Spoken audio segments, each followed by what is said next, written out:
Yo, what is up, friends, foes, and members of the Omni Council? My name is Daimien Kamiya. I am the Omni King, and welcome back, I guess. So I was streaming this yesterday. Why, Daimien? I thought you said you don't like streaming games, back to back. The same game. Not really, but this is different. As you can see, this is rebooted. You can actually, I didn't delete it this time. You can actually go back and watch the 4-parter in which I quit that playthrough. The struggle for freedom boards were far too restrictive for me to actually enjoy the game. And you can watch my fight against the Mateus Esper, the Ice Esper, at the end of that stream to emulate why.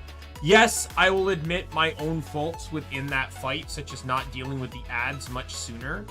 But my biggest complaint was I spent most of the fight having one party member wake up the healer who would heal and also dispel reflect so my magic user could hurt the enemy.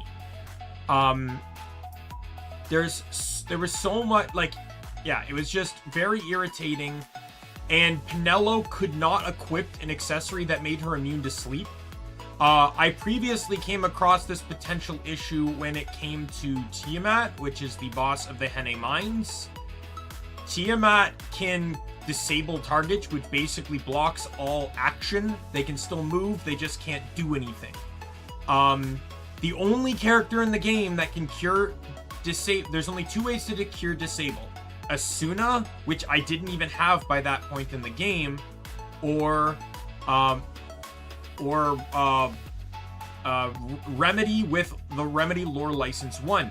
Only Balthier had that, but he could not equip the accessory to make him immune to disable, meaning that if he got disabled, there would be no way to cure it.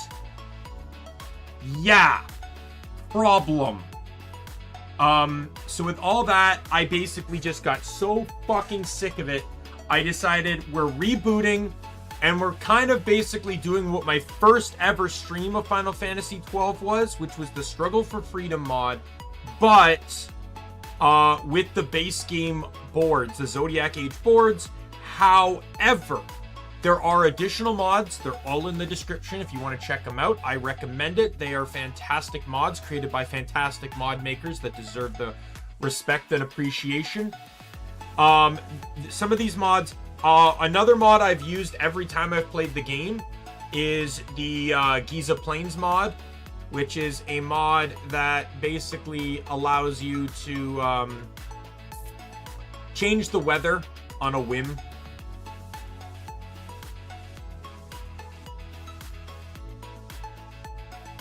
Or like basically instead of waiting hours for the dry and wet times to switch, you can talk to an NPC that will sort of slightly modify it. Like, he doesn't actually modify the timer. If you were to leave Giza Plains, it would change back to whatever it's supposed to be.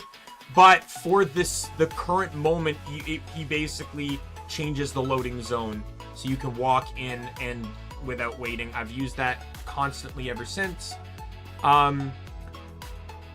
Some other mods I've used, some are just general changes, some to the bazaar that make it so that I can now see every bazaar item and see the items required to make them. A bazaar that treats loot as currency rather than a counter. So what I mean by that is if 2 items cost or need wolf pelts, one needs 4, one needs 6. If I sell 6 wolf pelts and then buy 1, it will reset. Base game will reset the wolf pelts to 0. This mod makes it so that it will just remove 4 from the stock. Thank God. Some more quality of life stuff, like there are 3 loadouts for gambits. Not anymore. Now it's just one loadout for gambits times 3. So normally, whatever you normally have 12. That loadout was the only reason I even made it as far as I did in the last stream, because I only had like 6 gambit slots for the most time, but I had technically 18, and I was using up to 12 just then. Some of the with the new build changes I've made, or with the team I have set, I would not be able to run it without that mod providing me more than 12 gambits. I'm gonna tell you that right now. Some others are just some quality of life stuff, mostly for the clan primer and beastery, just to provide some more in-game resources for how to get drop, like what enemies drop, where to find them, etc., etc. And then finally,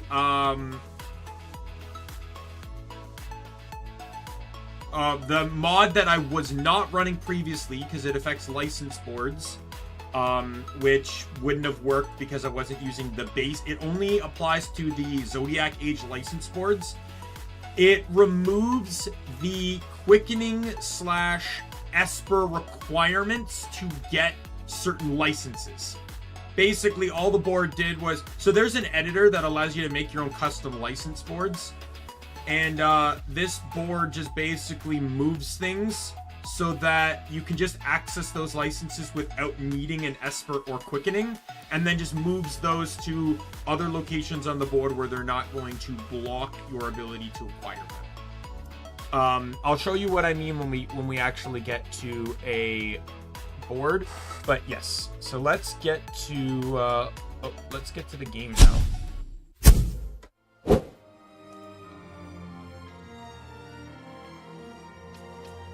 We're in a new game. I'll try not to erase my old file here. On. ×4. Start new game. And once again, we're skipping cutscenes because I'm not here for the story. This is the 2.5 time I'm playing through this game. We don't need to see the cutscenes. You want to see the cutscenes? Watch my first playthrough. I also somewhat recommend the second one, because the second one was me playing with the mod without the enemy buffs.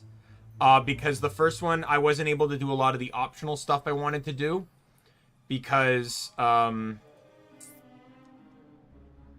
wasn't allowed to do a lot of the optional stuff that I wanted to do because I was just having so much difficulty. So what I've done here with building the teams, I want to emphasize too that the mod that removes Esper and quickening requirements was very necessary for me to get the team I wanted. I even just looked up Famfrit as an Esper, because as some may know, I've talked about it before, Famfrit is like one of those Espers that basically has to go to Mechanist, because Hastega is only gotten on 2 classes in the entire game, Time Battle Mage and Mechanist, but Mechanist needs Famfrit to get it. Not all classes 100% require an Esper. Some, like, there's one where it's just like, oh, a few HP licenses. Okay, that's not bad, but the utility of it isn't necessarily important. However, Monk also needs... Monk also gets Arise and Dispel, which I very much need for this build. Because we went over this on stream. When I ended yesterday's stream, I sat and theory crafted my team. Ash will be my Monk Red Battle... starting... Fuck off, controller. Will be my starting Red Battle Mage with Monk Second Job. Effectively, my pseudo White Mage. The reason why this combination is as it is, Red Battle Mage gets every early game white magic spell except License 1, but Ash, Fran, and Pinello all start automatically with White Magic License 1. White Magic 1 license. So that will... And I want that because it comes with Blindga. Cure will lose power very quickly. So starting with Red Battle Mage gives me some magic offense while also providing the early game magic spells, and then Monk gets the late game magic spells. The only thing Monk does not get that White Mage gets, so Pinello is my White Mage, starting White Mage. I know I don't do that very often, but just with the nature of this, having that dedicated healer is very important. And then Time Battle Mage backup, mostly just for Hastiga, and I can run crossbows for debilitating stuff like blind and effects like that, and slow are on crossbow bolts, and those can be very, very useful. Just like having those as passives on weapon attacks, if Penelo ever gets the opportunity to attack. The other thing is Monk does not get Monk gets bravery, but not faith. Let me just double check. I forget what license is also tied with faith. Confuse. Okay, so that's garbage then. I'll never use Confuse, so yeah. Bravery is tied with Kirja, right? So yeah. Monk, only White Mage and Knight get faith. Fran is my Black Mage with Archer. So Fran's role is item user. Item utility and backup DPS. The good news too is that both my primary magic users, being Penelo and Fran, Ash will have to if Ash is paired with Fran, then Fran's gonna have to keep an eye on Ash in terms of using like elixirs or ethers, I mean, but we'll see about that. But yeah, my it's Time Battle Mage and Black Mage that get all the ether lores to restore the most amount of MP from ethers. Archer gets every single item lore license. So Fran will be my item user with backup Black Mage for DPS. So when she's not using an item, she's using magic. Vaughn is Foe Breaker. By the way, Fran is starting as Archer and then going into Black Mage. Item utility is more important than Fran's Black Mage utility. Vaughn is starting Foe Breaker Shikari. I started with Foe Breaker because I feel like there's more power behind it early game. Vaughn is straight DPS. Like, Vaughn's job is to kill anything that moves that wants to fight me first. Bosch, same thing. Starting Knight, backup Bushi. Katana is an option, but Sword and Great Swords are also going to be viable, but I'll probably run Katana for the most part until I beat Gilgamesh and get the sword that makes that has no charge time. That will probably out DPS a lot of pretty much any other sword Bosch can wield, unless something might have an elemental effect on it. And then finally, Balthier is starting Mechanist Ulan. Ulan, so Mechanist gets every single item lore license except for Potion 2 and 3. Ulan thankfully gets Potion lore 2. Phoenix Down lores.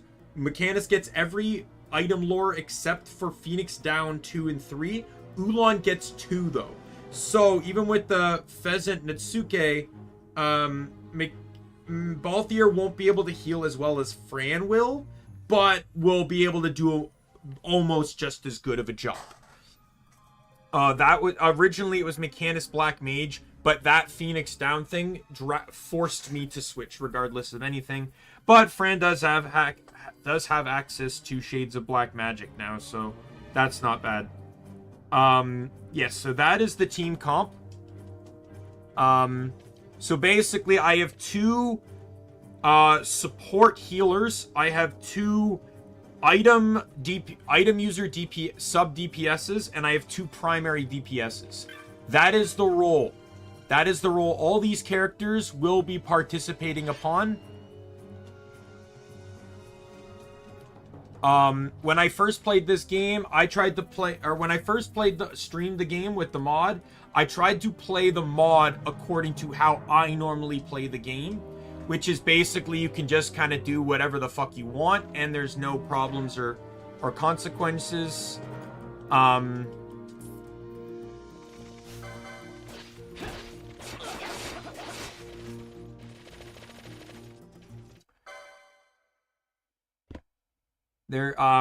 However, now I understand it. If there's one thing playing the Struggle for Freedom boards did, was show me the value of having specialty roles.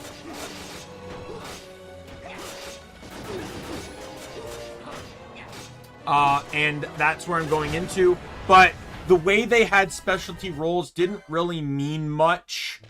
To me, I see more value in just kind of having two separate teams that do the same thing.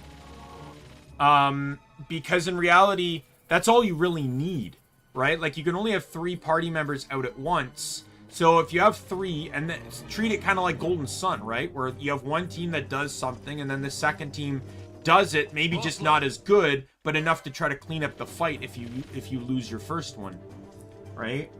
This one is identical to that kind of.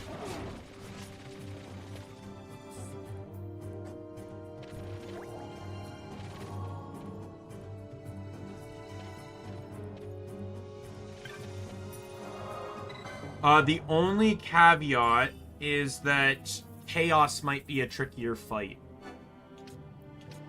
Okay, but I can't hold my entire team against the idea that one enemy is going to restrict my entire. Like, one enemy is going to block my entire. Like, one fight in the game. Well, 2. Ultima can do it too. No. Number 7. That one enemy is going to, but pretty much one enemy fight is going to cause me all the problems in the world. So for those, I've mentioned this many times. I will just reiterate it quickly again. Chaos is one of the 13 espers in the game. Many fights, 99% of which are espers, have situational mechanics tied to them, usually optional espers. All the story-based manual espers are generally not restrictive. There's one story boss fight that actually does have a restriction to it. In Geruvegan, there is a boss that blocks the usage of techniques, which in base game is actually like a non-existent effect, because you should never be using techniques base game. But it can actually hurt you in the mod, because so many of the techniques are actually so much better. It's crazy. Such as like Traveler and Horology and stuff are so good as techniques. You have several espers, such as Chichilin, who has a constant HP drain effect on the fight. You have, I know that's not how you pronounce his name. I'll never get it right, so I stopped trying. You have Exodus, who blocks the usage of items in battle. You have Zeromus, who blocks the usage of magic in battle. You have Ultima, that phases in between that will alternate between every type of battle effect. But then you have Chaos, which blocks the use of the attack command. In the base game, unmodded, there is no way to do earth damage without the base attack. He is the Wind Esper, meaning he is weak to earth. He fucking sucks. I hate him. The only way to do earth damage in the base game it is physical attack, but additionally, it's only through by that point in time in the game, it's only through bow or gun, because of the ammunition aspect of the weapons. No other weapon, no other high enough leveled weapon does earth damage. So yeah, in the base game, there's basically no way to hit him super effective. The mod, however, adds in Quake spells. However, they are tied to the same. Quake Gut is tied to Hasty Gut, meaning only my Mechanist and my Time Battle Mage have it. Now, for that one particular fight, I can just run Ash, Pinello, and Fran. Fran can run Scathe, which I should have by then, or Shock or whatever. Pinello can run Quake. I just turned Pinello into a DPS, basically. And then Ash serves as the White Mage role over Pinello. But I can see about running both here, but Ulan and Mechanist do not get a lot of magic lore licenses. Like, let's see here. I have the page open here. Let's see, magic lore license. Magic lore. Ulan. Alright, so let me see. 1, 2, 3, 4, 5, 6. Ulan gets 6. Mechanist gets 7. And they get the exact same ones. So yeah, 7 out of like 16. Now, granted, Bushi gets the third most, White Mage gets the second most, and Black Mage gets the most. Red Mage is behind Bushi, and then those 4 literally get about 6 more than Mechanist and Ulan. So yeah, magic won't really be that useful in that fight. So the Pinello Fran Ash combo is probably going to be my better bet for like that one particular fight. Ultima is the only one that's going to be really kind of tricky because you kind of have to play around how that fight's going to go. Additionally, Ultima is weak to Dark, which is going to be Ash's forte. Though Vaughn and Bosch will both be able to equip weapons that can target that are Dark Elemental. Because they're going to be needed for Yizmat. Intruders! I do need to remember one thing, though, which is while you can't set a gambit for it, you can res allies that are not in combat.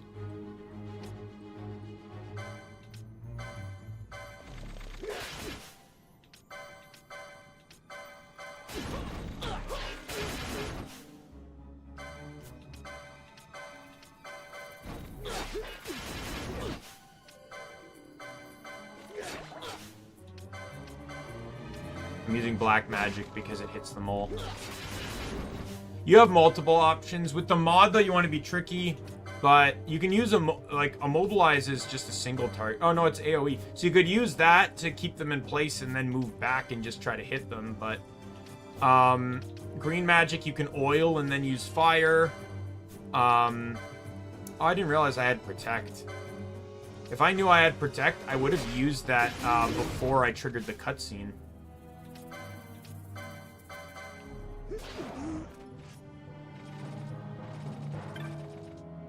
The mod does actually add in more of Rex's things. So the mod, I'll go over a few things once again that the mod does that the base game doesn't. So the mod changes a lot of the offensive spells and gives them secondary effects. So fire. So I should emphasize that Blizzard, I'll start with Blizzard. Blizzard is now the only... Blizzard and Dark are the only 2 spells now, elemental spells, that are AoE based. Actually, I think Quake might be as well, now I think about it. That is Blizzard's only mechanic, is its AoE. Dark can also inflict blind, has a chance to. Quake can inflict slow. Fire, single target only now, but has a chance to inflict oil, which means that you double the damage of every subsequent fire spell. Lightning, thunder spells have instacast. There is no charge time on them anymore. Arrow spells, once again, only single target, but they have a chance to immobilize the target. So those are the difference between water. Actually, I don't know if water has an effect. Actually, I have to check that. It could just be AoE. I think it's single target, but I don't think it has a secondary effect either. The mod does add in water Ga as well, which is good because obviously you want late game water magic as well. So yeah, I will be doing very similar things I did in the last stream, such as some of the grinding I had to do before.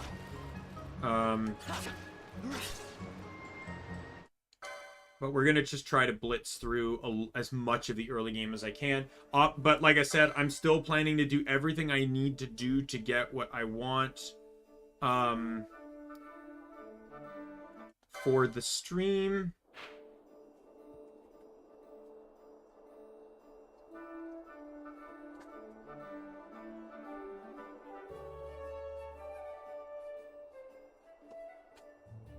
Right, so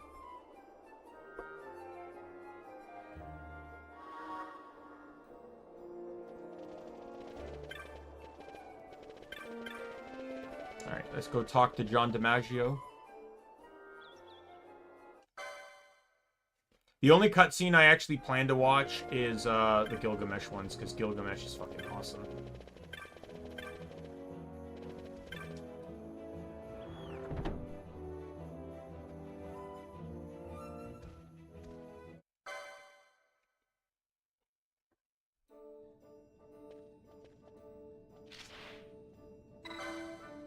Oh, great.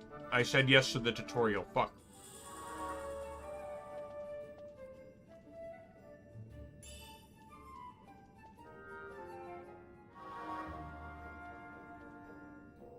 I still think the best joke in this game is they're just like, oh, players don't... Let's give players the option, if they know about the licenses, they can skip the tutorial. But fuck if we do that about gambits.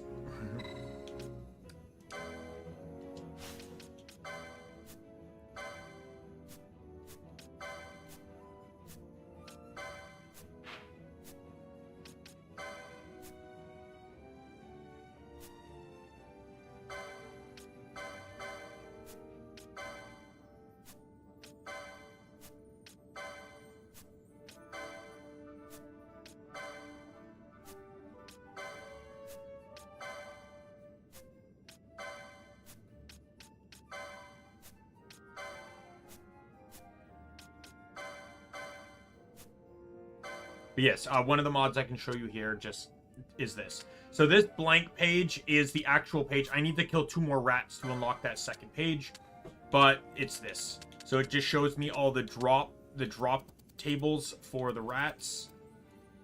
And then here's one for the Dracula laboratory rats, which are not refightable, by the way.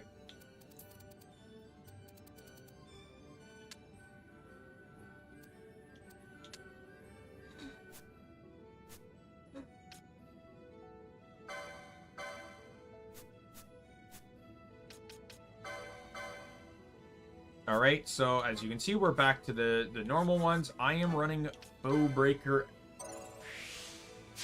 to start off with. So we are back to the classic license boards.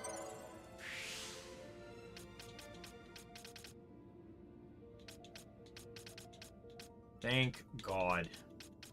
But as you can see, license boards, like obviously there's some missing, but that's the gambits, right? Hey, Lizreal.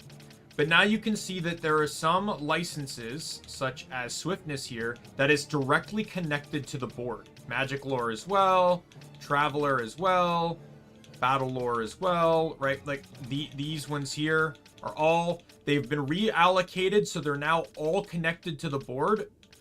This one here used to be behind the red spiral. So now I can access all of these licenses without any issues. Yeah, I changed some stuff around though, because of the fucking like, I could probably have gotten through with it if accessories weren't the restricted thing. Accessories being restricted are really what hurt.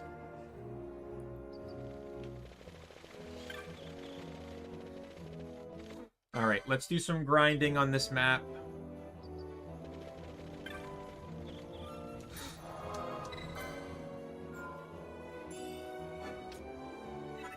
Like, I would, like, Pinello being able to, be immune to sleep, or Balthier being immune to disable, like, I probably would have kept going if it wasn't for that, but I had to. But I'm gonna be much happier with this. This keeps kind of the, mindset of the original playthrough, or like the Struggle for Freedom boards, like the idea of having fixed roles and positions, but without the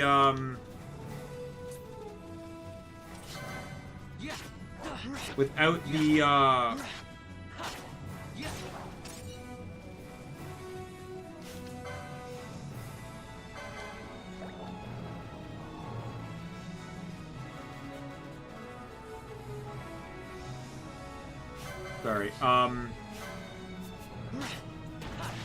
Yeah, so basically, two characters are designated attackers, 2 characters are item users and backup DPS, and then 2 characters are boon healers. Like they're basically set to cast all the boons and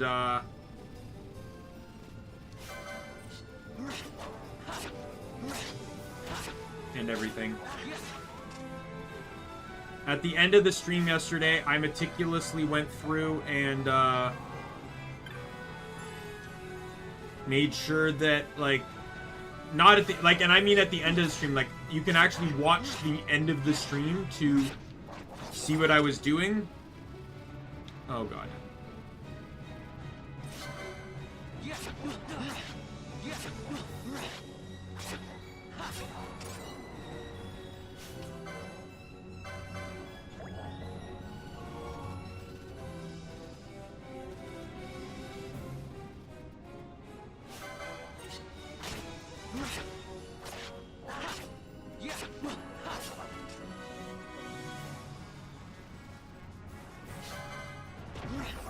Oh, come on, come on, dude. Stealing my kill?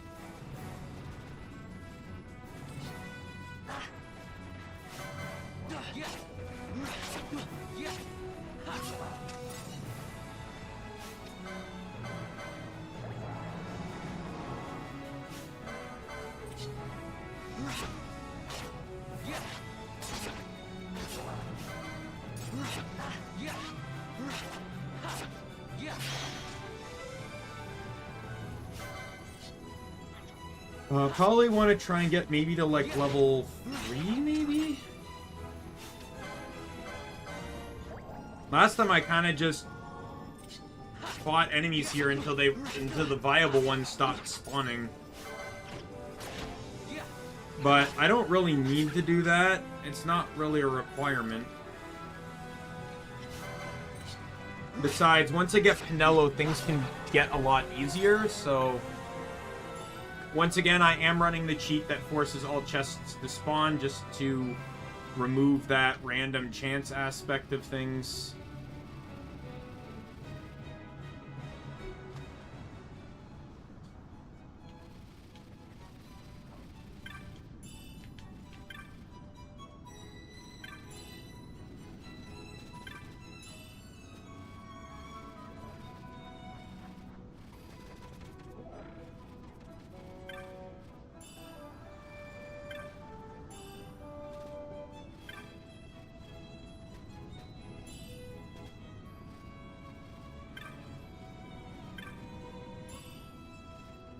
Pick up all the money that these people carelessly dropped on the ground.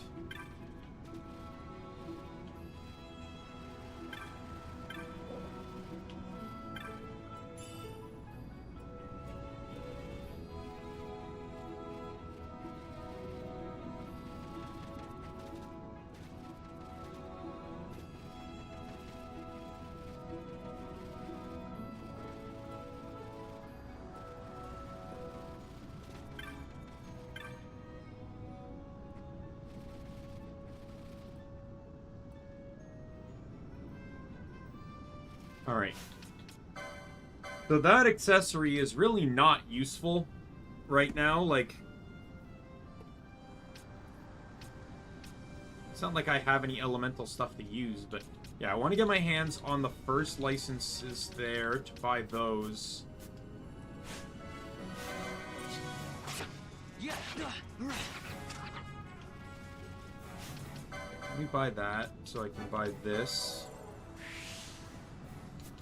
I also, not that I necessarily care as much, I do kind of agree with the mod maker as to why he put quickenings at the back of the license board. Was, in some ways, they're a bit too much of a get-out-of-jail-free card. I do agree with that, but at the same time, it is a bit...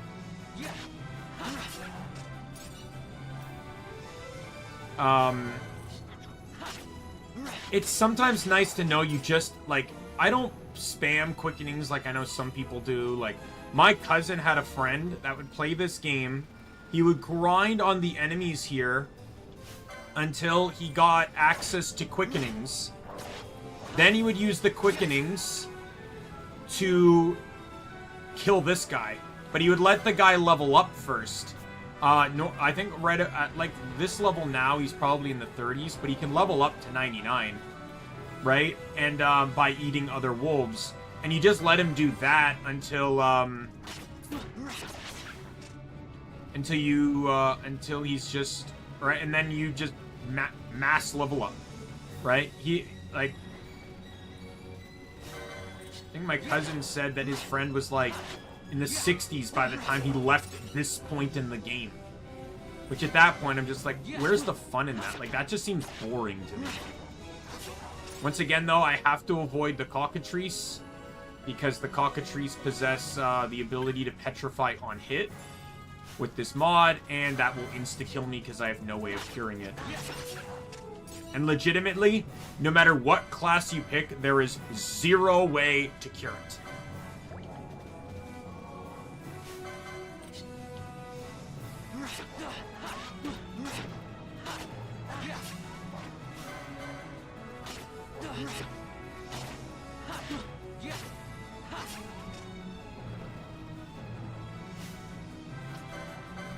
That's a cockatrice, by the way. The mod makes really buffs up the enemies of the game. And if you think that that sounds crazy, the enemies in this game are very easy. Most never even get a chance to attack because you can just be that strong, right? Like you can basically maybe one party member. If one party member doesn't one-shot, they can two-shot. But two-shot means nothing when each party member gets an attack. So between your party, like, literally, I generally would get into fights where 1, 2, and then the third person doesn't even get to hit, like, because the enemy's already dead. Okay, I'm running out of potions, so I'm just gonna fight this guy now.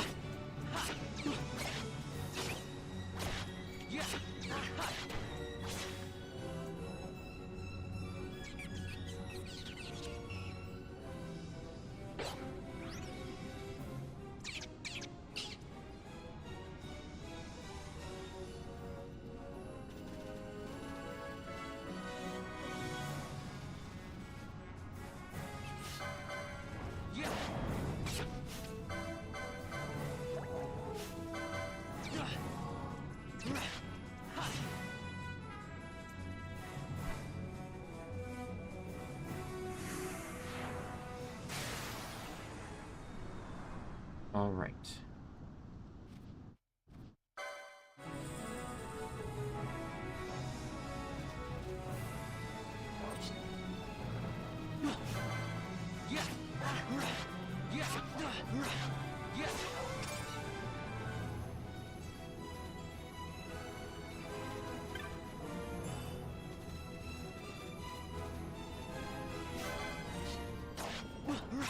Just get a few more kills in here before I head out. Yeah, I want to get to Pinello as soon as possible, because A, that's another party member, B, it's a healer, which would be really nice to have. Especially since it unlocks the first stage of Gambits, which is just the automatic combat, and Pinello has a healing Gambit. She already has one set to cure, so making her a white mage, or a red mage, or a black mage, just something that buffs her magic, or even Bushi for that matter, this early in the game would actually very much benefit.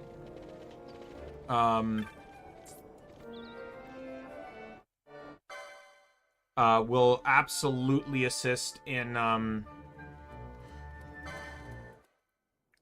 her healing potential going up, especially this point in the game. Fun.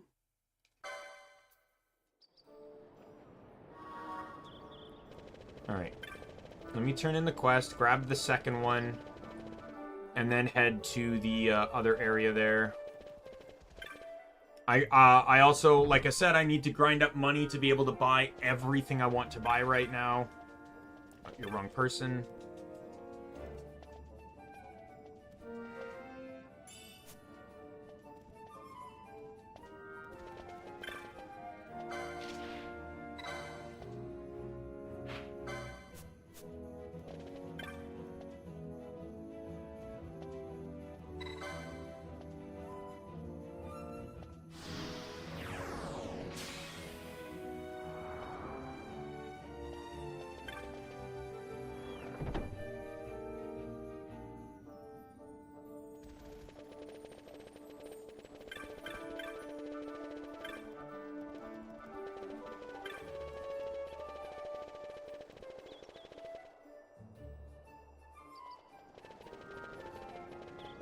All right, let's go turn in the clan ones here, and we can get. He won't. Oh, all right. I need to talk to this dude first. This will unlock it. He won't have any quests for me because the first one you can get from him is the Cluckatrice, which.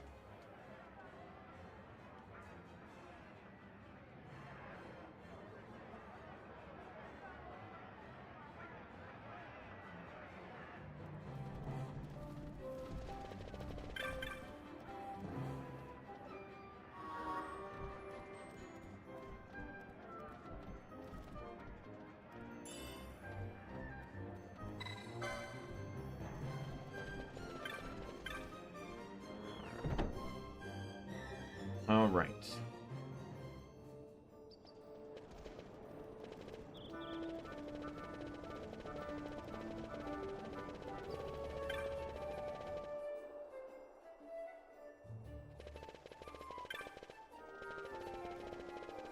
All right. We'll get the plot rolling here while I start working on getting money so I can upgrade everyone. Thankfully, Fran starts as archer and Balthier starts as mechanist, and guess what? They get to start with the weapons that those classes use. So I actually don't have to worry about upgrading their weapons at all.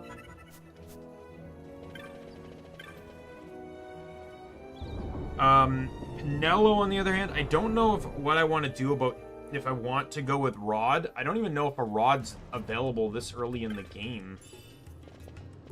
Alright, let's go talk to old Dallin.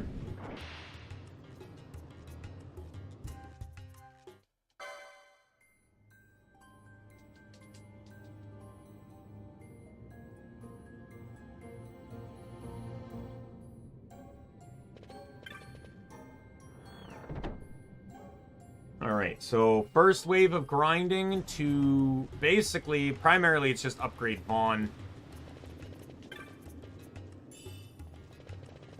Upgrading, I guess like we could upgrade Pinello if there's better defensive gear for her, but because I know she comes with mage equipment. But yeah, I can get access to 3 spells right now that are free, and then obviously I need to buy. I want to buy Blizzard. I want to buy Fire.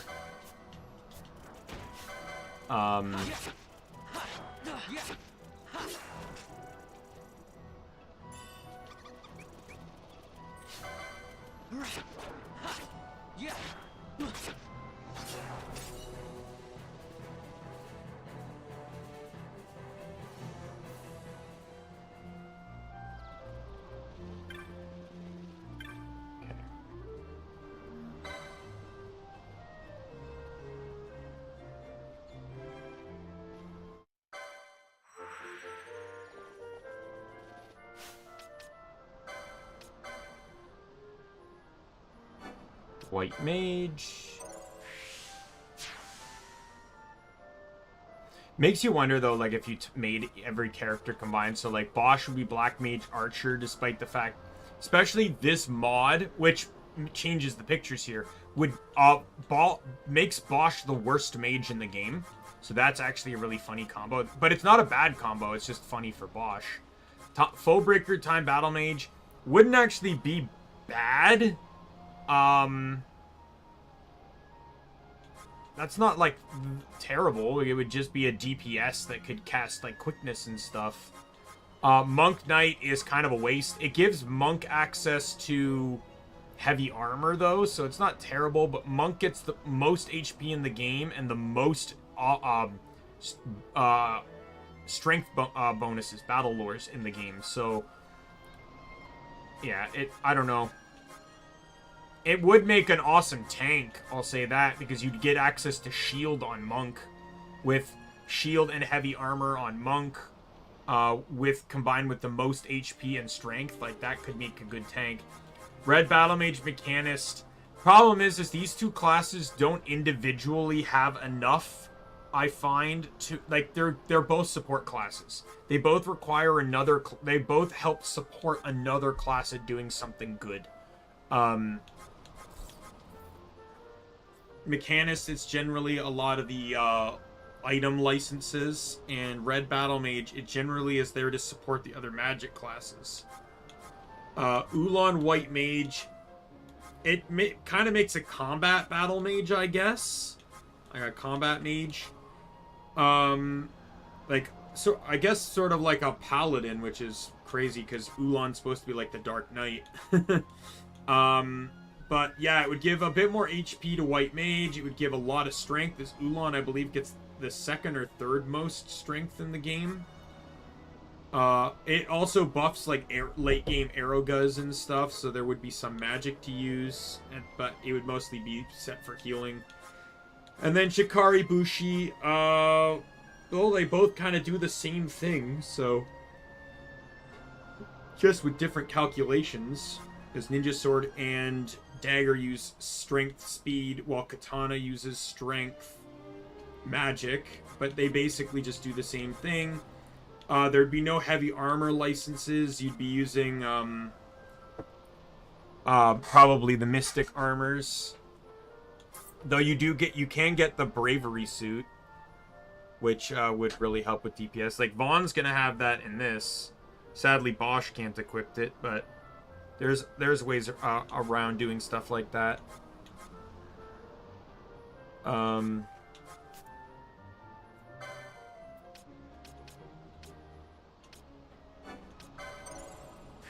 Yeah, and I need to get a bangle on Vaughn just so I have one. Yeah, she has cure, which is fine. I'm gonna buy this. I'm not even gonna bother with that.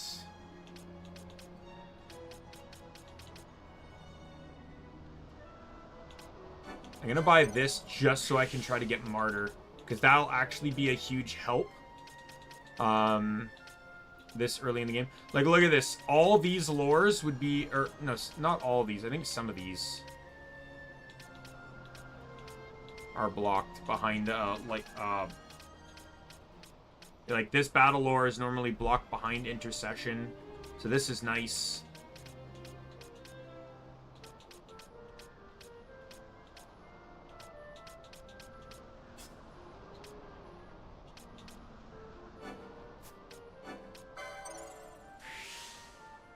Okay, so I got the armor. Now I just need the bangle.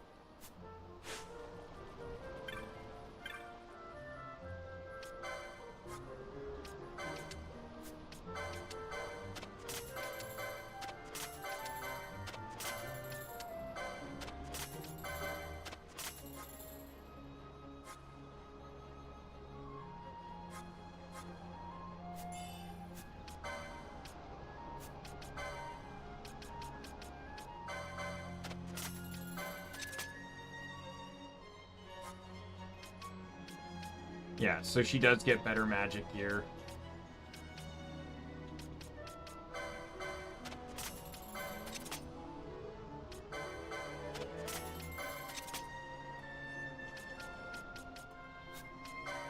Penella will not be able to have shield, and neither will Fran for equipping stabs or rods. Which, you know, like I said, I guess is fine.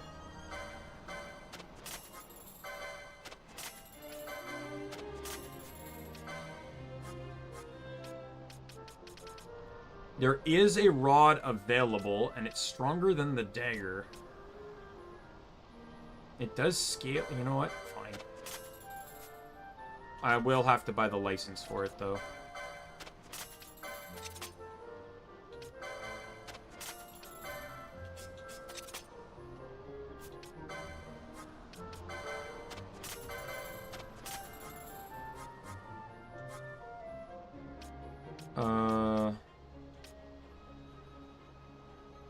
I'm going to sell that because I don't really need a high potion this early.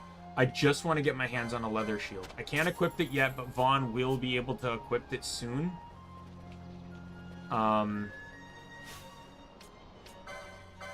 Like I said, I want to get this so I can get a bangle, and then shield is... Where's... Shield license is right here. So there's going to be a little bit of waiting on that, sadly. And then I need to get her to get this. Equip the rod. But then I would also like Martyr, just because that will allow her this early in the game to accumulate magic.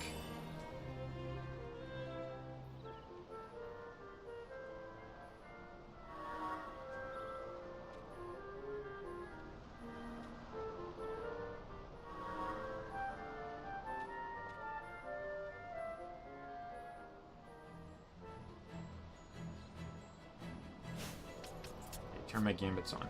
All right, first things first. Oh no, gambits. I don't have control of gambits yet. That's right.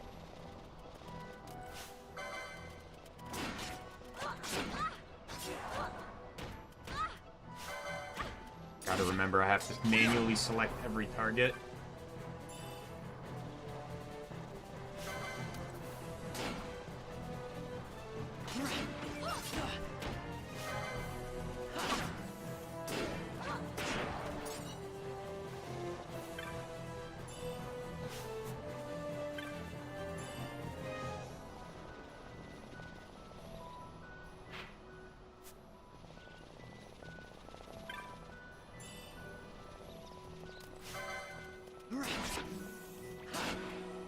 I think it's 30% for cure, but that should still be fine.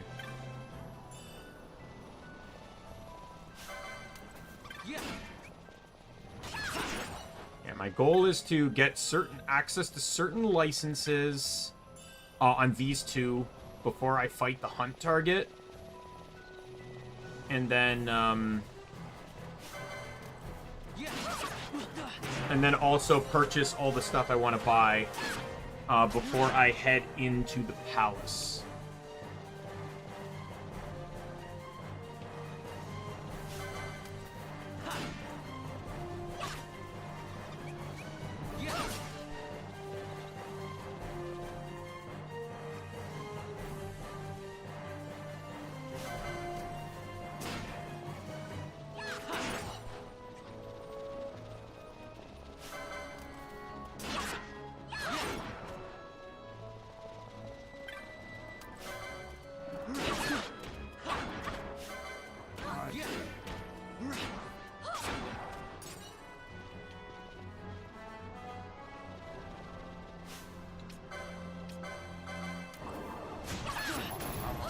Are you serious? The fuck?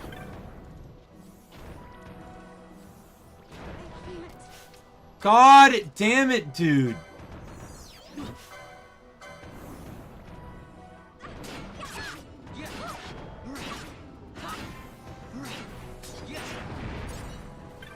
Oh my god.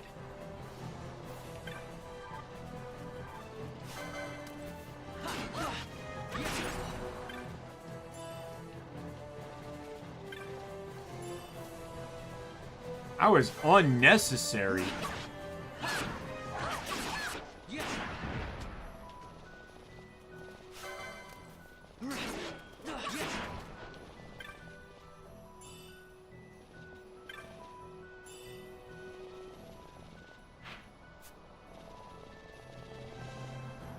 Alright, let's go get the first spell before we do anything.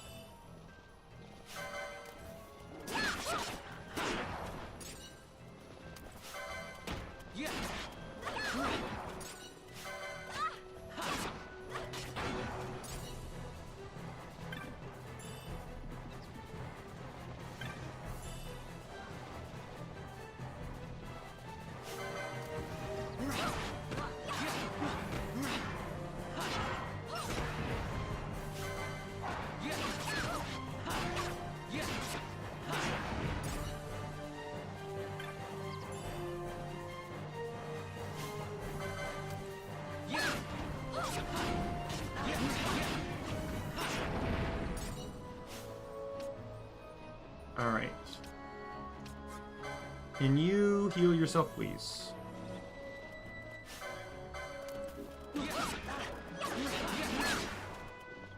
Let's go! Who's the alpha now, wolf?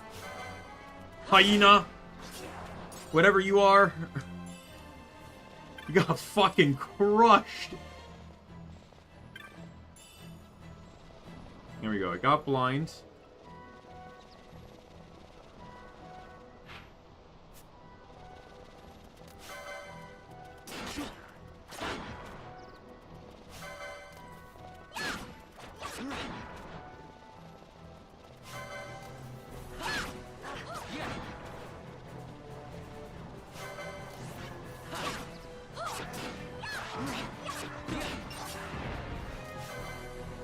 There's no real good spot to build a chain here, sadly.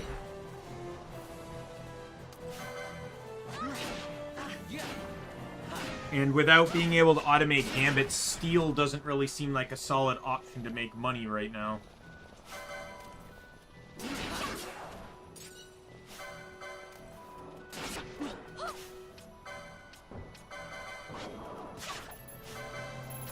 Active steel. Oh, that's right. Vaughn will get access. What is it? Vaughn and Ash will be my thieves. Because I'm pretty sure it's Foebreaker and Monk that get access to that license, right?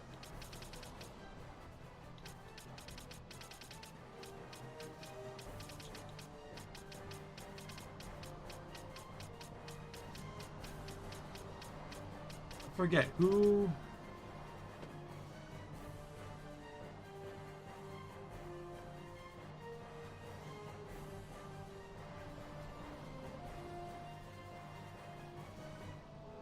What's the name of the license? I forget.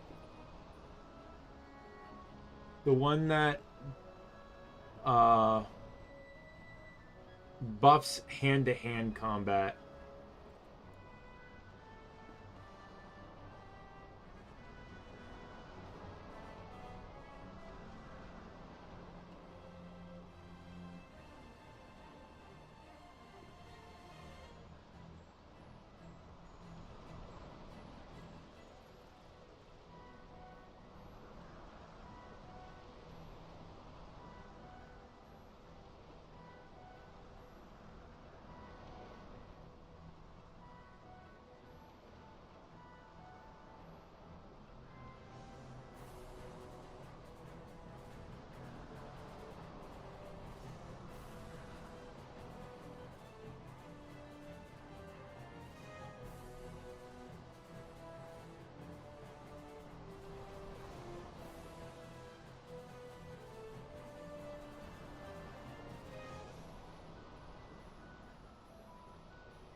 I don't remember what this license is called.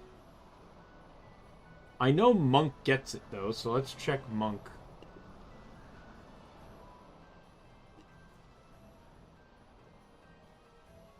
Brawler is what it's called.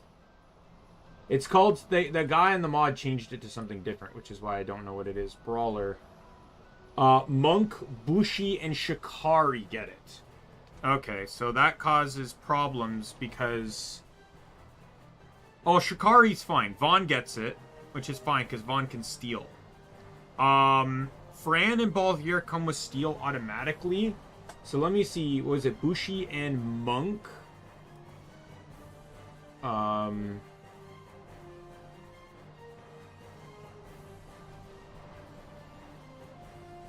Mechanist, Red Battle Mage, so Ash will get it. And Archer and Black Mage, which are both Fran anyway. And Mechanist. So my best stealers are going to be Vaughn and Ash, which is fine. As long as, like, I have good stealers, right? So, alright, we'll buy that. So I now have access to the bangle. And then you're going to equip this so you can get the rod.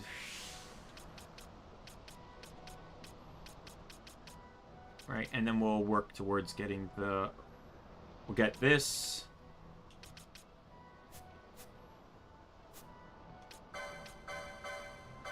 And Vaughn needs to get to his shield now.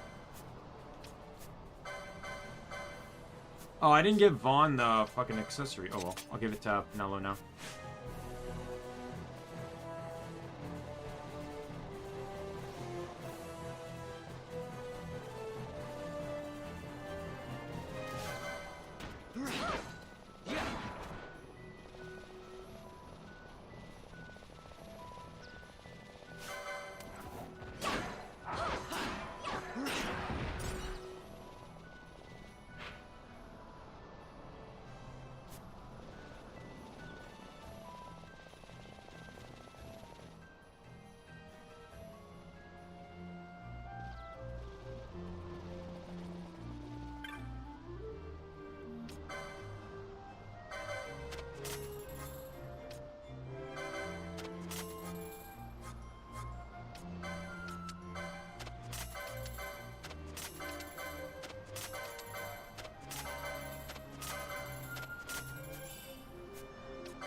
All right.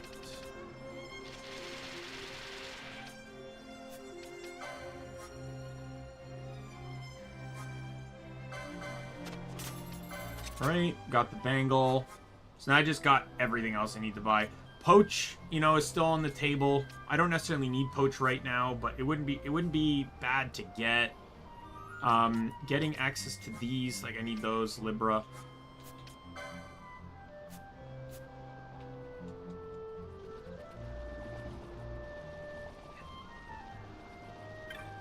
Alright, having Libra is nice. Just, you know, just to have, you know, the,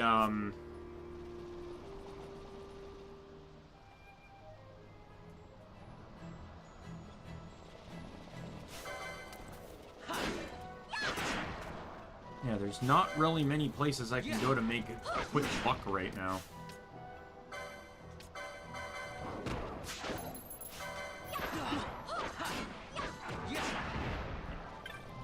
This is the only time I think I've ever really used staff as an offensive weapon. And not just the stat stick it's meant to be, but it's very needed for what I want her to do. Like, to be perfectly honest, this is probably the best case scenario I've had starting the game. Since I don't have access to gambits, Penelo is auto set to cure, right? Unlike any other character. So, well, Fran is too, but you have control of gambits by the time you get her.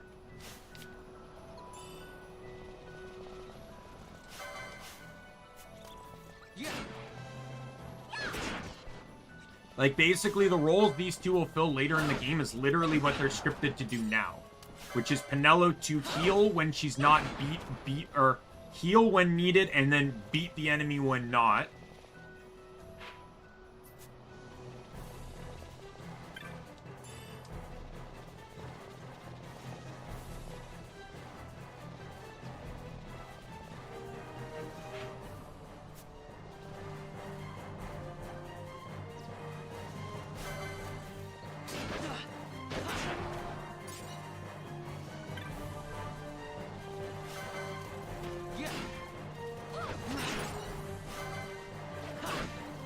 Nice, though, that the enemies here don't seem to inflict secondary effects or anything.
There is an enemy I can go and fight that actually has something that it's a decent drop. This guy over here.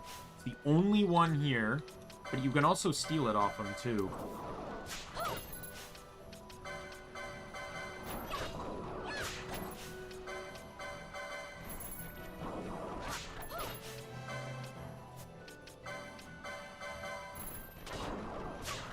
Got it.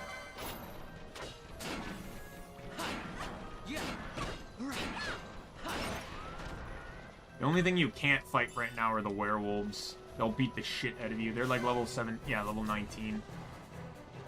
They're specifically there to prevent you from heading into the plains. Then again, even if you did get past them, it's not like you'd survive long in the plains anyways. Fuck! I'm getting that. God damn you. Fucking rabbit. Like, I can't even get mad because that's such a smart idea.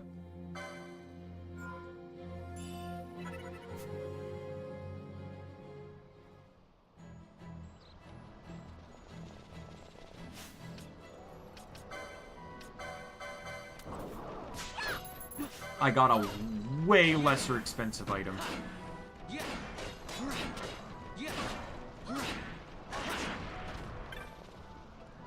Just I can explain to you the value of item I got, because we can check the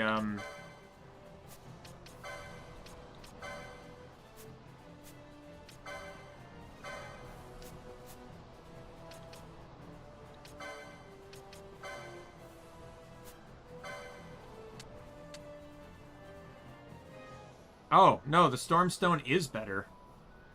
Really? I got a molting off of him before.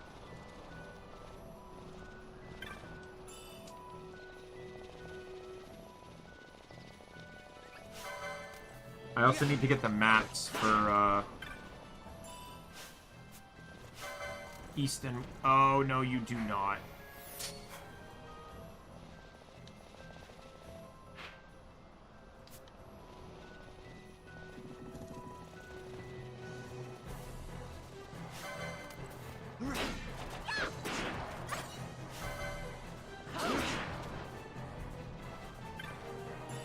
There's also another tactic that works well for this team comp, which is when you have straight DPSs that their only job is to just whack the enemy.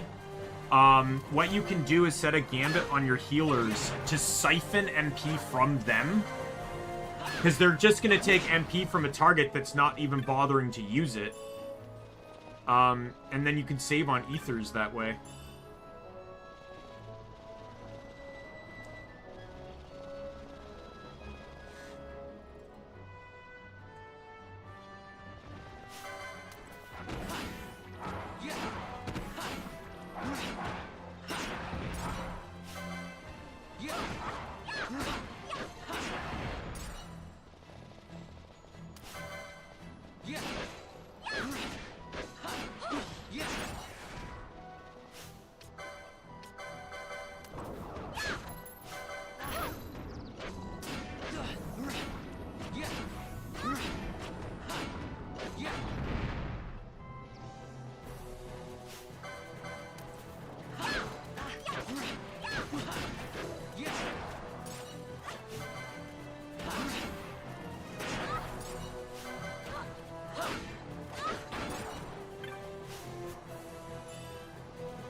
Don't need to open that one because that's just going to be blind again.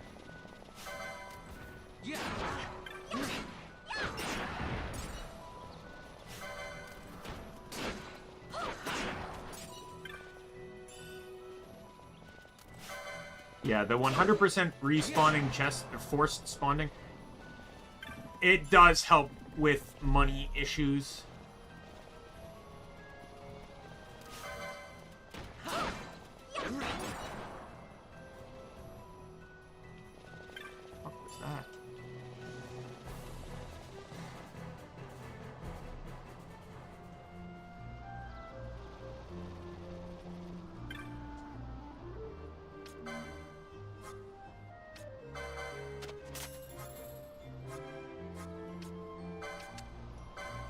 Like, I could just farm, because of the thing, like, the Firefly is not supposed to respawn. I could literally just farm that for money, but that's exploiting this a bit too much.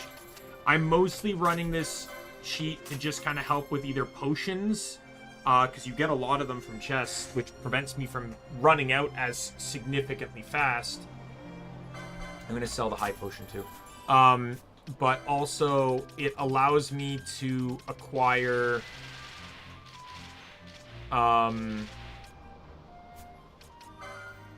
it's more for, like, the later game stuff where those types of chests aren't guaranteed to spawn.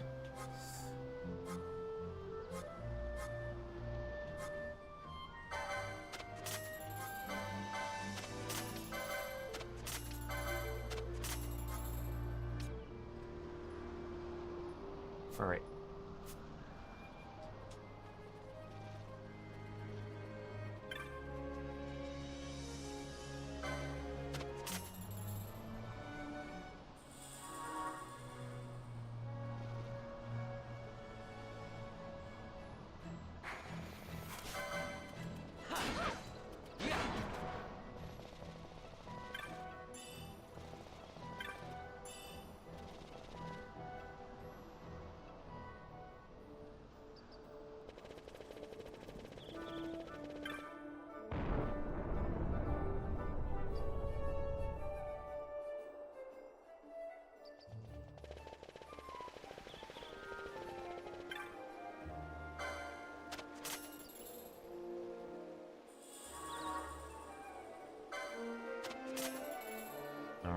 got all the maps.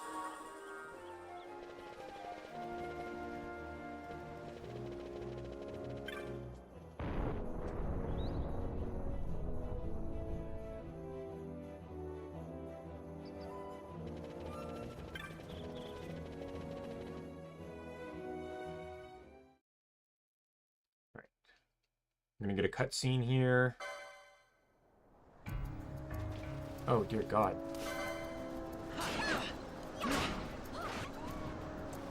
If I'm gonna go fight the boss, I should probably... I didn't realize I was so low on HP.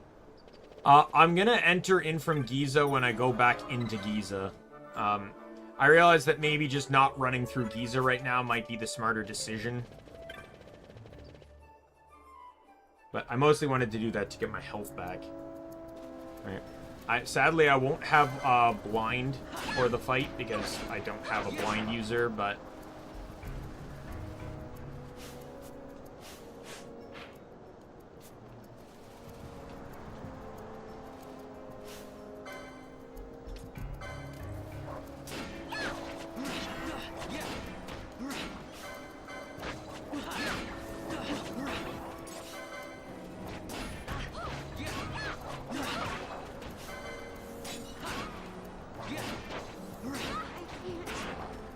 Oh, God damn it.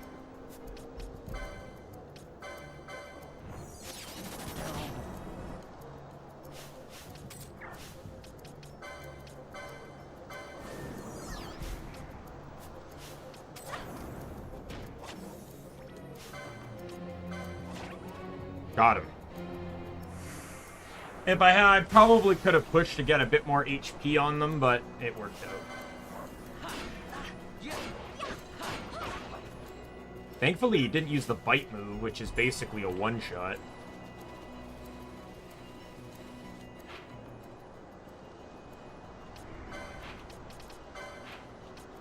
I didn't enter...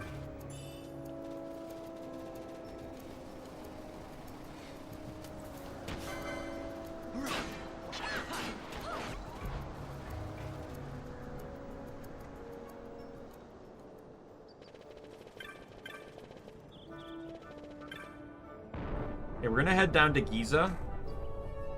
I'm gonna be right back. I'm gonna just get something to drink.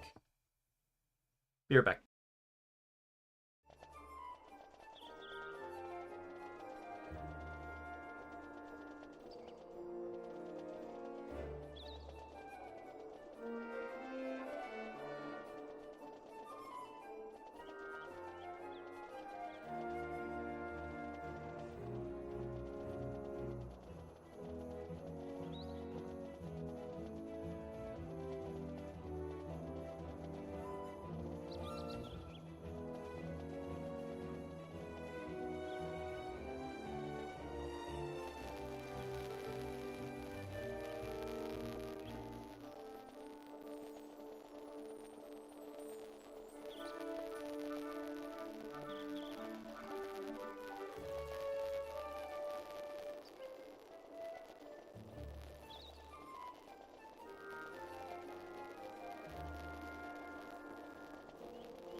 I'm back. I'm back. I'm back.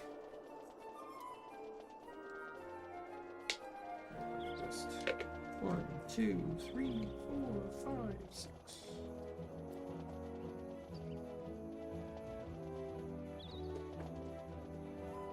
I noticed I haven't been drinking a lot lately, and I need to fix that. Ever since, like, my money's gotten low and I wasn't buying cranberry juice.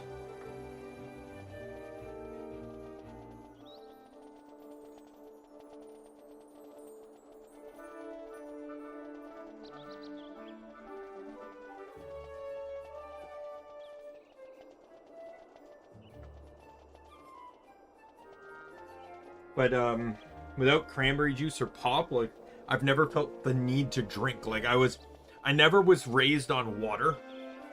I was always raised on, like, juice or pop, which, in hindsight, I've noticed is the problem.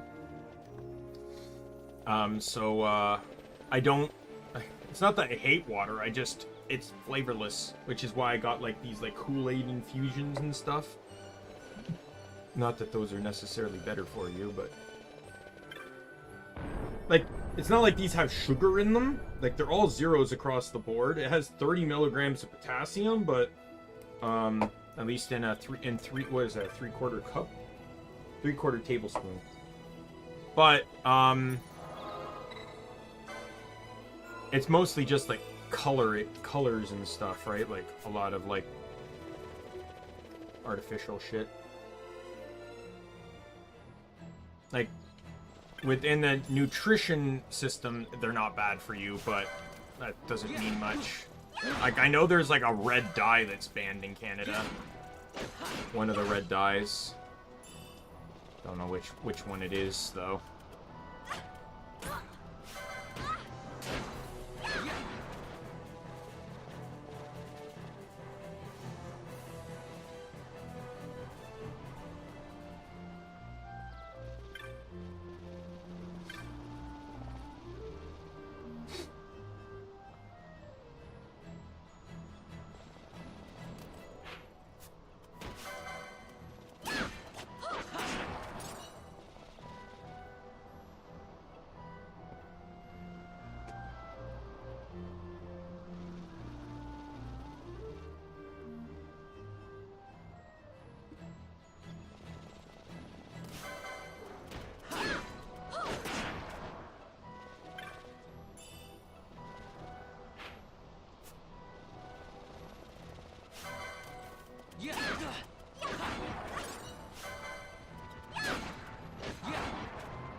Yeah, normally, like, I'm always anti-white mage early in the game.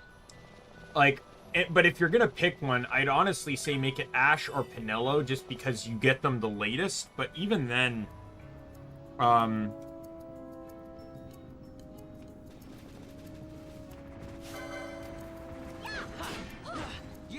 what? My bad. Mistakes were made. The guy's like level 14. I can't fight him. I just came in to, get the map spot.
What the fuck?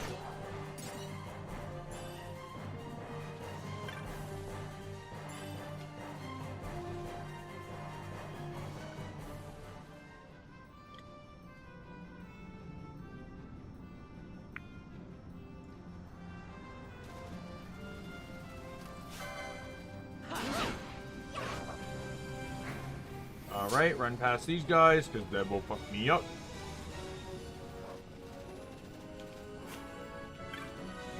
There we go, silence. And then we'll head in here.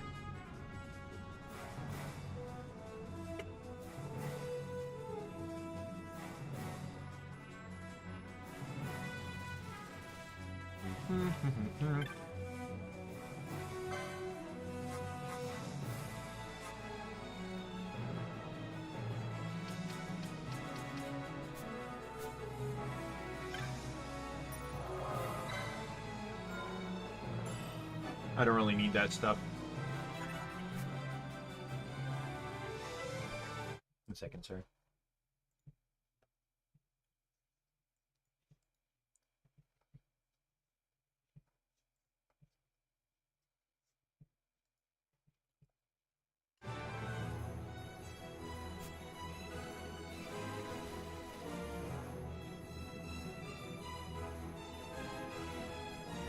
I'm trying to figure out the layout I have on my desk here.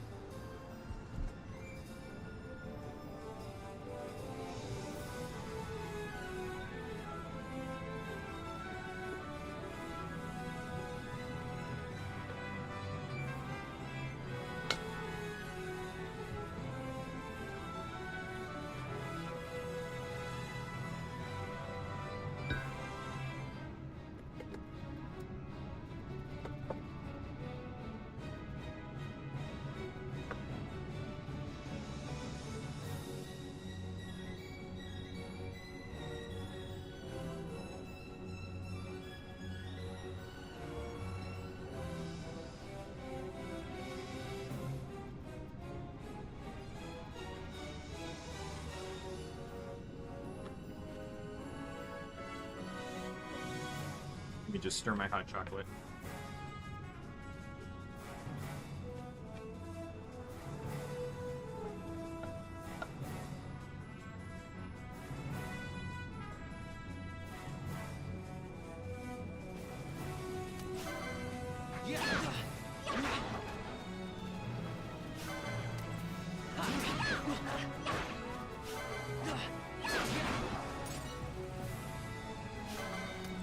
Take out the alpha wolf.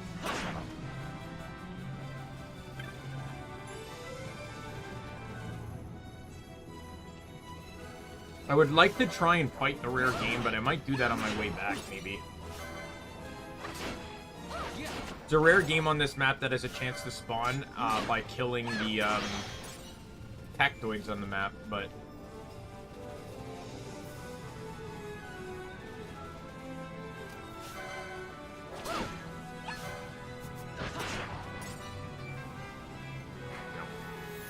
Nope.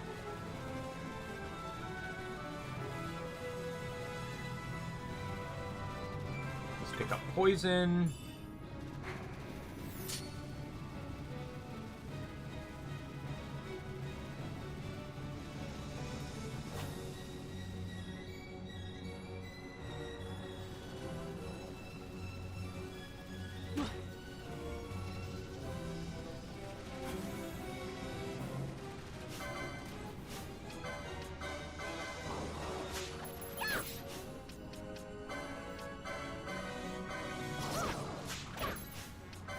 Can we steal, please?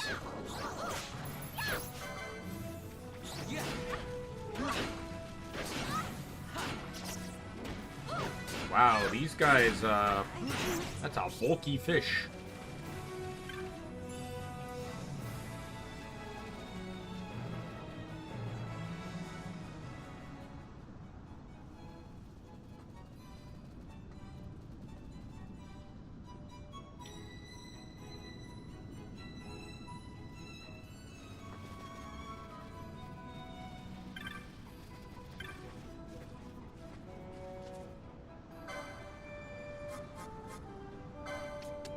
Uh...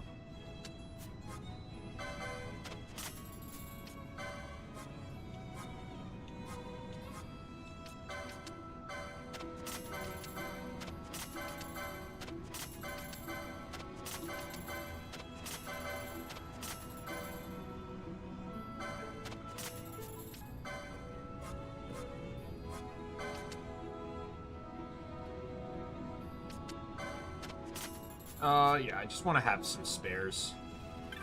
Never know when you need them. Carbon-aster. Yeah.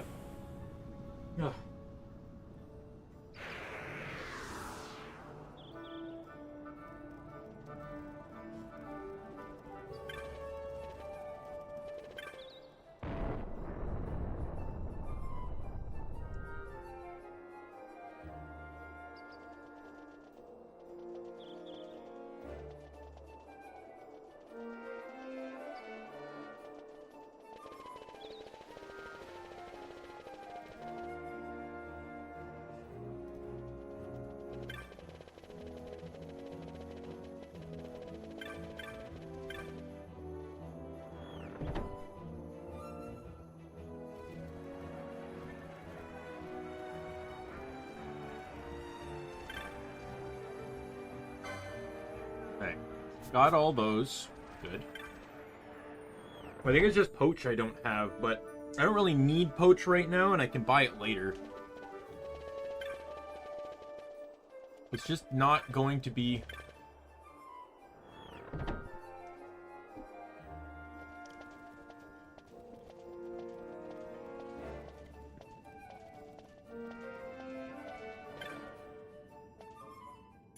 The Poach isn't really useful right now, so... Because the early game...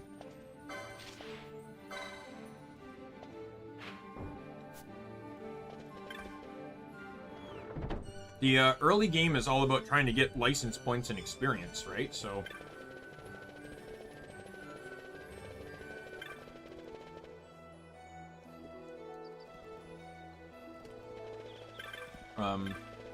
We'll head to the bazaar quickly.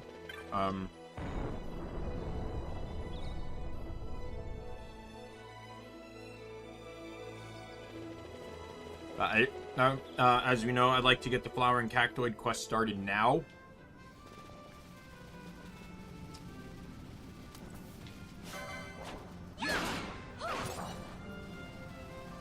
So that way, when I come through with Bran, Bosch, and Balthier, I can gang up and beat the shit out of the Flower and Cactoid then. Not to say it's impossible, but without control over your gambits, it's a lot harder to do, especially when you could do this with 4 people rather than just 2. Because the Flower and Cactoid will absolutely one-shot your team. It's guaranteed, even when there's 4 of us, it's guaranteed to usually get off at least 1,000 needles, which will one-shot you. There should be 0 reason, under most cases, that someone would potentially have,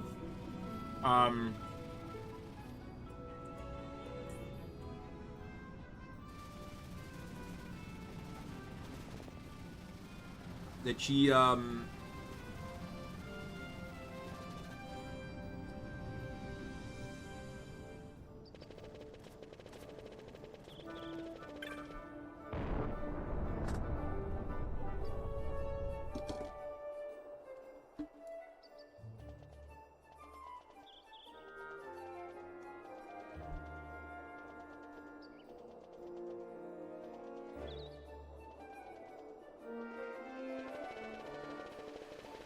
Alright, let me head to the bazaar. It's a bit annoying that the teleport Moogles aren't available yet.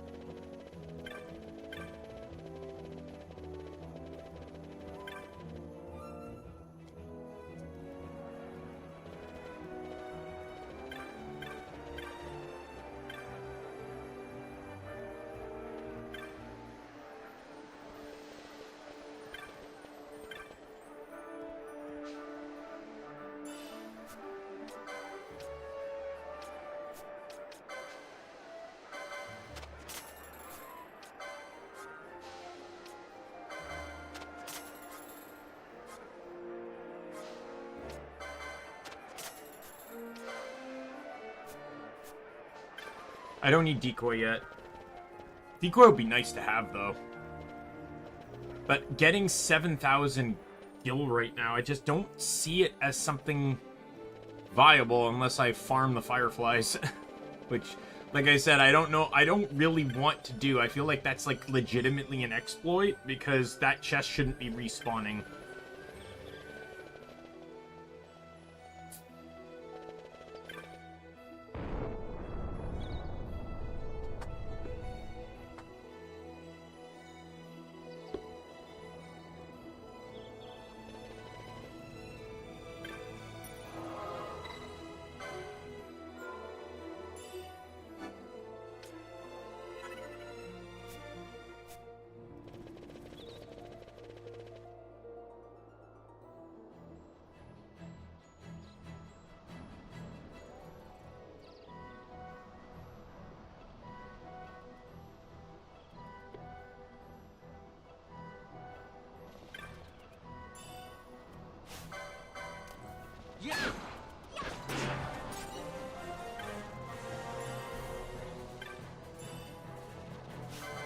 Might be able to sell some, like, potions and stuff to try and scrap the money. My stream is working. Asking me that question, Lizreal, may not be the correct situation.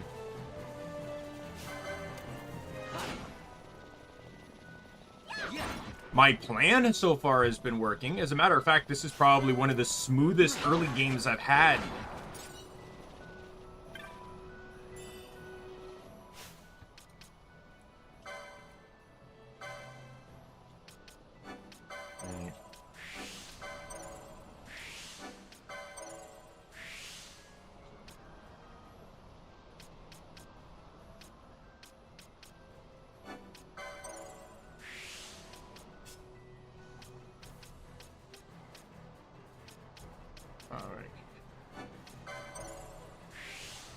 Yeah. I understand it's on your end, but it's still funny when you ask me that question. Like, Lizreal, I don't have the problem.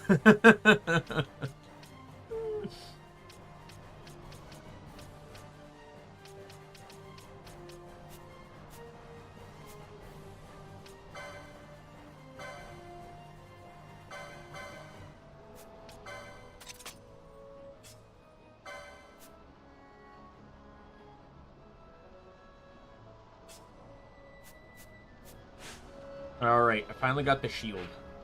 So Vaughn's, like, pretty much all set.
We'll steal. Ooh, a tan pie. Perfect. Yeah,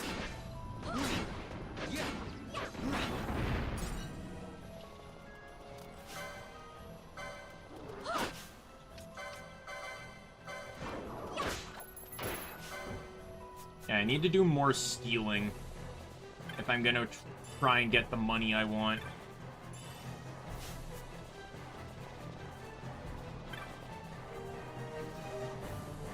Where's the... I just saw an... There it is.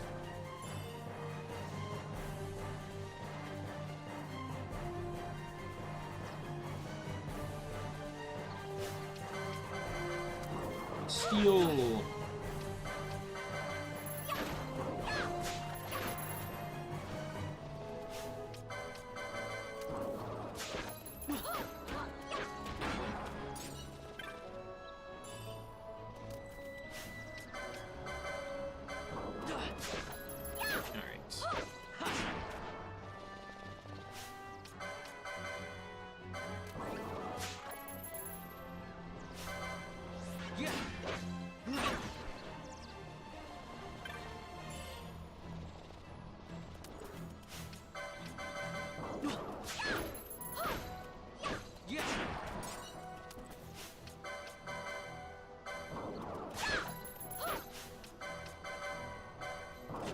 Sorry if I'm being quiet. My roommate's playing music, and I'm just trying to see if it's getting picked up. It doesn't appear to be, but I'm just trying to be careful. Mostly because A, I don't want it to pick up, and B, DMCA if it does get picked up. Like, I don't want my video claimed because of the music my roommate wants to play. Because I'm saying I hear it through the walls, and he plays it with a little bit more bass. I also don't like bass, but I will generally work past that. I just don't want it picked up on the mic. I don't care if I hear it.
Dead.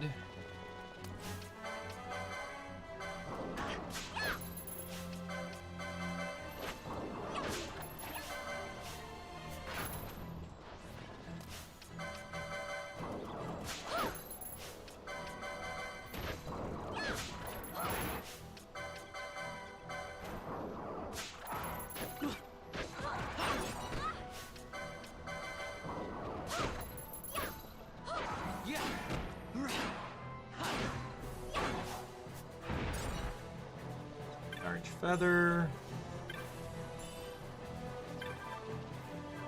Yeah, decoy's not bad to have, like, because Fran will be a red battle mage, so I will have access to decoy through green magic.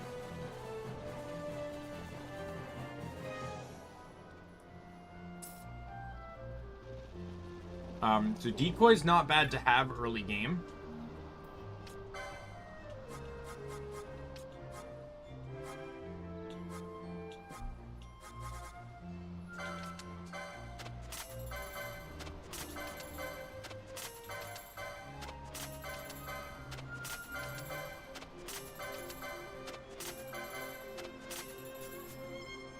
I'm gonna hold off on poach because I don't need poach. I did probably another thing I should explain. By the way, if you know this stuff, like, I'm explaining it, even though this is basically my, second and a half time I'm playing through the game. I explain all this as if someone's coming into this stream, seeing the game for the first time, despite the fact that I've already streamed it 2.5 times. But poach gets you unique, has a higher chance of getting you rarer items when you use it on an enemy that is an HP critical. However, you do not get experience or LP when you succeed in a poach. That is the problem. All right, and that's why I said early game you generally want experience and LP over rarer items. Especially since now the mod removes this, but you can normally use the Dustia glitch, the Dustia and the zoning glitch to just rake up money. Where you get Phoenix Downs, you run into the Western Sands, you have one party member HP critical, get Dustia near the entrance. Kill it with a Phoenix Down, it drops an item. You zone out, you pick up the item and zone out before the text saying experience and LP disappear. And when you re-enter, Dustia will respawn. And you can basically farm Dustia. You get a shit ton of money and experience doing this. And then you go back into town. You can either get more money, to continue doing it by buying more Phoenix Downs, or you can just take the money to use to upgrade for other stuff. I don't like doing that, though. It's like the Nagolmer thing where the Nagolmer's a bot. The mod, by the way, also fixes Nagolmer, but that is a rare game that spawns in the Still Shrine, and it basically can't. It's more or less in itself doesn't really do much to attempt to kill you, but it summons a lot of zombies. And basically you can set your gambits specifically to ensure that you cannot die.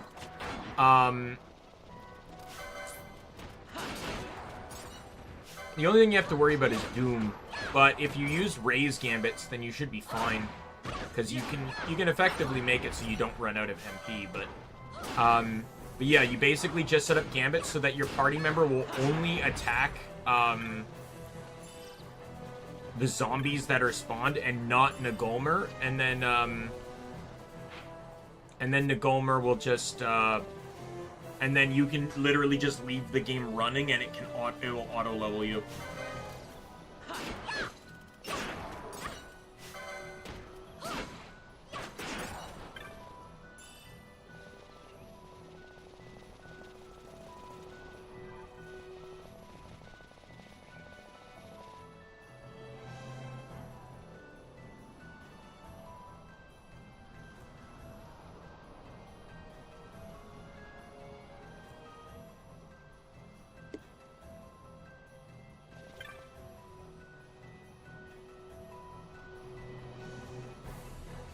Get what the mod does.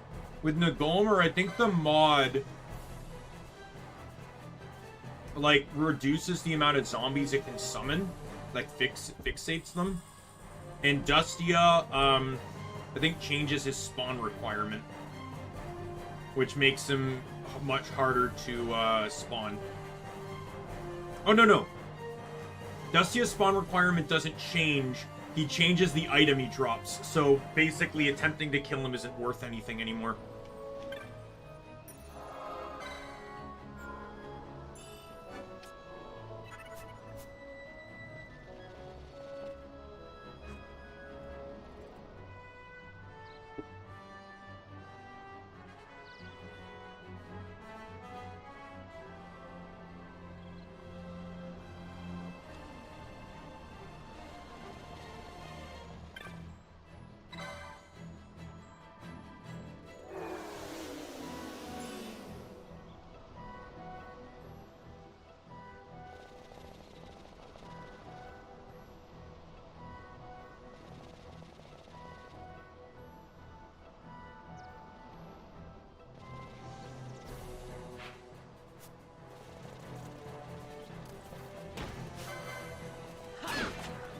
Bunga. He's an ally.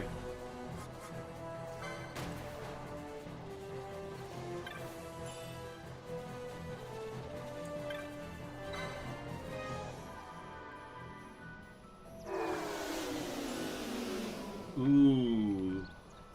This might not be lucky.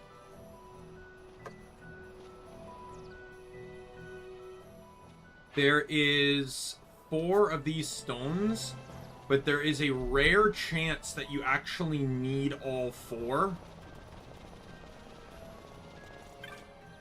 Like, you'll do this and you'll end up at like 97%. Oh, thank God. I've gotten that rare chance before and it's fucking annoying. Because these 3 are the ones I normally get because they're all so close together. The 4th one is so out of the wind.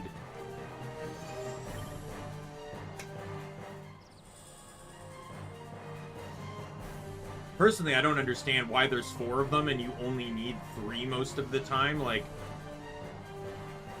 why not just make it so you have to get all 4? Like, it's just 25% each.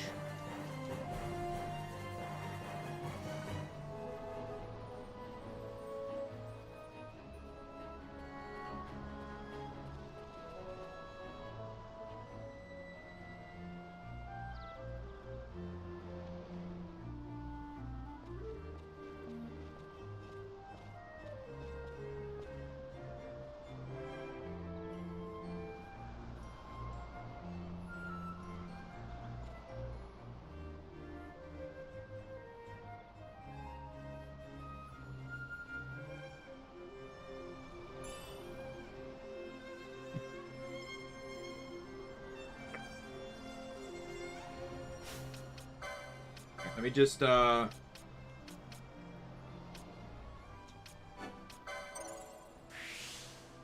just buy that.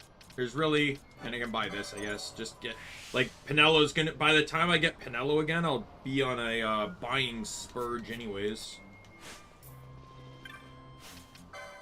Vaughn, what can I get on Vaughn? I guess I could get another Strength Lore.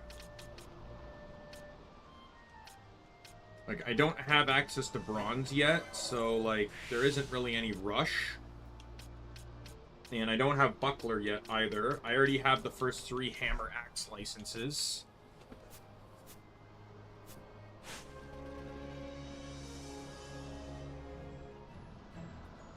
Only licenses that sometimes don't make sense are the licenses that are tied, that were based off of techniques that were changed. Like Shades of White Magic on a Foebreaker makes no sense, but that's because it was originally a technique that was changed completely. That technique isn't in the base game.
Hey, Vaughn.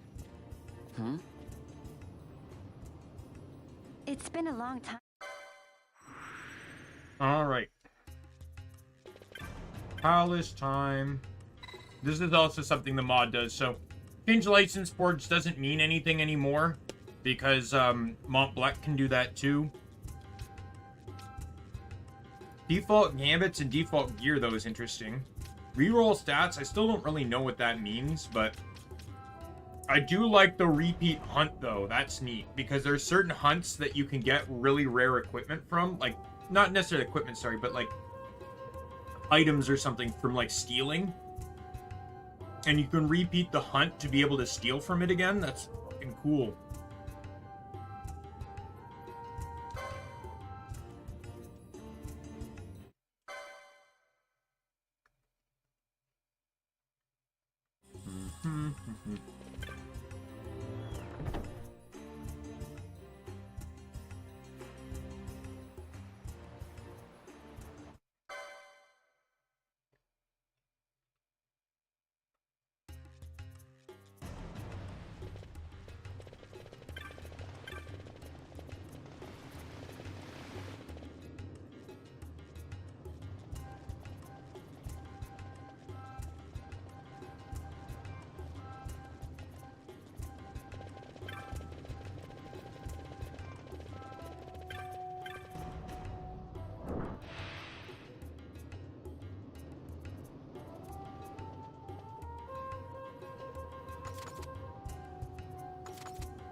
Alright, so I know this is going to be annoying because the rats can poison on a hit.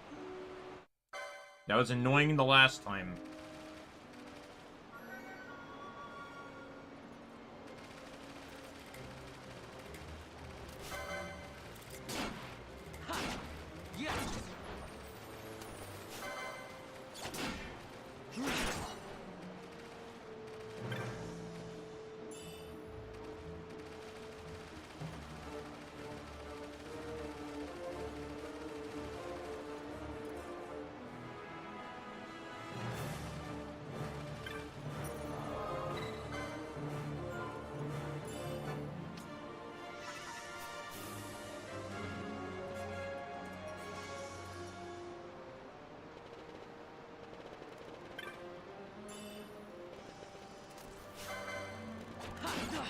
Yep.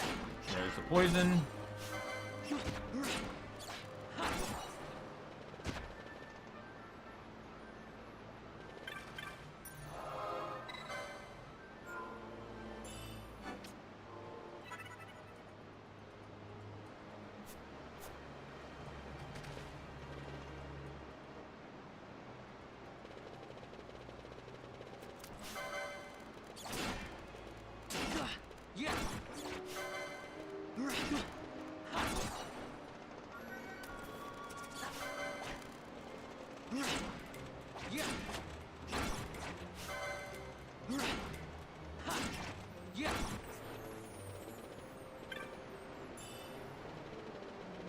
I feel like this is gonna work out though.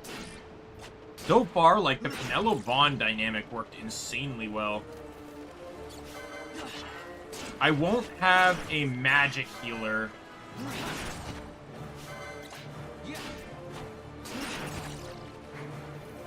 I have to use an antidote here.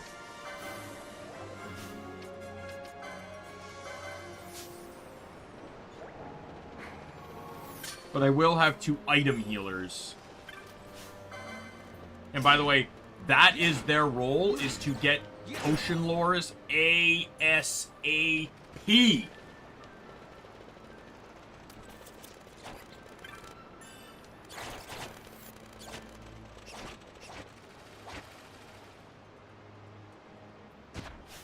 Alright.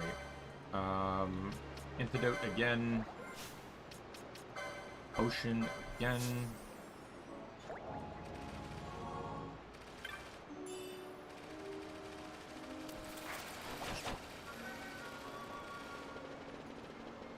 No Razor Fang.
Trying to do this without getting poisoned.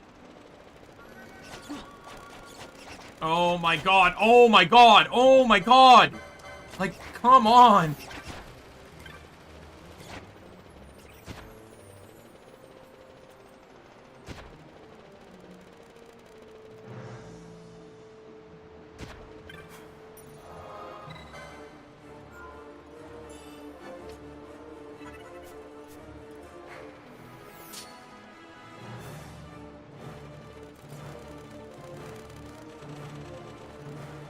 I'm farming the rare game just to get the kill, because otherwise, like, I don't want to have to come back here.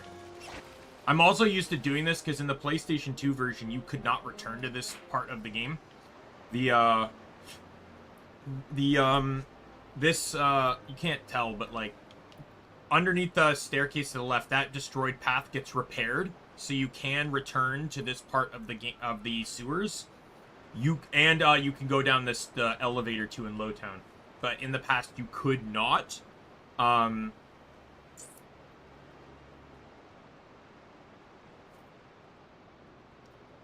that led to like basically the rare game that was in this area was non-encounterable again. There's no requirements. It's just like a percentage chance that it may spawn.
Oh, where is he?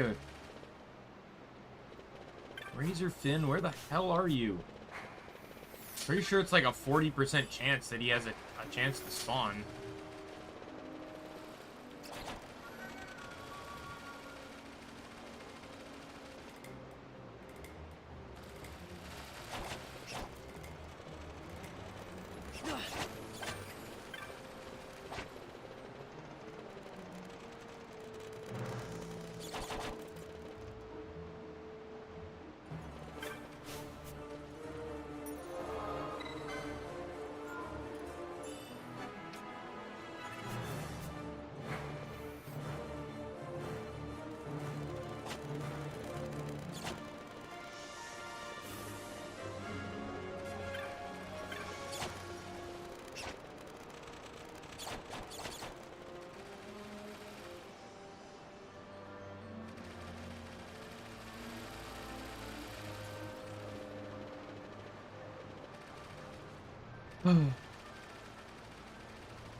Come on.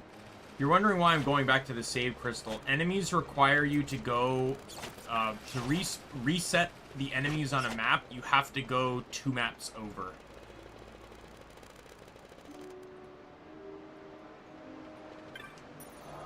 It also helps to get a free heal at the save crystal, too.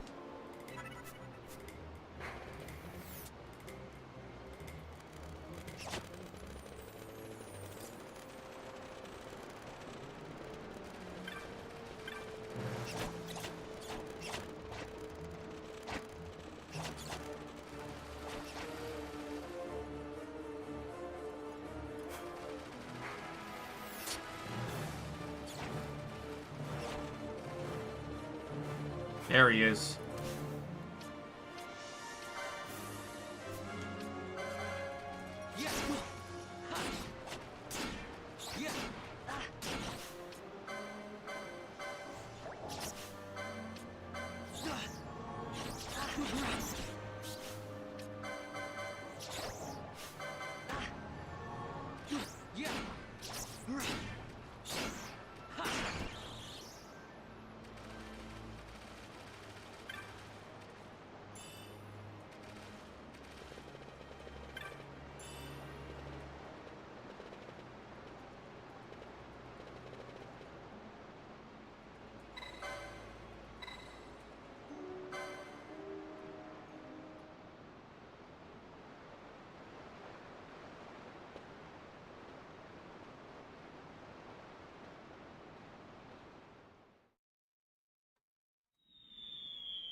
Alright, finally. Thankfully, rare games, you only have to fight once to get the credit. But yeah, another mod I have is this one here. For rare games, it tells you... Oh, it's only a 10%? Okay, well, then I think I beat the odds on that one.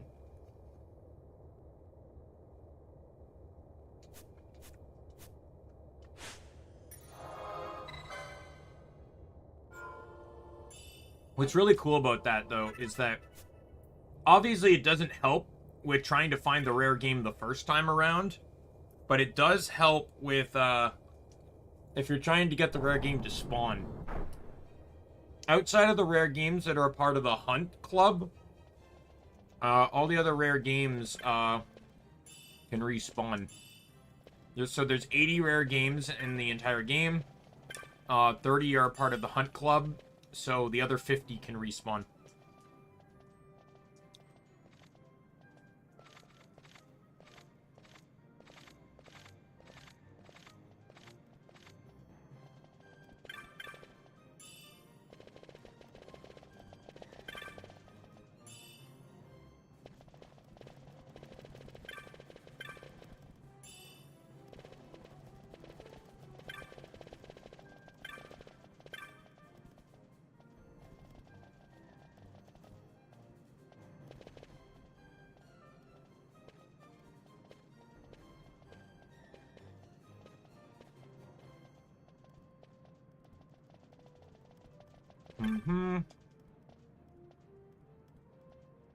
Over here.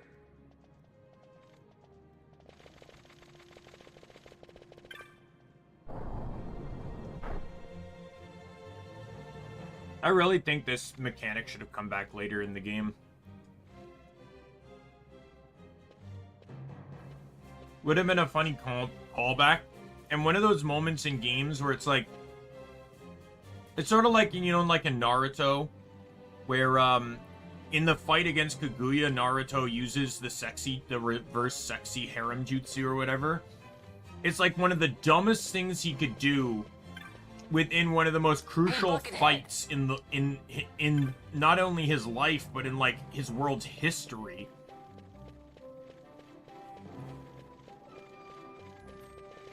And it's like one of those things that's like shown off in like one of the first few episodes and really emphasizes like it really shows that sometimes the stupidest simplest solutions can work in the craziest of situations.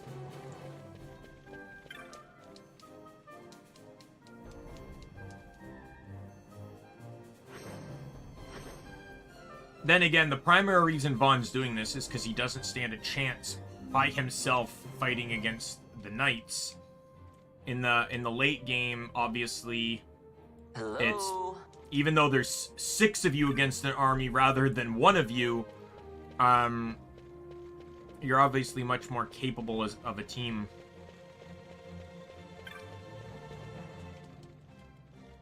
Over here.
Alright.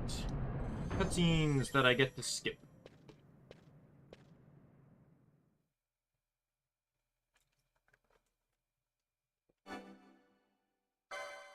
The wrong button.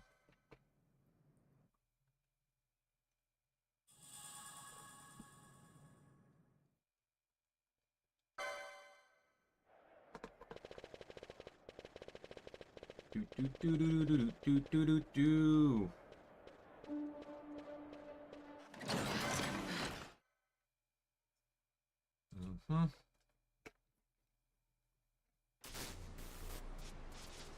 What happened? Our hover didn't just drop. It disappeared. Ah, forget it. Even if we could fly, the Ifrit's playing with fire, and I'd rather not get burned. We'll go the old-fashioned...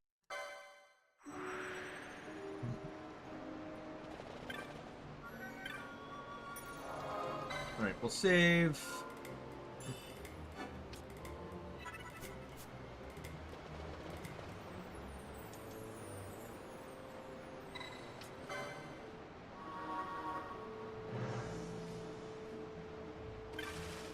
It's the best inclusion a mod could ever give me, the ability to skip that. Alright, so first things first I need to do is disable all of these gambits. Because they will still factor in, even if I disable other things.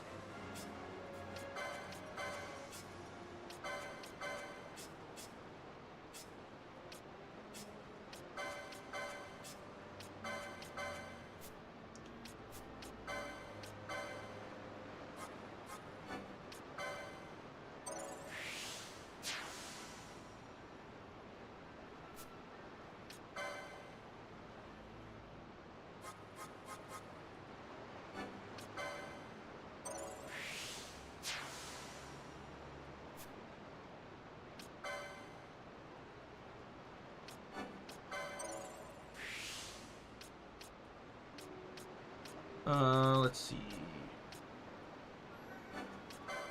Buy that. I will also buy this and buy a few more Gambit slots. Where is all the Gambit stuff is up here? Oh, awesome.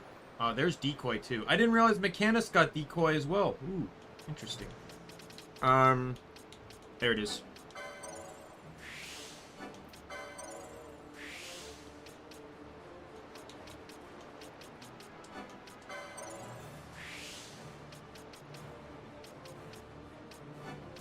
And I want to buy the, if I'm equipping the last tier thing on a license is when I want to make sure I'm buying the next one.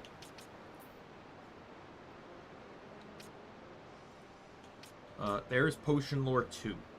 So that's what I really want to aim for. I want to make sure I get potions as valuable as possible.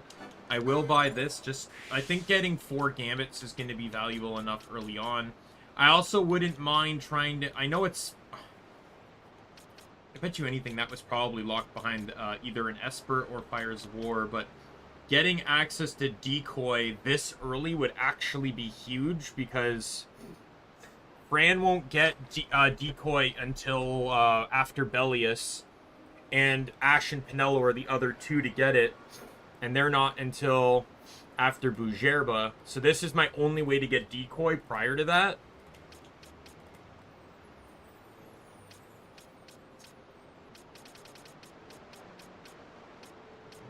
And there's Potion Lore 3. So that's really what... That's Balthier's primary goal right now, is to get down to there. And then maybe try to get to here, too.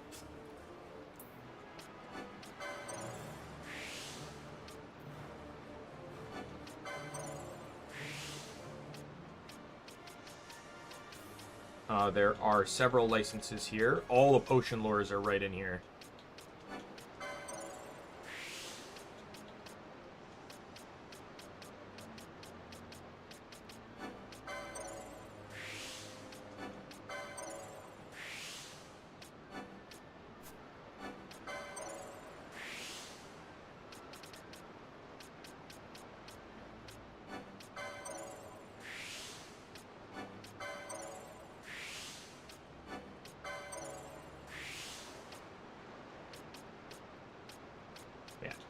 Bran will get the potion licenses much sooner. Also getting some of the magic lore licenses too. Damn.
Right.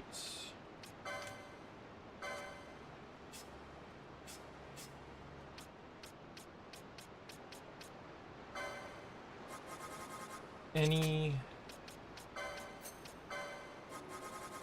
I will have Fran set to Cure before Potion, just because she has Cure, and it's a viable thing to do at the current moment. Her magic stat's not bad, and it'll help me just save on potions.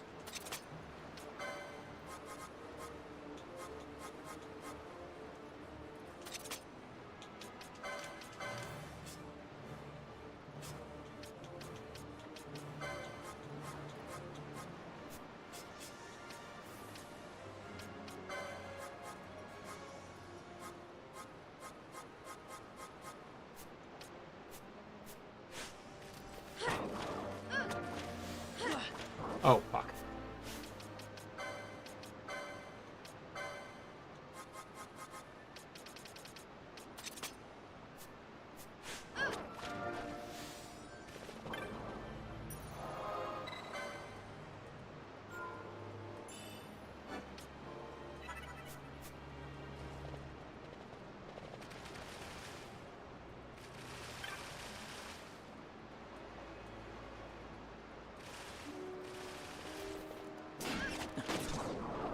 Oh, wow, that was interesting. So if you're wondering why there was a poisoned rat, some of the mice can sometimes spawn confused. It attacked itself in confusion before I got to it, and poisoned itself off of its own poison chance. Sort of like how in that clip I have on my channel of Terriermon, killing itself due to Chimeramon's, or Caramon's, insta-death ability.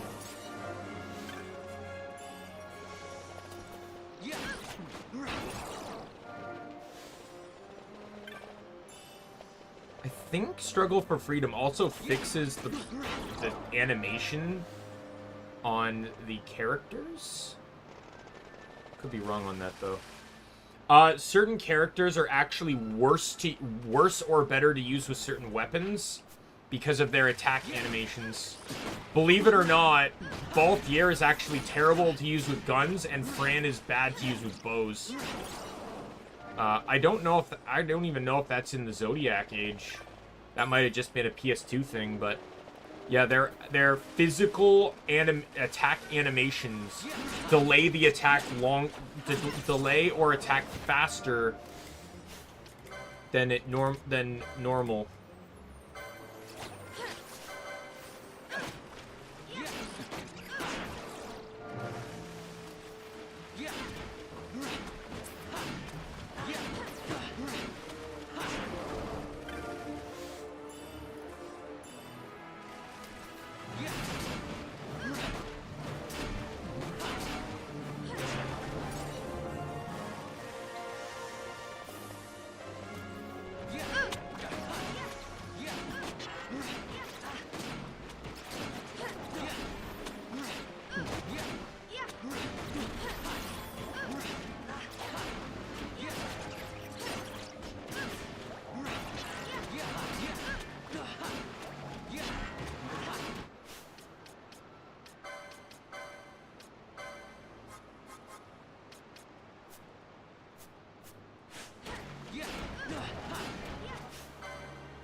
Alright, we can go get Amalia.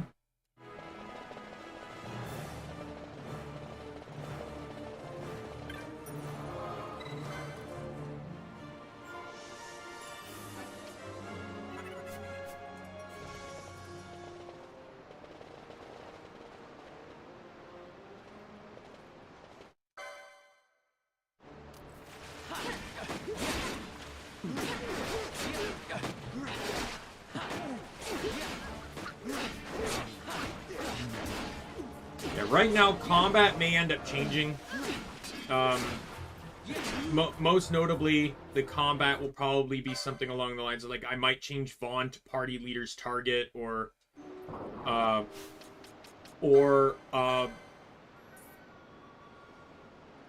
do, like, foe, like, lowest HP or whatever, just, like, something like that. Just something to do to lock him into one target is pretty much,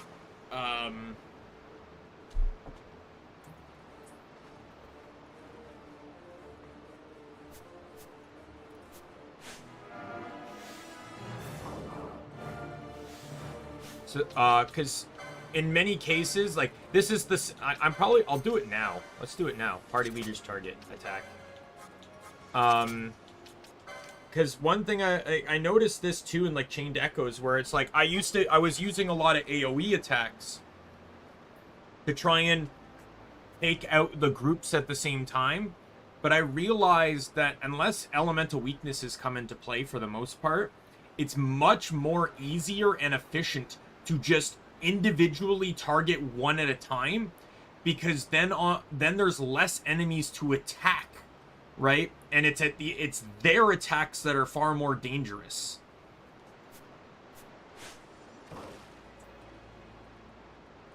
The situation. I just need to figure out, yeah, her gambits are fine.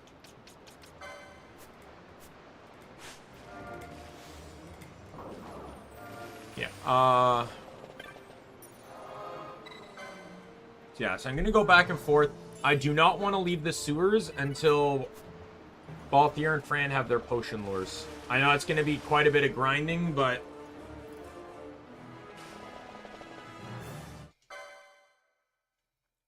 yeah, so Vaughn will now be forced to attack one target. Nearest visible will force him to attack one, and then party leader's target will make it so he doesn't change targets until it's dead.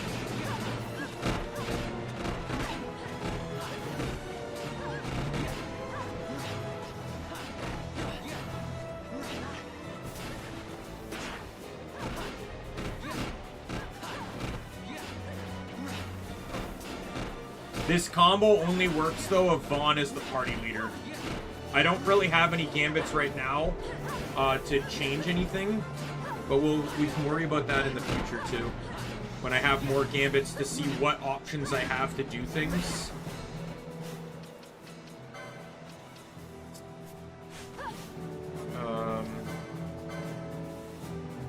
How does she have Cure but not Blind now? That's the same license.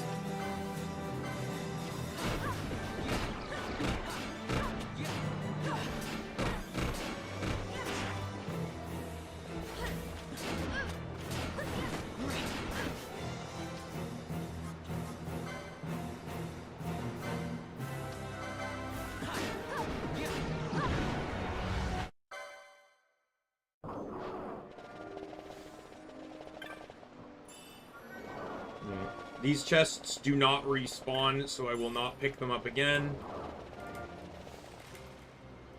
I'm going back here to heal and save.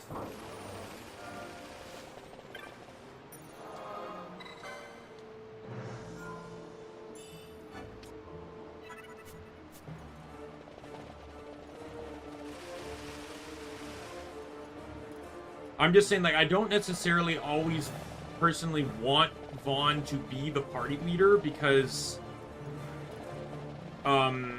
especially if he's in, like, basically a berserk state, there's not really much I can control for him. So I'd much rather him be in a combat state where he can lock into a target, but if I have to do just, like, lowest max HP or something, then I will.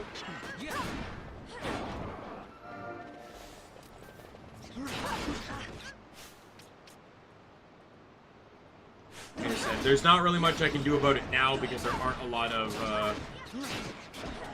gambit options at the current moment.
All right.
Right now, though, having Vaughn as the main DPS is fine.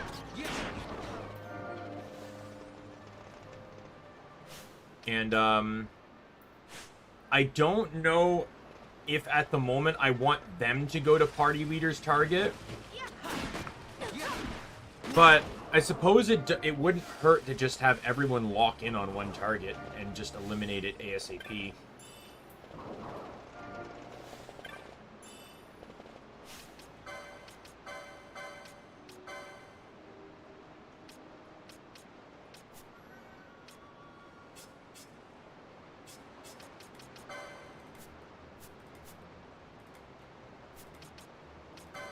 I also noticed that it says licenses here, but it said jobs with the safe for work, fuck, struggle for freedom, which is an interesting change and confused the ever-loving hell out of me a lot of the time.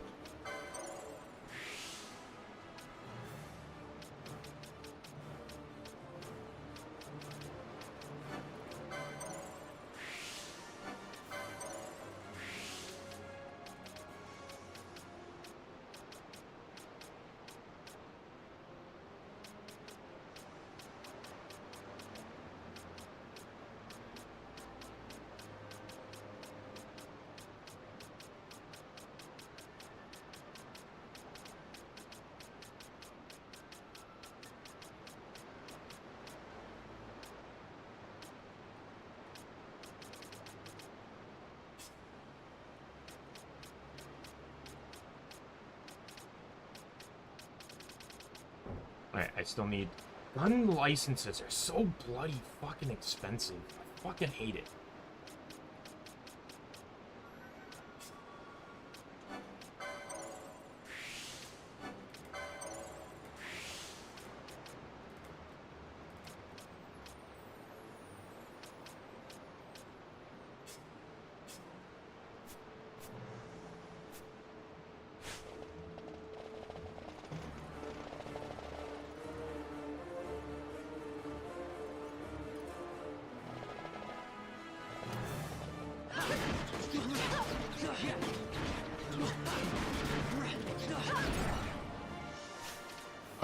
While I'm at it, just to save on eye drops too, we'll do ally any blindna just to get rid of this.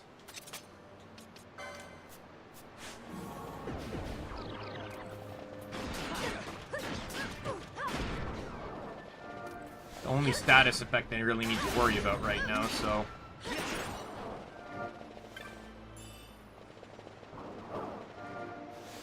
I do know party leader's target will probably not work in the endgame anyways, because Fran, being a black mage, will, when not using items, will likely want to target, let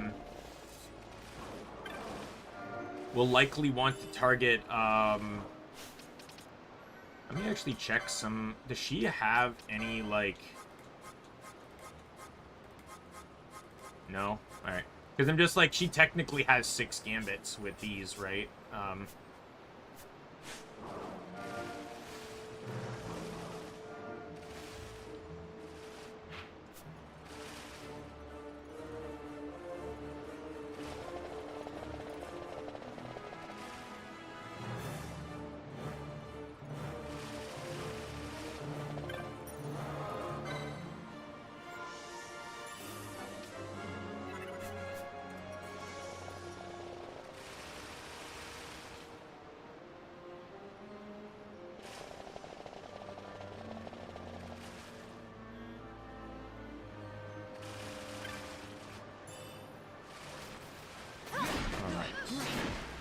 Did I get a crit?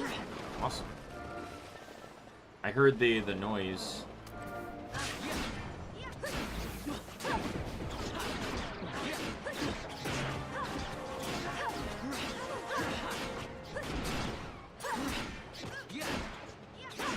By the way, I will say that, like, if Balthier, I don't think Balthier will, with Ulan and Mechanist, but, like, if Fran gets access to any more, spells that buff, that don't, like, what is it? There's Cura up here. What does Cura get? Raise? Okay, those ones require magic, but I'm saying, like, if there's any white magic techniques she gets that doesn't, where's the other Phoenix lore? That's going to be annoying to get.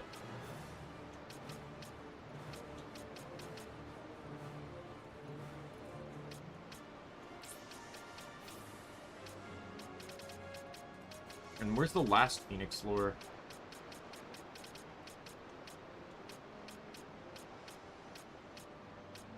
There's the Pheasant Netsuke. Where's the last Phoenix one?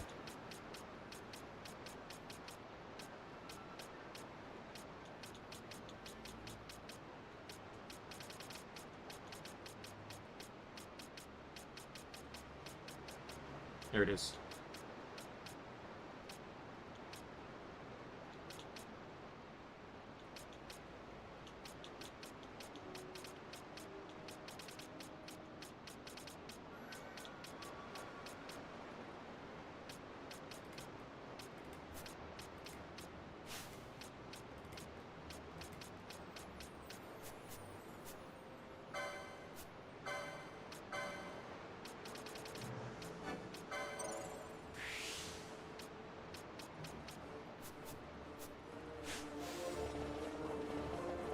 Getting all the potion lures is really important. That will make, you know, potions be more valuable than they currently are.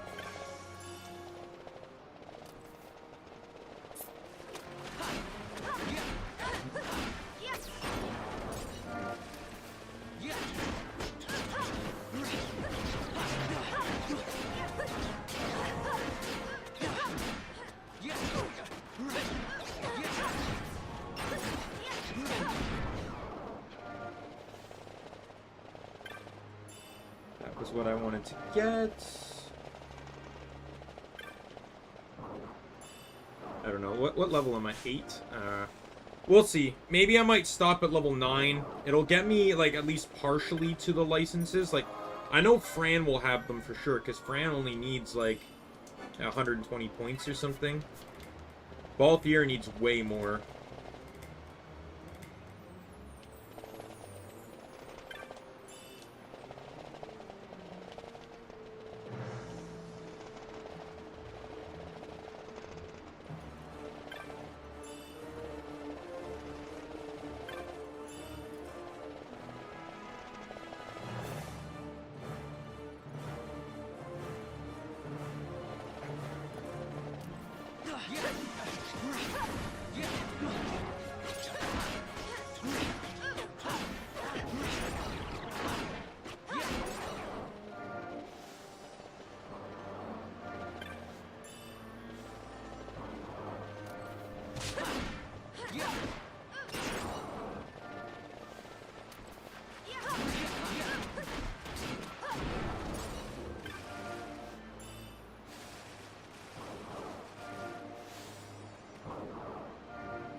Alright.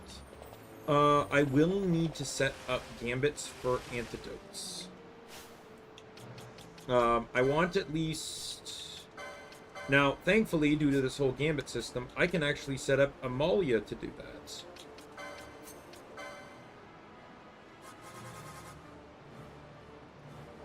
I'll have you do Phoenix Downs here.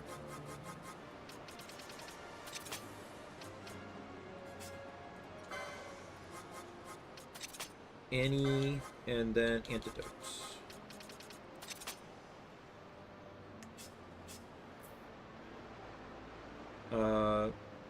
I don't really want to add something, unless I can buy a new gambit slot. I don't really want to add anything to you. So you can do it for now.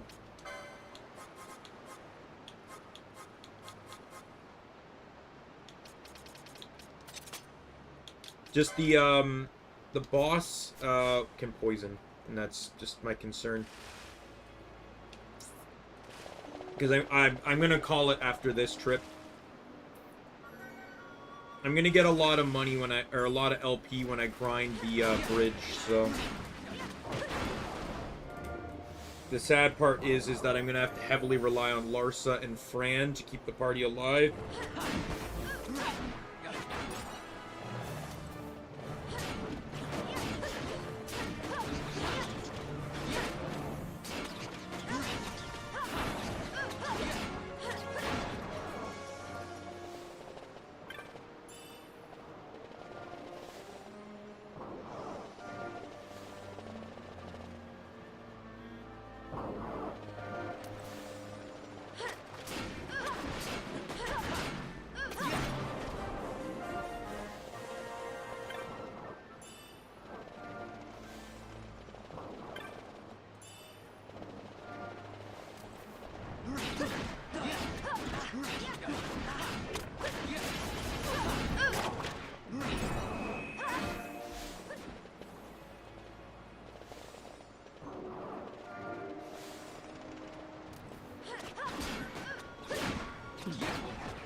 Alright. We'll call it here and head into the boss fight.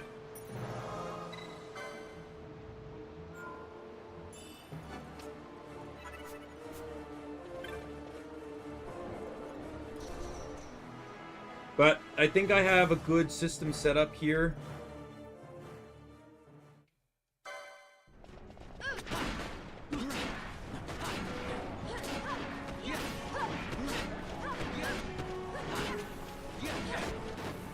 The only thing I wish is if I could have decoy. If I had decoy, I could have had Vaughn pull it to the water. This guy gets much weaker when he stands in water.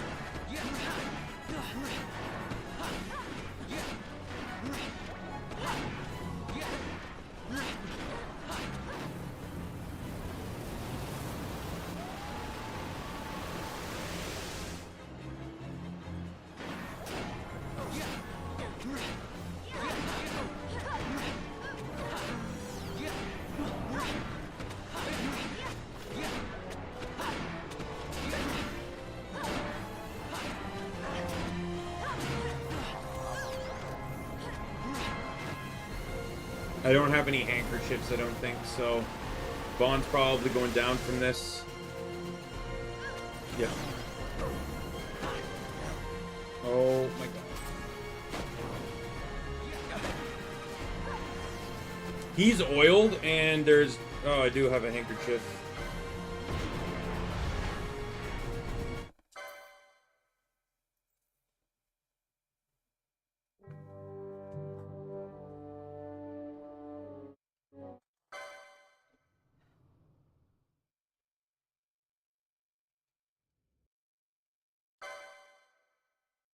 All right.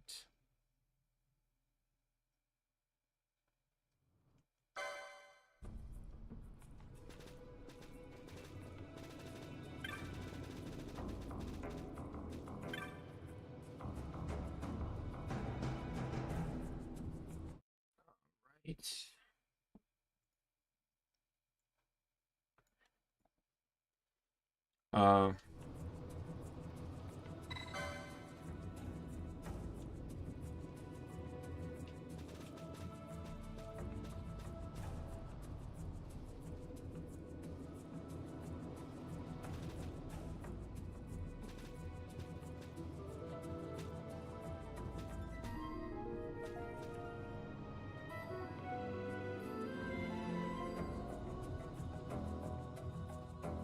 Pretty sure this doesn't change, right?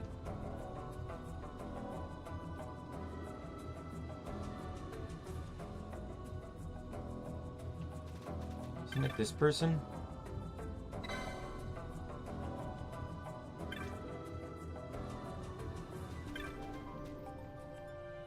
Oh no, it was the Bonga, that's right.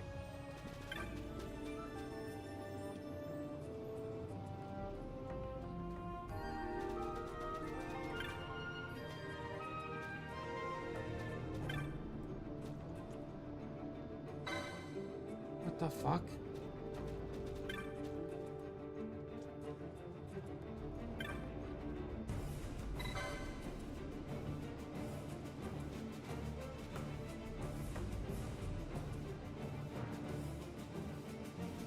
Standing, okay.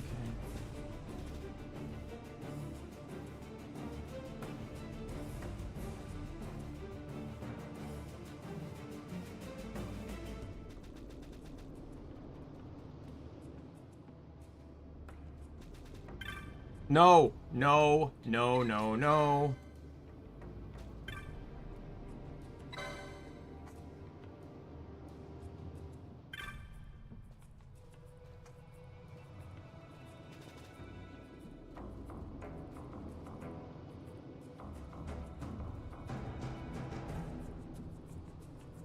Right, so that's just a standing guy with yellow, and then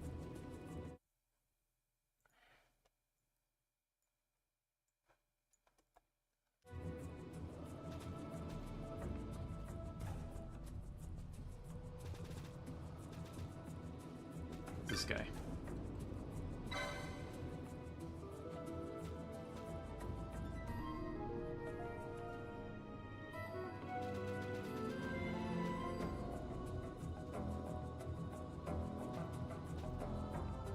That guy's standing in yellow. I'm taking screenshots here to cheat.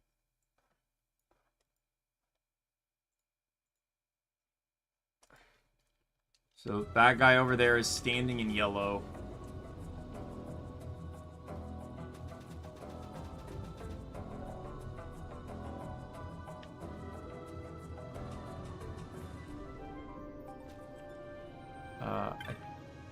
Nothing else seems off. I can't fully tell about this guy, but so I'm going to assume it's this guy here. Fuck off.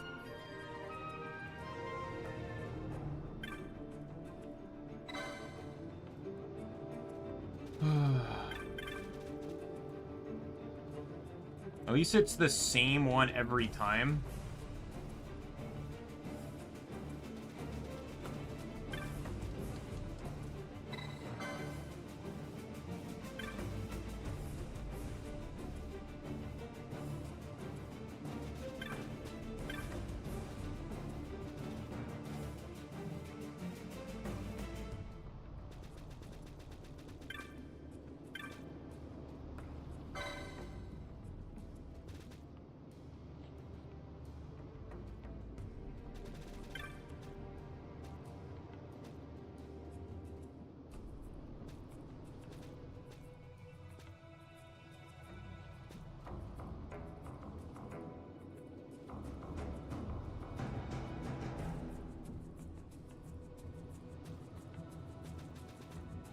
Whoever it is in a slightly different position than...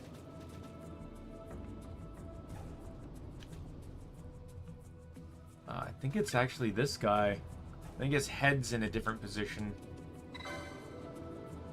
Yeah, different pose. Alright, one more. I believe in this one of them changes to yellow pants. That's the only yellow pant guy there. He's slouching. They're standing straight. Standing straight, laying down.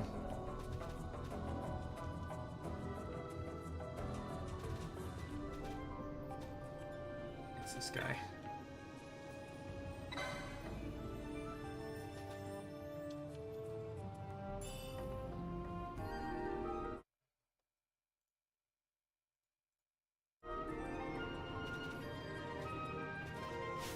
Now, I don't think he can equip it, because this require, like, so this minigame was added in with a license, or added in through a mod that it can be used in base game.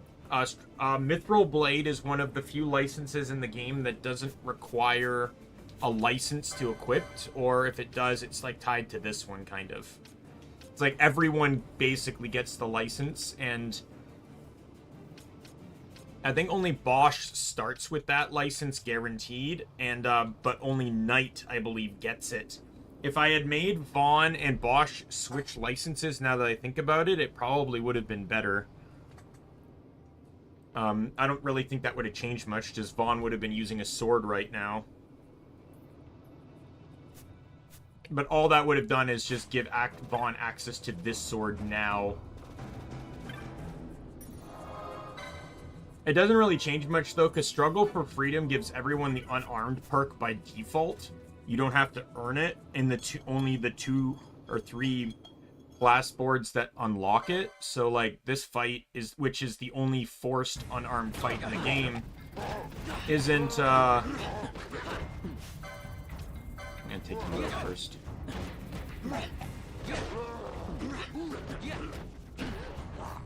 It's not that hard, especially when you're dealing double unarmed damage. And besides, like, I had to do that mini game for the sword, when in reality I also could have just made Vaughn a mage and just cast magic. Look. That's the easiest way to do that fight, is to just use magic. Because they don't do anything to stop you.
It's probably best if I don't straggle here. Like, they infinitely spawn here, so...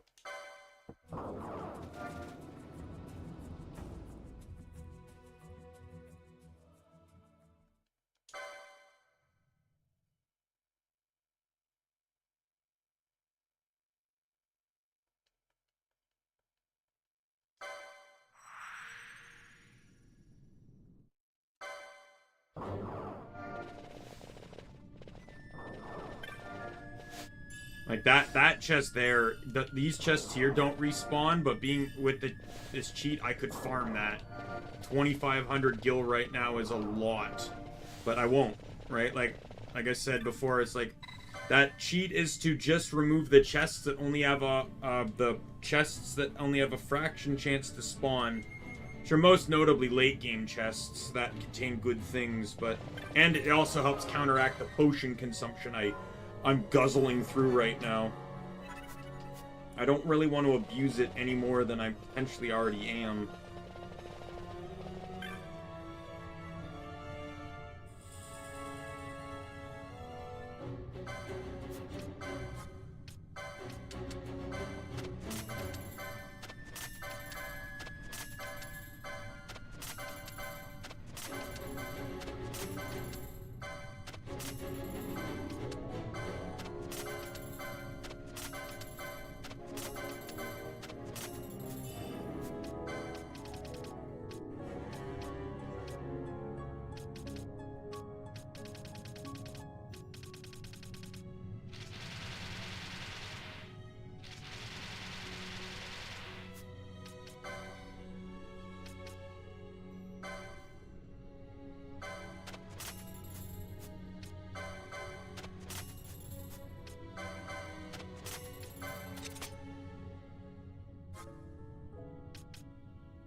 No, we'll leave that for now.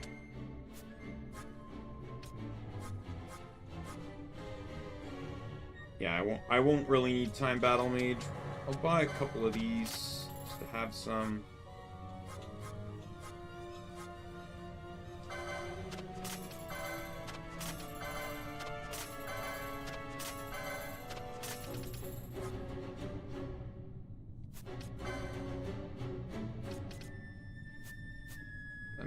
Let me just equip the new weapons here.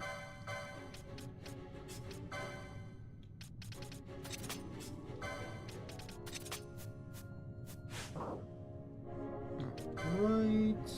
We're gonna sell this, sell this, sell this.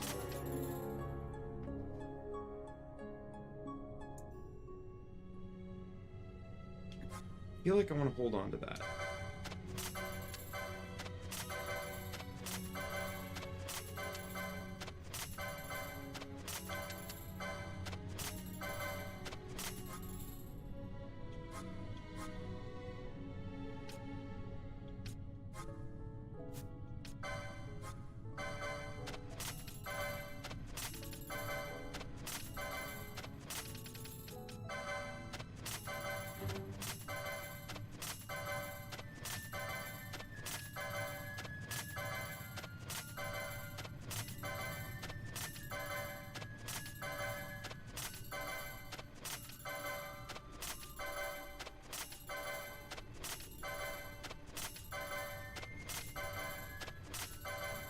Alright, just buy all these. And then we'll see what I have here, because this will allow me to try and save a little bit more, because I can have Fran... I can now have Fran heal at 60% with Cure, so I don't have to worry too much about...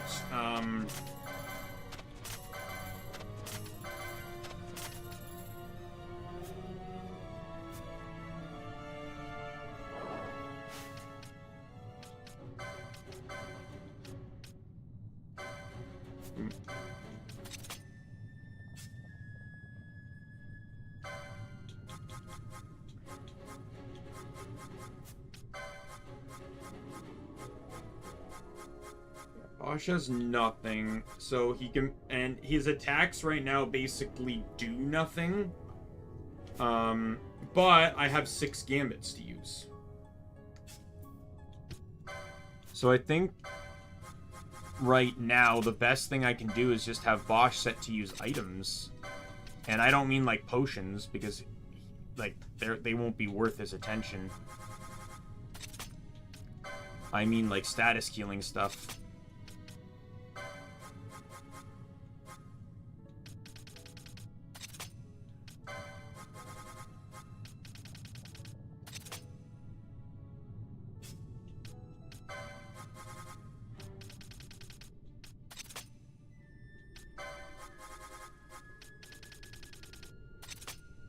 Alright, we do that. And then he can just attack there. He'll reset in a moment anyways. And actually be functionally useful then.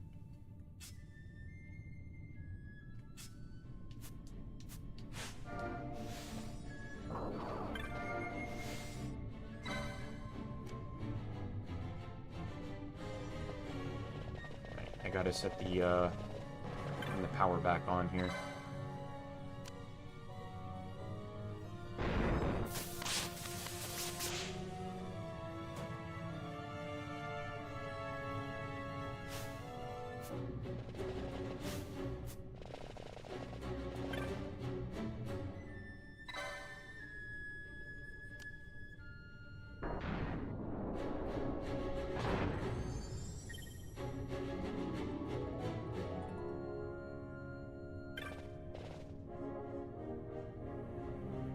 I do want to make sure I come back and get, what status effect, by the way, is on my current hammer? Immobilize? That's not really that useful.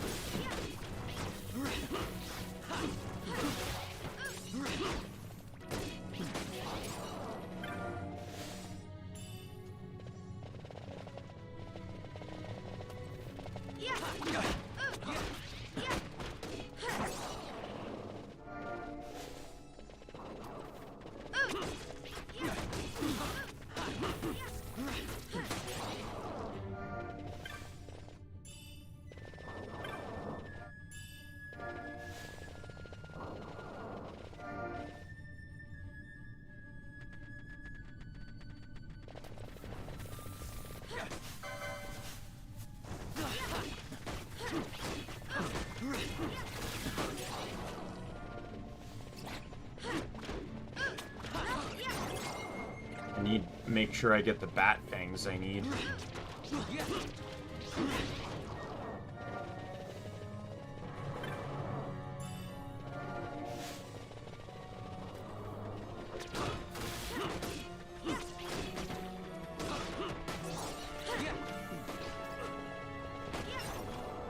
I'm trying to pull him back, so... Because if the enemy's not over land, it won't drop anything.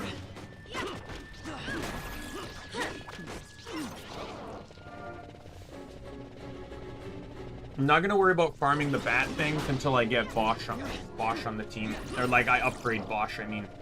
Like, I get the cutscene.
Alright, let's get the map here.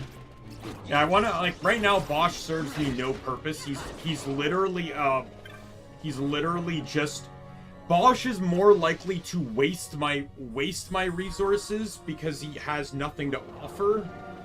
Like, he pretty much does no damage.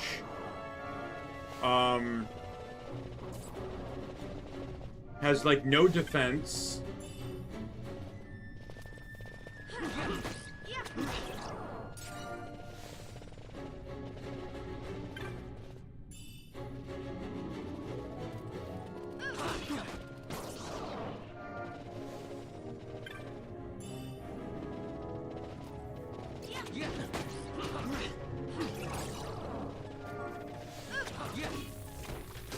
Yeah, the one downside here is that Fran, it's usually always Fran, because I usually make Fran my black mage, but, I do not have a Blizzard user this time around, so the Mimic Queen's gonna be a bit harder to fight this time around.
He does nothing on the flans. And Balthier already does nothing on the flans, so...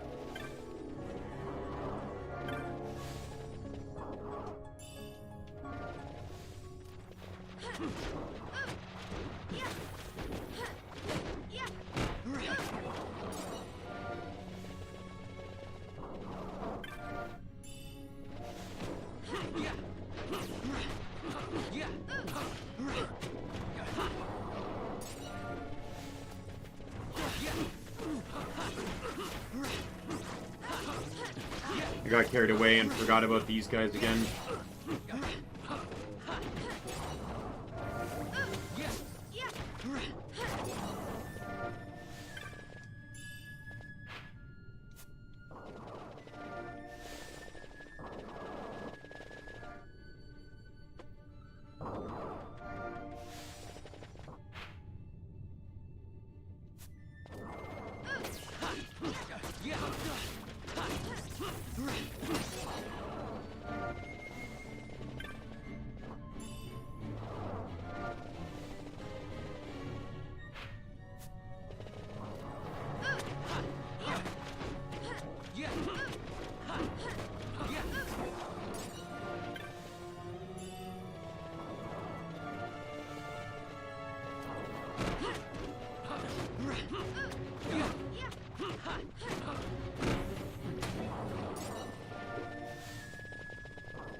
She's dead. Skeleton's dead.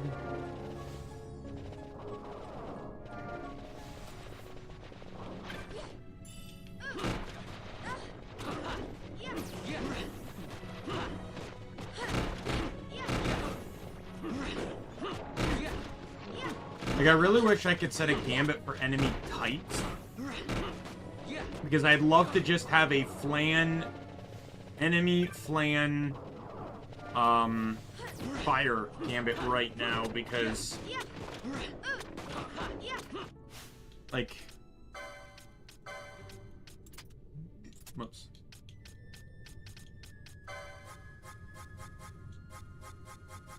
Oh, I do have Blizzard.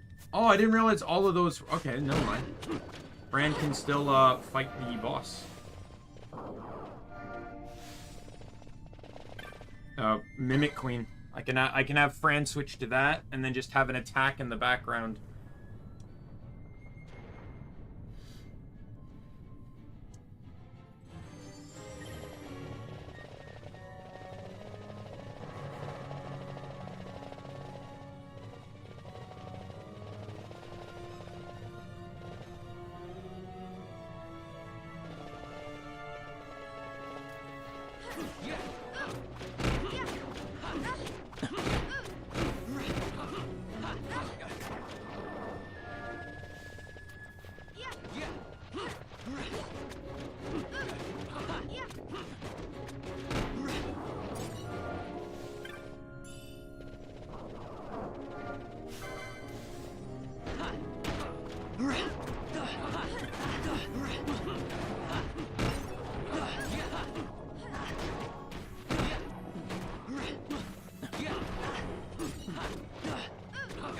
I'll be able to cure the oil in just a moment.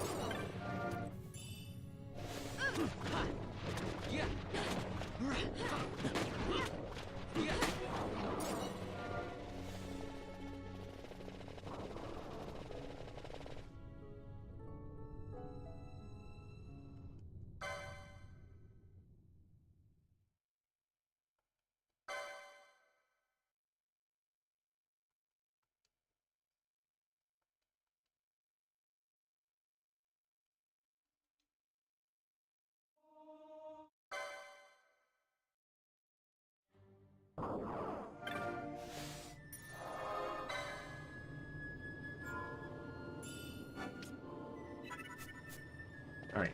Bosch is now useful.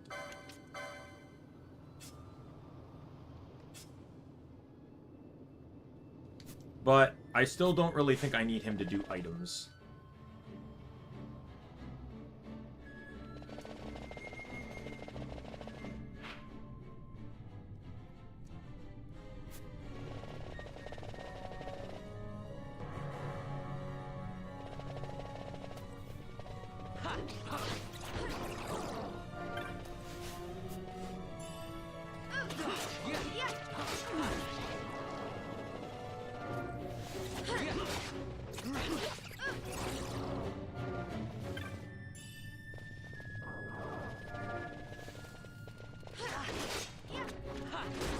Oh, sorry, hit the button.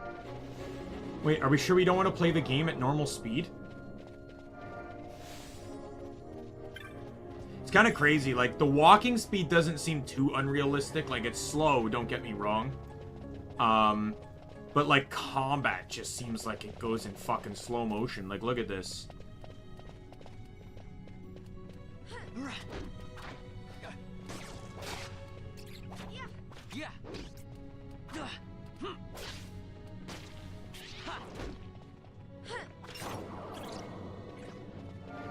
Now, there's still good situations that involve playing at that speed. Like boss fights where you may need to have manual input.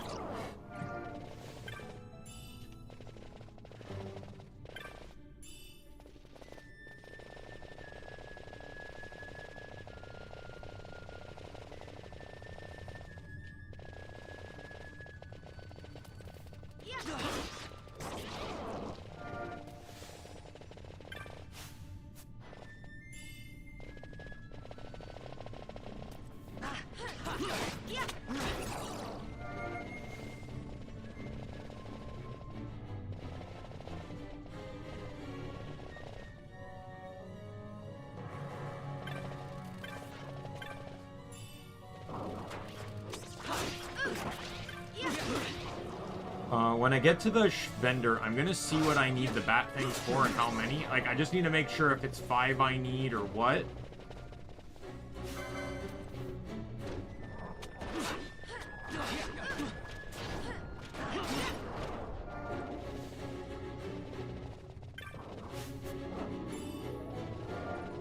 I also need to check the yellow liquid, too.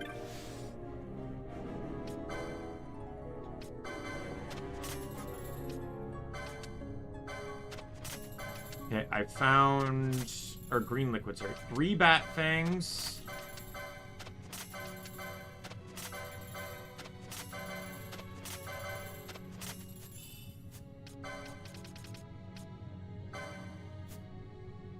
There's 1 bat fang. Marksman's Delight. Any crooked fang, which isn't really going to be a problem. Green liquid there. I just sold 3 of them.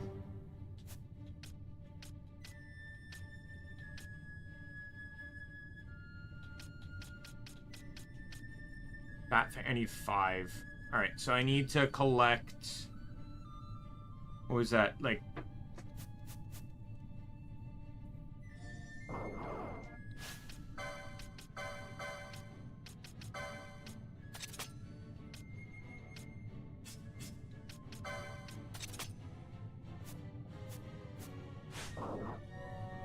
let me sell the...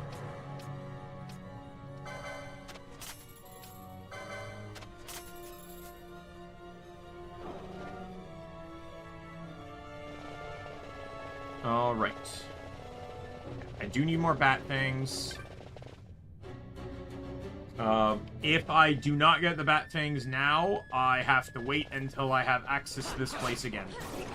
Because these stealings are the only enemies in the game that drop them.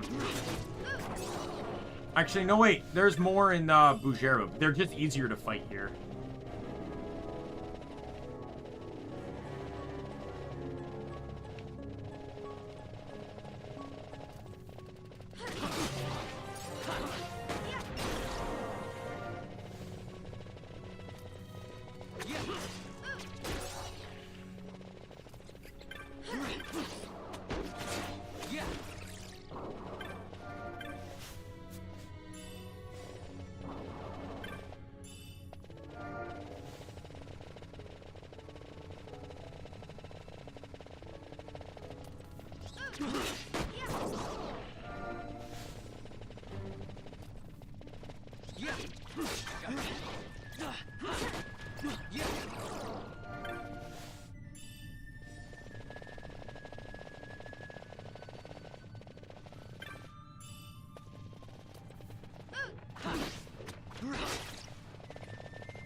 I do want to fight more clans, though. I think just to be sure, I'd like to get at least 1 more green liquid.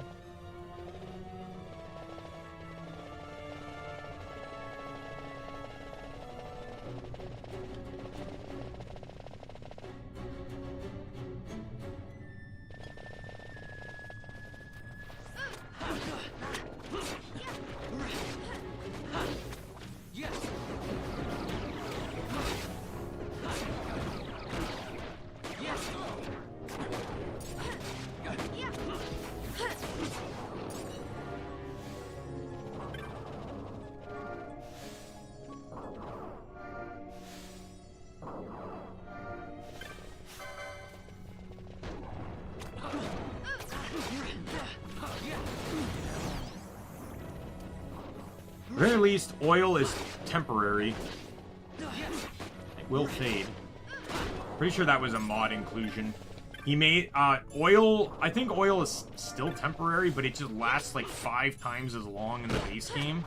But because he made it so that fire can inflict oil, he drastically reduced the length of oil.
I have not gotten a single bat thing yet.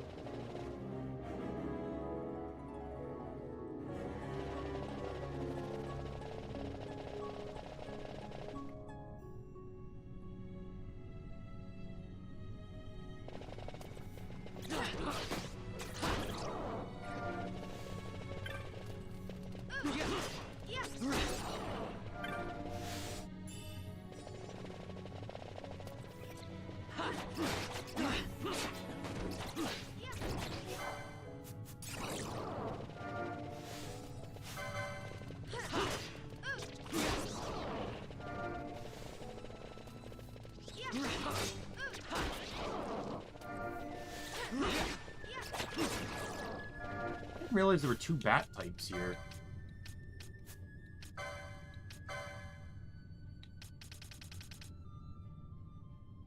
Oh, like I just killed a seeker.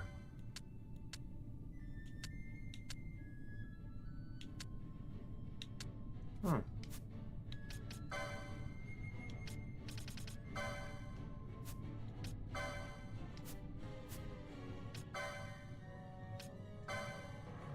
Awarded for using techniques over 100 times. That would be first aid.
I only got 1 bat fang. The arrows I just got cost 1. So yeah, I got 3 bat fangs cost 1, so I need 3 more bat fangs.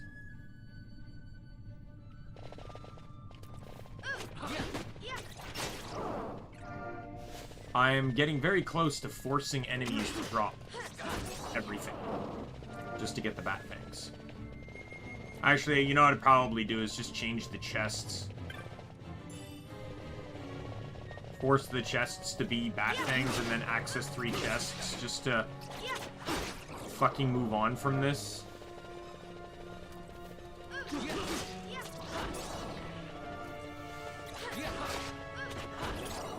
There's 1. The only reason I really don't want to do that is because I really do want the LP.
It's like the bats are the only ones not dropping shit. Come on. What is the drop chance of the bat fang? Because I am absolutely not getting it if it's what I think it is. Oh. Well, it's 5%, so that's already pretty bad. I should probably be stealing from them at this point.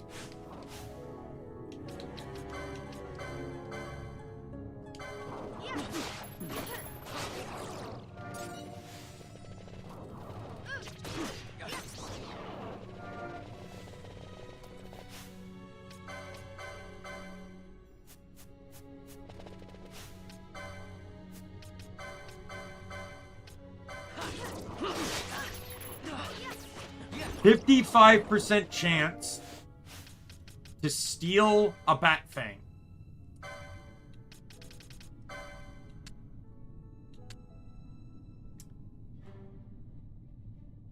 A 10% chance to steal a teleport stone, and I've done it twice in a row.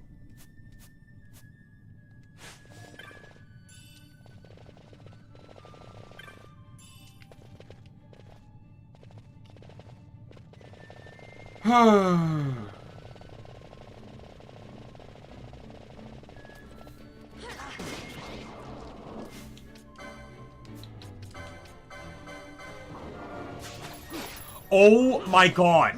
I just got the 3% steal. In 3 steals, I got a 10%, a 10%, and a 3%. But not the 55% I'm actually farming for.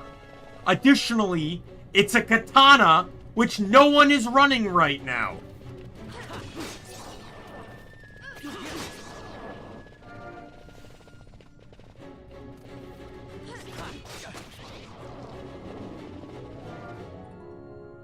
I'm actually frustrated by this.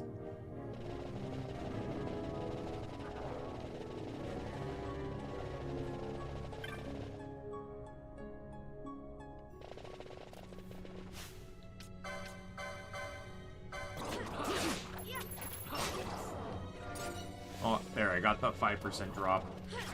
Crazy I can get the 5% drop, but I can't get the 55% steal.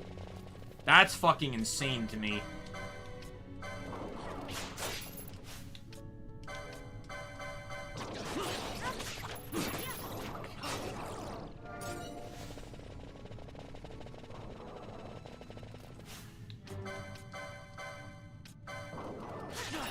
Oh my god.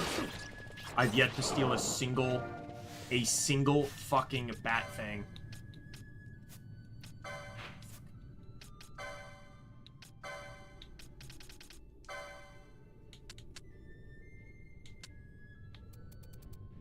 How did I steal a windstone?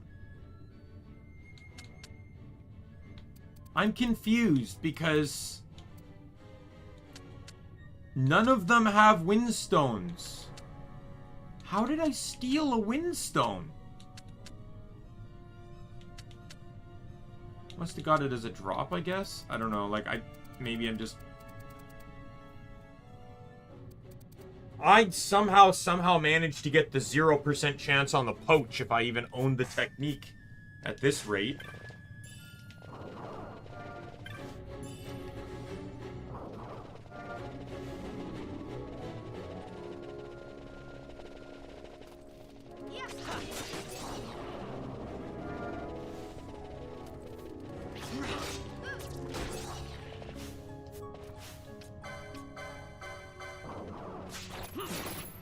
I stole a windstone. So the rates are wrong. Because this is what happens when you install mods. They're not necessarily accurate. Or I might have actually... Never mind, I think I know what the problem was. I wasn't... Oh, there we go, got it. I wasn't stealing from a stealing...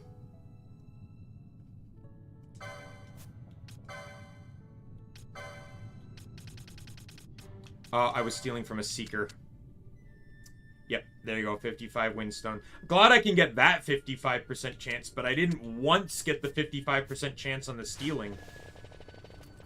Yeah.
You came to me. That was your mistake.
Alright. Fran, my darling. Just turn that one on. And then bow highest max HP. Blizzard.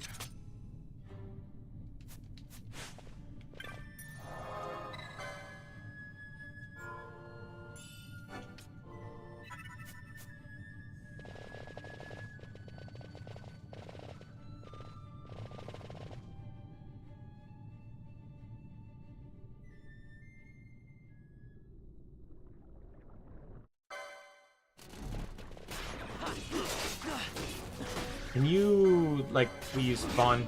Please?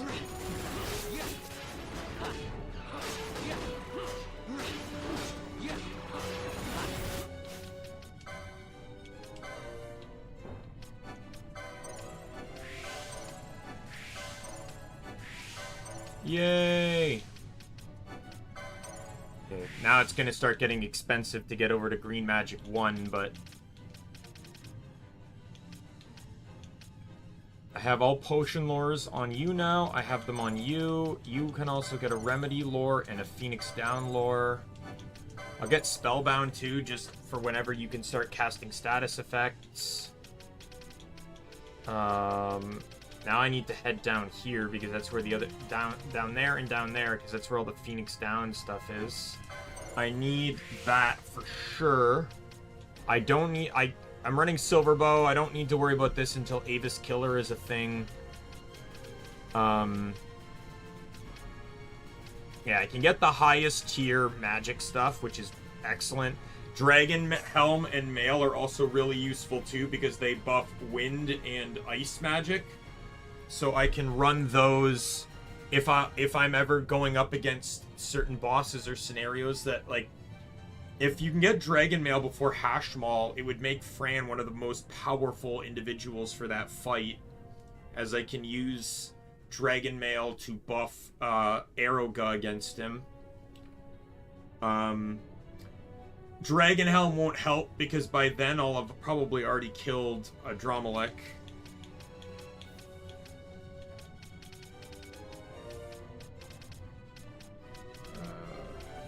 Just trying to think of what I want to go for next. I feel like maybe I should head my way in here because I would like to get the Pheasant Netsuke. I should probably buy these, but my concern with these really doesn't matter much right now. The concern is probably going to be more closer towards Black Mage.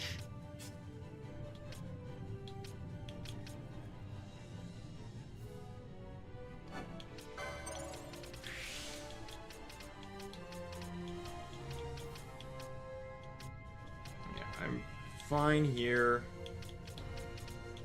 Just wanted to get that license just for now.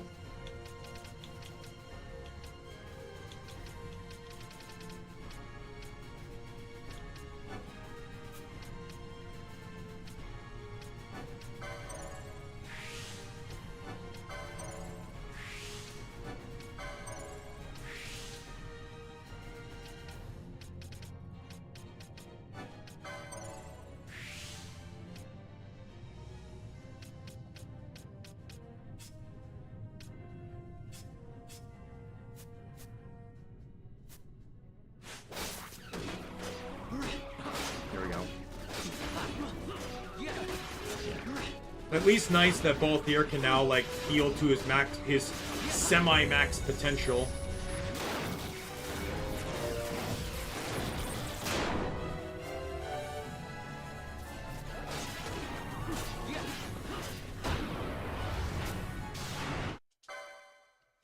There we go. That was a good fight. That was an excellente fight. I was lucky that Fran did have access to Blizzard at this point in time. I'm just going to turn that off. Nothing else matters.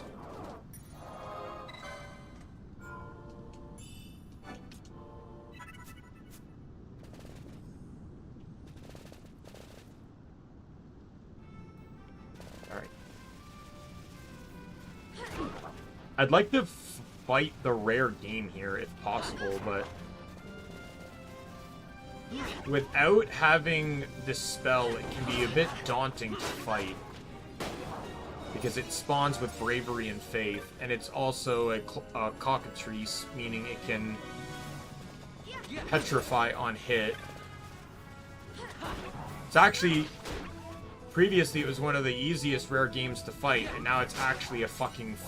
almost identical to a normal cockatrice. The mod maker just made him bigger. Sort of like what he did with the not the cockatrice, the cactoids, where he just made them larger. He did the same thing here.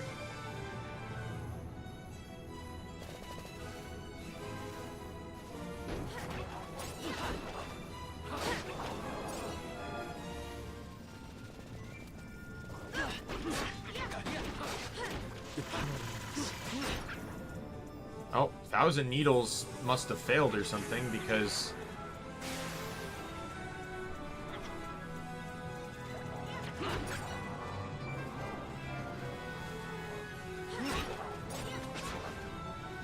let me find the other...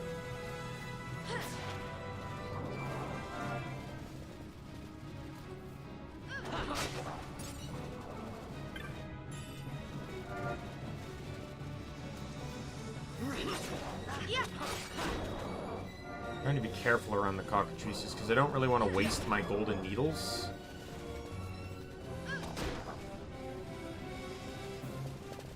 There's one.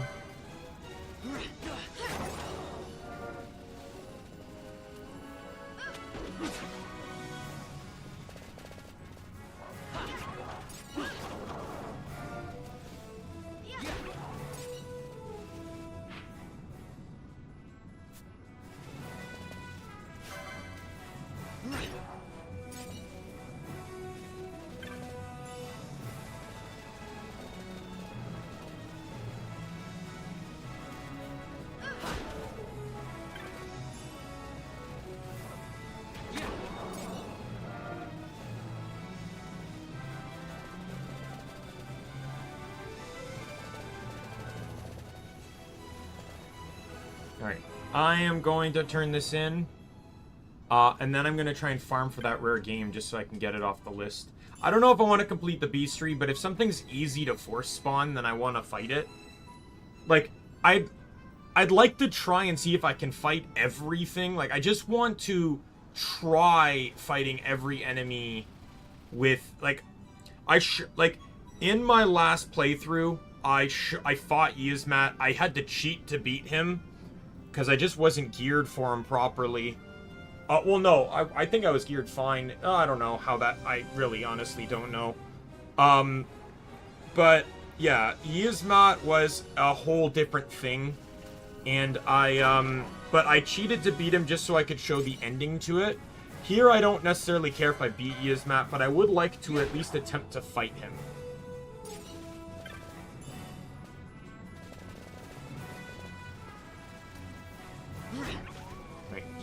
So he's not guaranteed to spawn, but like he has like a... It's like a 20% chance or 10% chance to spawn after every cactoid you kill.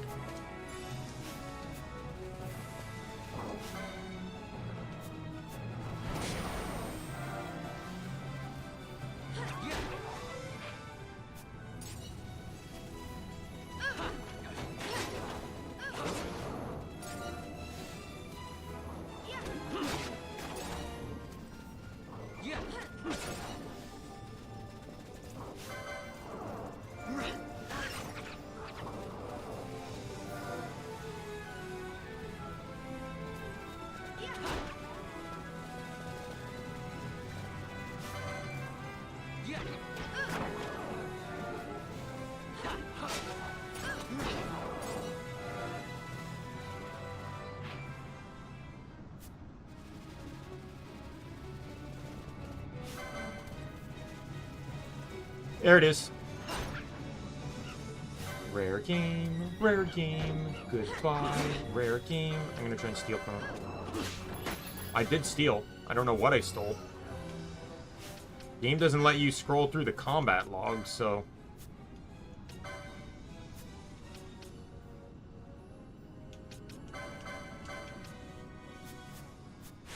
Well, let me see what he drops, or what you can steal from him. Yeah, player must defeat cactites in the labyrinth and look in the southwestern cul-de-sac right outside the exit of the outpost. Each cactite killed has a 33% chance of spawning the right Ravager. An easy way to trigger it is to save at the nearby Nalbina crystal. Kill all 3 cactites in the labyrinth and then soft reset if it fails to spawn. Steel is a scream root, so it's an item. It's a loot item. Alright. Just make sure, I'm going to talk to him again just to make sure. I always forget whether you actually have to talk to him about the flower or if you just know to go there. So we'll go do this, and then we'll go do her first few stages of stuff, and then we can teleport back. Yeah. If I see the rare game, I'll give it a shot, but I'm not holding my breath on it. Fucking Christ.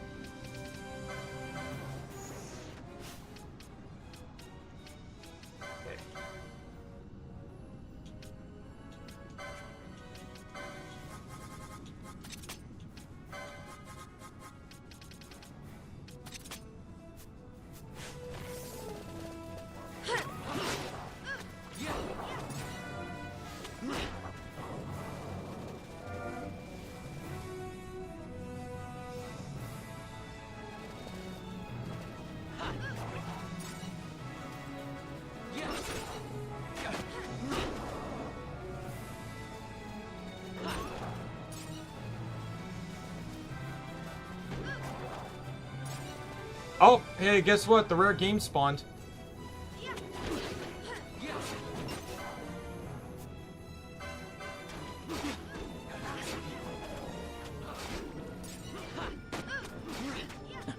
Really can't see his health bar though, because he's so bloody fucking big. He's almost dead though. Got him.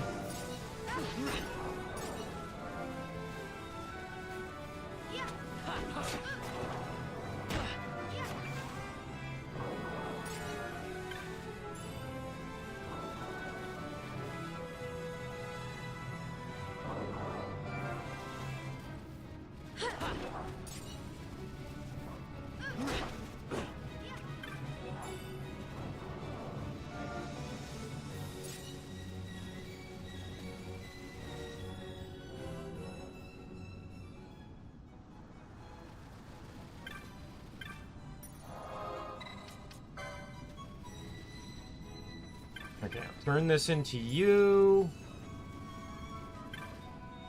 Now you want the clams. 1, 2.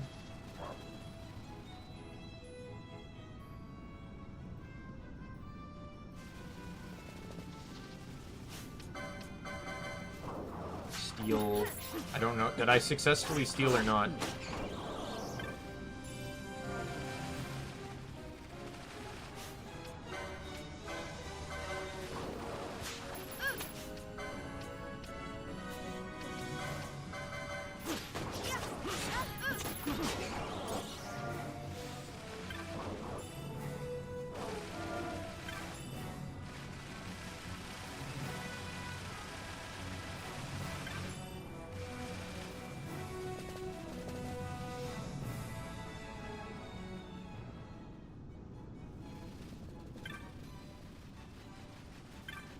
Okay, give these to you. Now I gotta go back. And then I'll teleport since I don't really have anything else to linger around with, I can teleport back to Rabanastor. That's one thing I really appreciate with the mod too, is it made teleport stones so much more viable. Early game teleport stones are basically terrifyingly limited. You can pretty much only get them as rewards or drops. So you have to use them very preciously. And after that, you can't actually buy them until the final city in the game. This guy the mod maker just said, nope, fuck no, the orange crystals exist. Use them, like...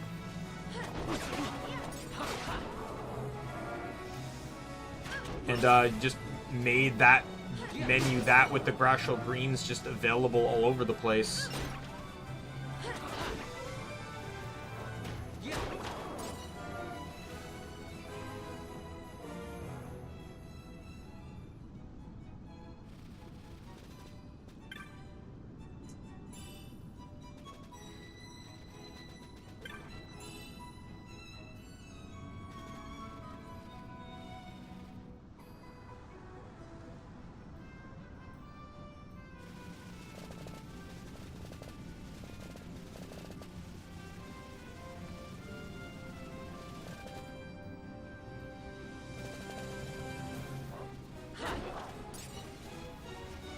Man,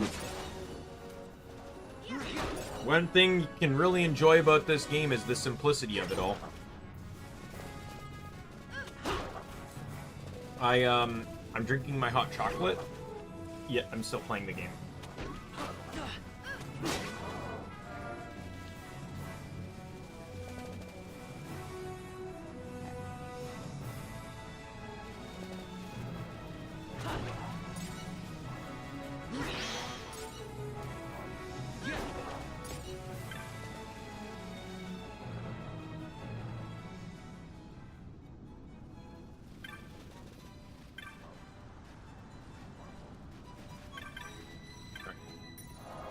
We're all good. We will teleport to Rabanastor.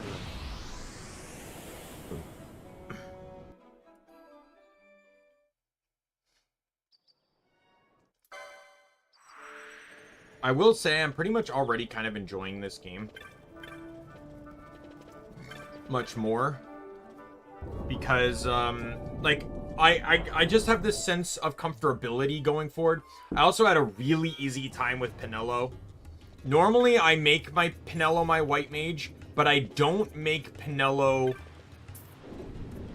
I make her my white mage, but I don't make her white mage first. I usually make her whatever the other class is first, because it would be better until I can get the second class.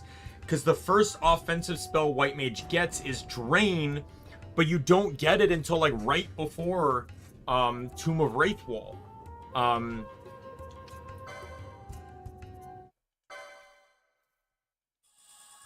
So it's really frustrating. But, like, I've now kind of realized that, like, Pinello's fucking boss. Like, she's the only one that has a Cure Gambit, so just buffing her for healing is actually really good.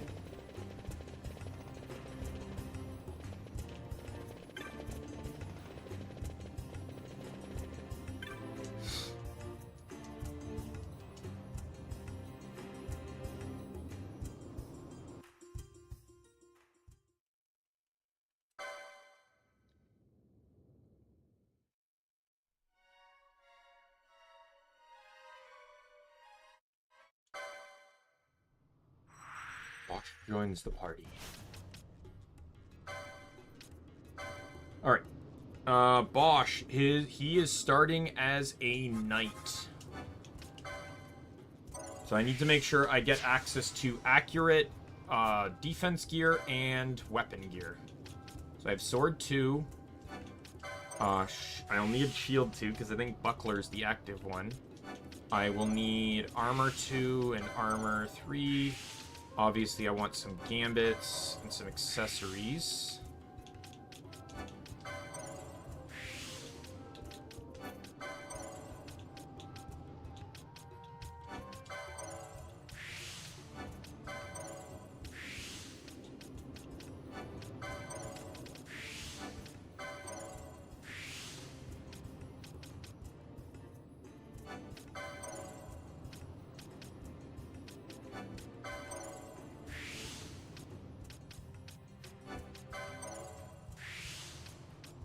Once I can get, like, I know, like, Libera will be there. Yeah, so, like, he gets these, but he won't really be using them. Like, I might have him set up to use regen after combat, but both Ashe and Pinello can use regen. This is another reason why because regen's so valuable in this mod, why I switched Red Battle Mage to Monk was because Monk doesn't get Kurga and regen, but Red Battle Mage does. Red Battle Mage basically gets all the early white magic tech licenses. Like, let's look. Where's the license for it here? We'll go to white magic. So white magic 1 is only on white mage, but Fran, Ashe, and Pinello all start with it. That's why I had to pick one of those 3 to be this class, because it has access to Blindna to cure blind. Not the cure is useless, but 2 is on white mage and red mage. 3 is on white mage and red mage. 4, which is Kira and Raze, is white mage, red mage, monk, time battle mage, and archer. 5 is white mage and red mage. 6 is white mage, red mage, and knight. That's the Kurja and regen, the one we're looking at now. 7 is white mage, red mage, and knight. That's Cleanse and Asuna, so it's this one here. 8 is White Mage and Knight. That's the Confuse and Faith one. Confuse and Faith, which doesn't matter. Per se. Like, yeah, it means that Ashe won't necessarily be able to heal as well as Pinello, but once I get Renew, that doesn't really matter, because Renew's just an auto full heal. And Kurja will be powerful enough anyways, it won't really matter. Faith is better for Pinello because Pinello will likely be using spells to do offensive damage. Ashe will be a monk, so she's just going to be braining people with a pole. And then going into White Magic 9 is only obtained by... This is where the transition starts. So 8 isn't on monk or red mage. but anything before 8 is on Red Mage outside of 1, and anything after 8 is on Monk, but not Red Mage. So you know, like, Bravery Kurja, Dispel Arise, Holy Asunaga, Protectica Shelga, and Renew are all on Monk. So, outside of not having Faith, and then Blinda is available if I pick literally half the available characters to be this position. Yeah, it's just I get no Faith with a Red Mage Monk build. Red Battle Mage Monk. So...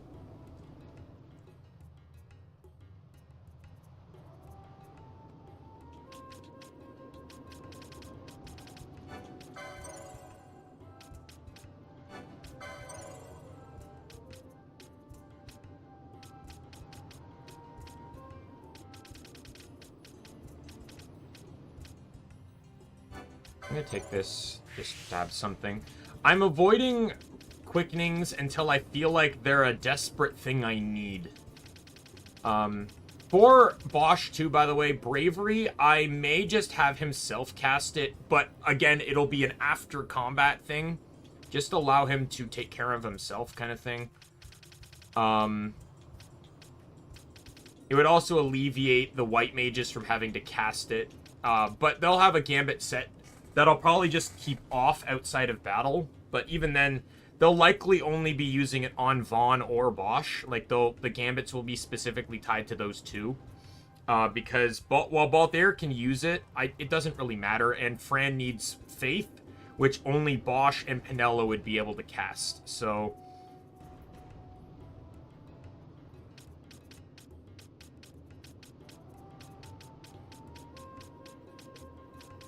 yeah, and then this is, which is this one right here. That's the weapon I want.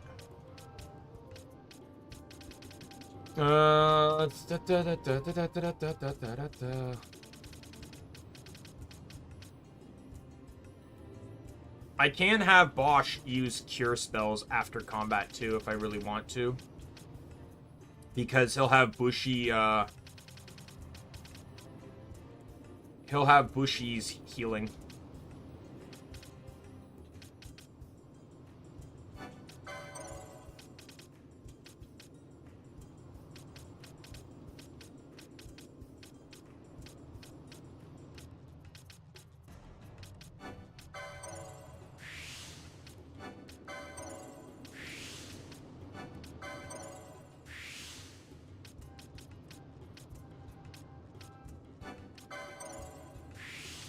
Knight is very generic to start off with.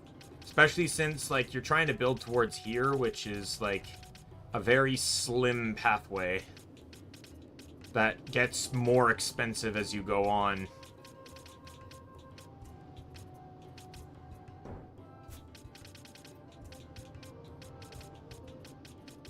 And then this is where Bloodsword is. I suppose I could probably just work towards that, but it won't really matter anyways. I'll have Katana by then, and I'm probably going to be using it. You get Bloodsword right... You pick up the Bloodsword right before Bellius, and beating Bellius will unlock the Bushy class, Bushy tree, so...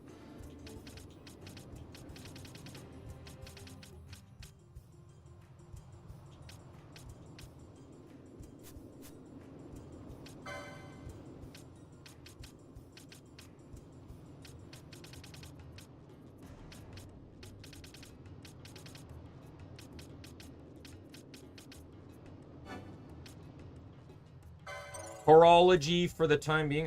Who did I check has Horology? Pinello, Balthier, and...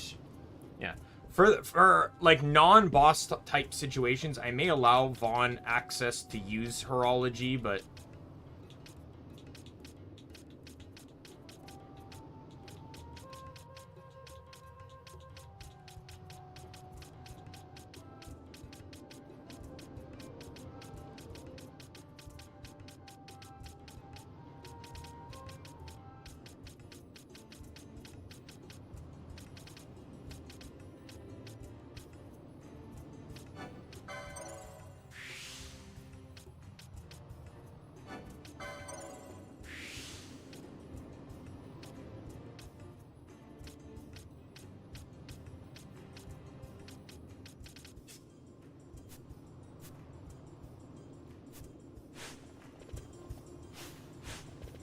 All right.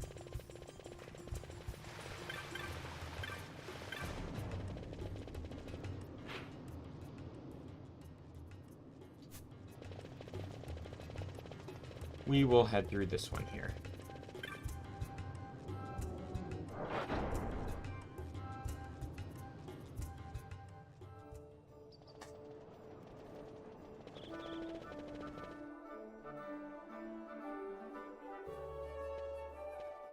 Oops, sorry.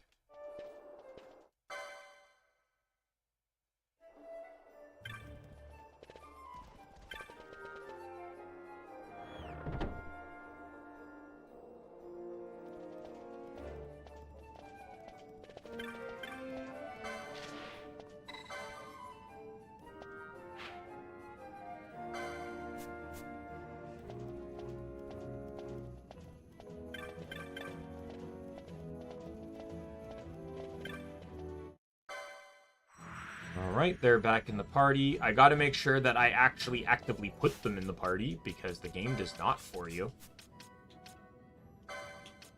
Alright, you... I still need 140 points to get you access to Decoy.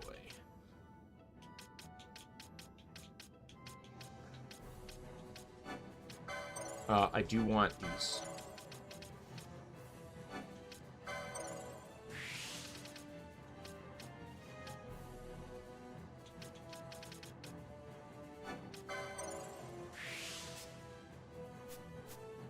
I did notice, though, that I did get a better piece of headgear. I think I got... Oh, I got 2 of them. Sweet. That's going to save me money on the upgrade.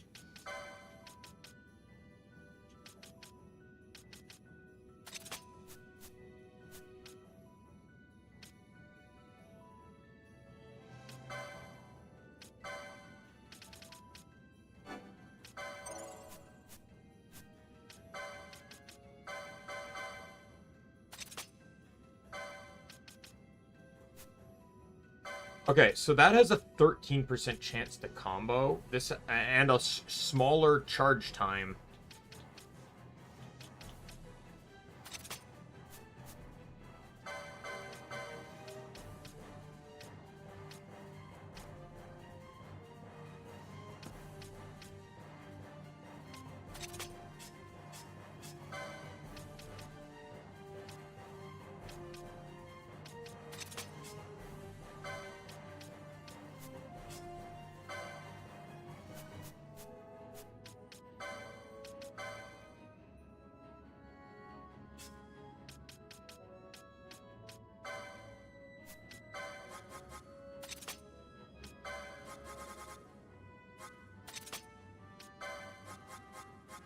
First Aid, and Libra.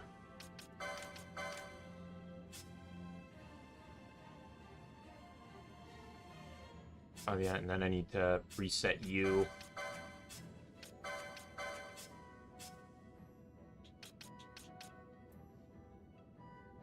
Yeah, this one's going to be a bit tricky, which is why Larsa's going to be so needed to figure out how the whole Gambit thing is going, because...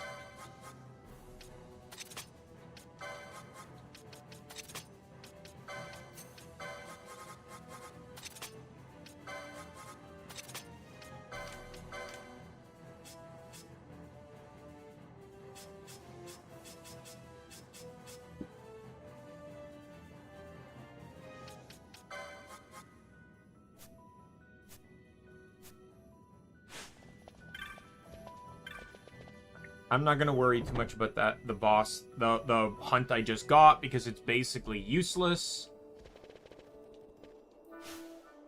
I do have enough to buy Poach now. Yeah, the hunt, I'm not doing the hunt on a boss that just spams Doom right now, because I'm literally just playing on a time limit. I need to go to, I guess, Giza to buy Poach.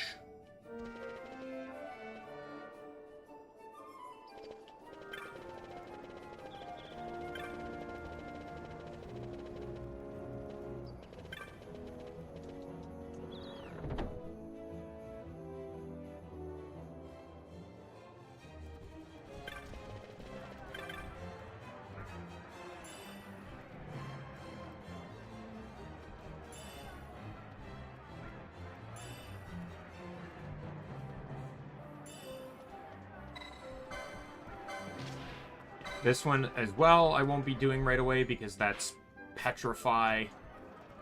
Like, that's not even petrify on hit. That just does petrify. And then this one I'll wait on too. I'll probably wait until after like the great grind of the Sand Sea, when I have everything I want there.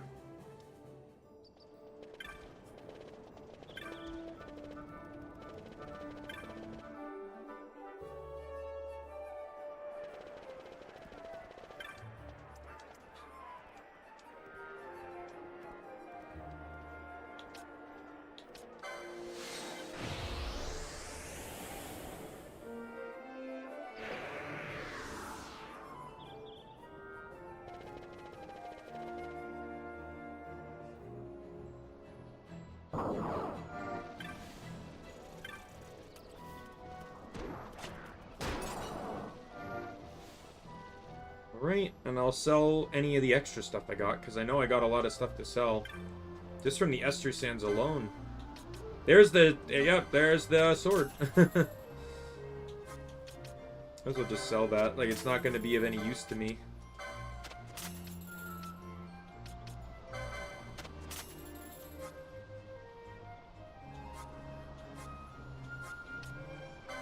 I will say, it's very weird that I have, I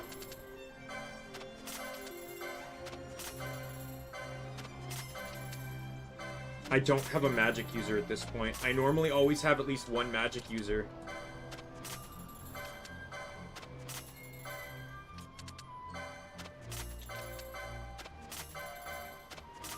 Wow, that Scream Root sells for a shit ton. Holy fuck, that sold for a lot.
All right.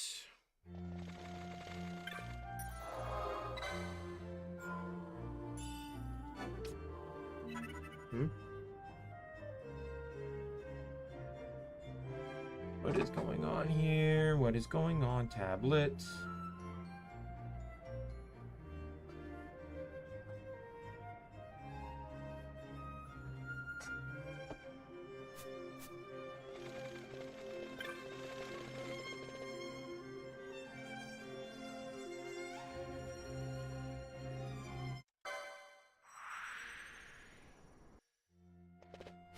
Okay.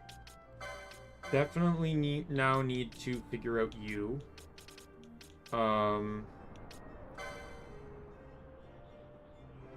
What is your magic? That's an important thing for me to know here. Oops. 34. How does that compare to everyone else's? Probably might be a bit lower than an actual mage on the team, I think is probably a better way to phrase it.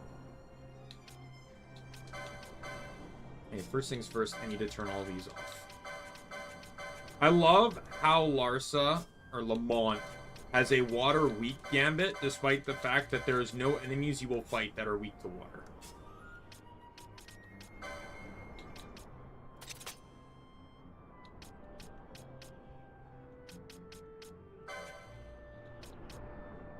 I'm turning Kira off. I normally run Kira, but I've kind of come to realize that it's really actually not beneficial.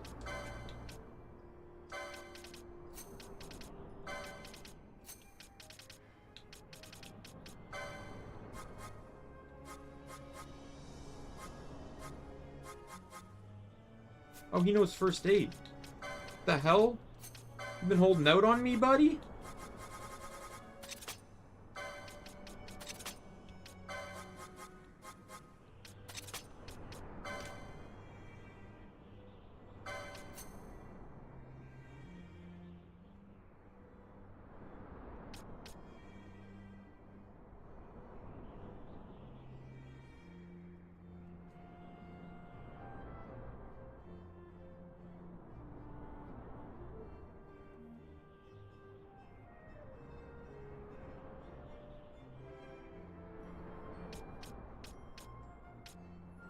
Yeah, we'll get rid of all that stuff.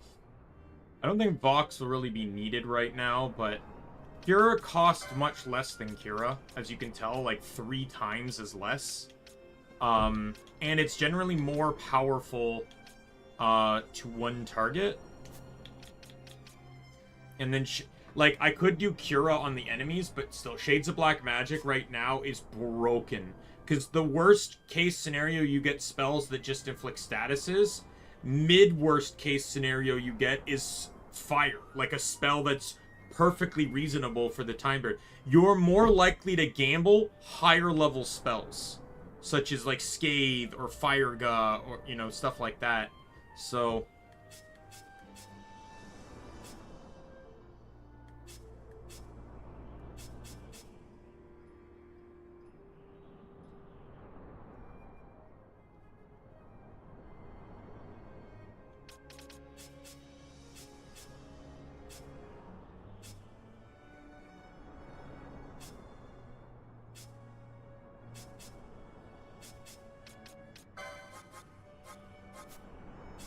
all right.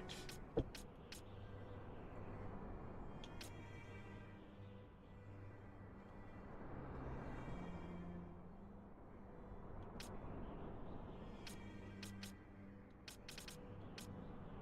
trying to figure out whether I want to run Bubble. Because Bubble's pretty expensive too. I'd rather have him focus on just helping keep everyone alive rather than solely himself, not gonna lie.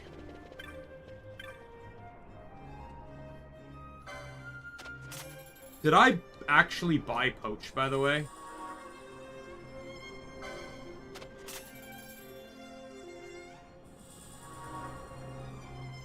Like, I know I went to Giza to sell stuff. I don't actually remember if I even bought the technique or not. I did not.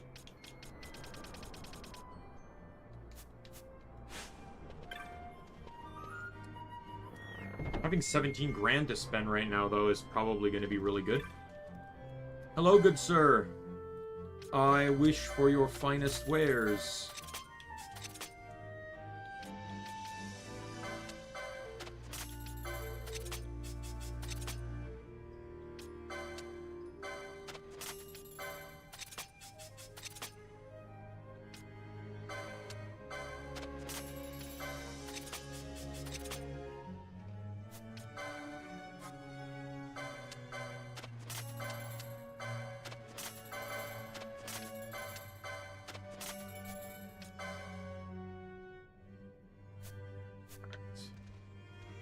I will do the same thing I did last time, which is right after the Bosch von Ronsenberg of Dalmasca part, I will spam talk to all the merchants to unlock the monographs, and then I will then go about,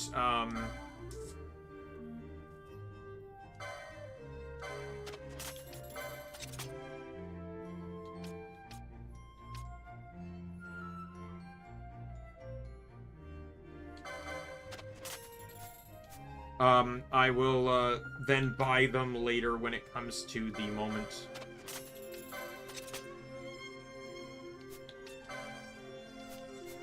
Sorry, I will, I'll get it when I do the sand sea grinding.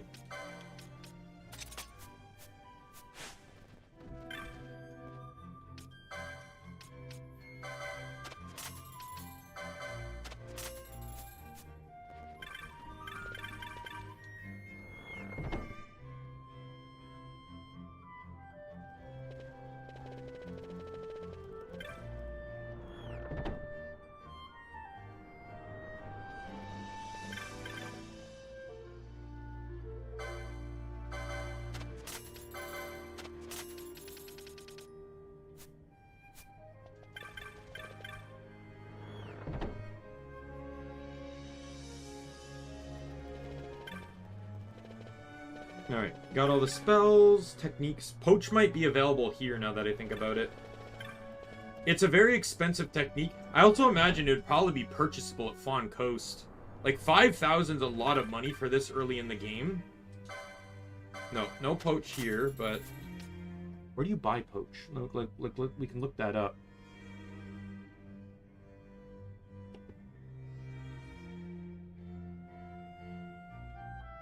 Now, granted, I don't know if the mod actually changes this or not, but we will find out. But it seems like a Fawn Coast technique for sure.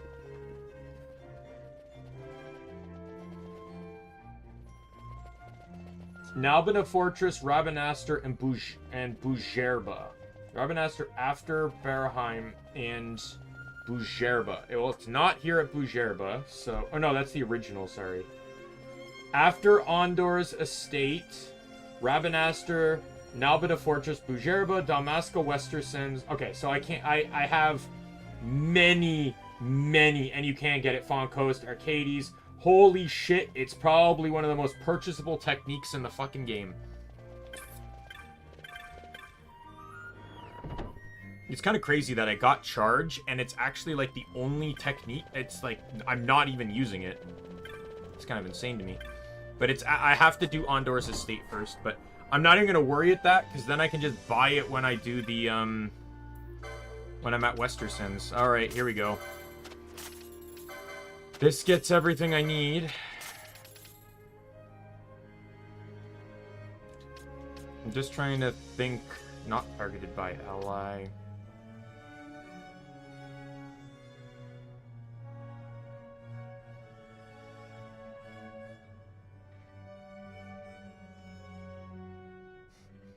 I just realized you could put yourself in an infinite loop.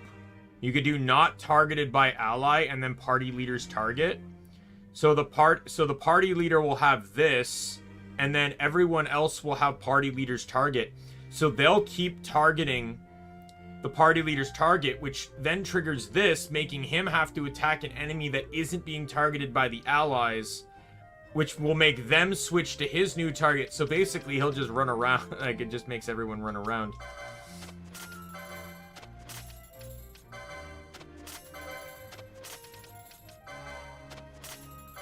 Yeah, I need to figure out a good way to make, like, looking at these gambits here, I need to figure out which is a good way to force a specific target, because there really isn't one outside of party leader's target, but...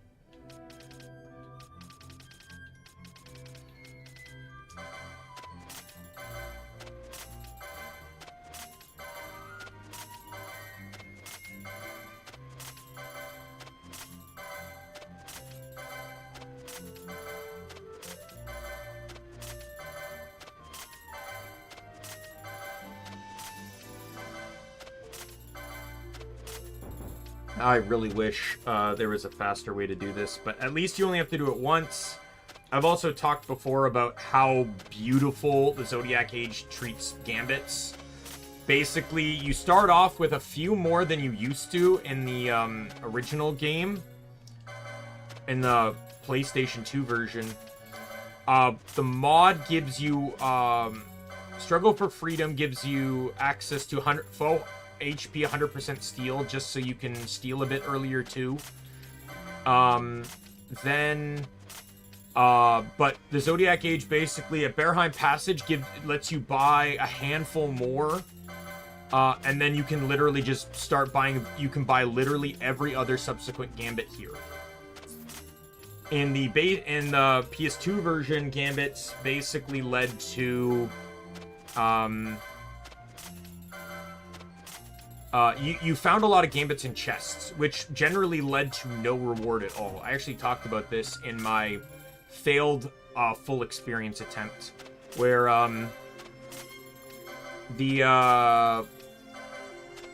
sorry, I like had like a memory wipe mid-sentence. Oh yeah, because a lot of chests contain Gambits, if you already had the Gambit, it effectively meant you got no reward from the chest. Which, even getting 1 gil out of the chest is more of a reward than nothing.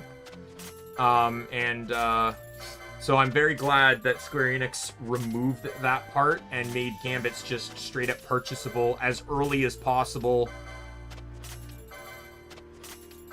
Basically, in a way, I kind of like how they eased it, right? Like, a good example is, like, or to explain this, like, when you start the game, when you unlock Gambits, like the ability to manage Gambits with Balthier and Fran, you have, the game gives you only a small, like, handful or two of Gambits, just so you can kind of get an understanding of how they work. Then when you get to Berheim Passage, the game allows you to buy more, so you can flex off of that a little bit, and now you can and by now you should have a better understanding of how most Gambits work. You're still not even going to use a majority of these in the game anyways. Especially since the way the AI works in the game, stuff like these don't actually mean much. Foe status KO means literally nothing, because if you just use anything that would target a KO'd ally, ally status KO, sorry if I said foe, but ally status KO, anything that targets that will also trigger off of any, and that's a lot more of a flexible thing anyways. Like, Phoenix Downs, the revive technique, all of those will automatically trigger off of,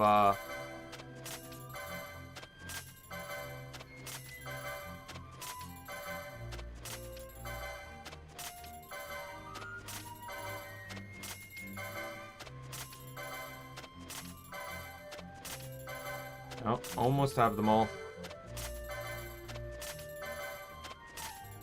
Some, like, you might think that HP critical is kind of dumb, but it's actually necessary, because in the base game, first aid only worked if the ally was an HP critical. And it was dumb, because it healed less than a potion, which is so utterly useless. Like, you'd think a healing item that only worked in HP critical, it's like, imagine in Pokemon, if you had an item, a healing item, that only worked when an ally was in red HP, but didn't heal them past orange, like halfway through orange. That is basically what first aid did. The mod here making it so it just flat restores 15% HP is beautiful, because it's useless in combat, but that's not the point. It's entirely designed to be used outside of combat to mitigate on potion and MP costs. Basically, after a fight is done, everyone just bandages up, pretty much.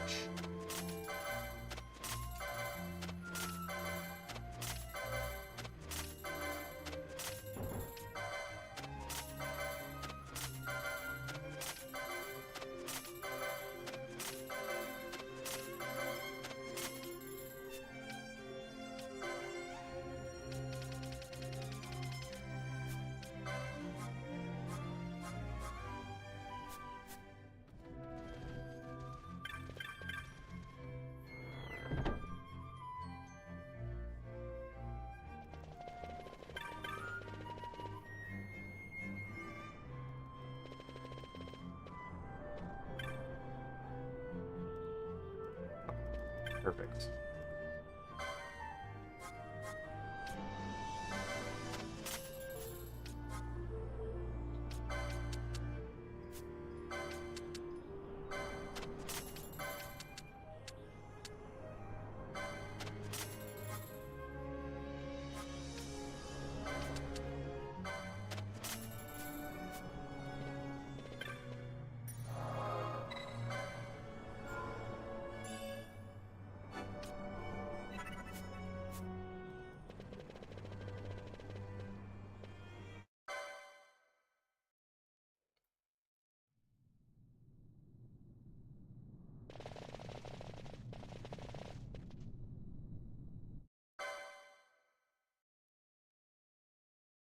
I also don't know where they came from, because it's like, the path they came from doesn't exist.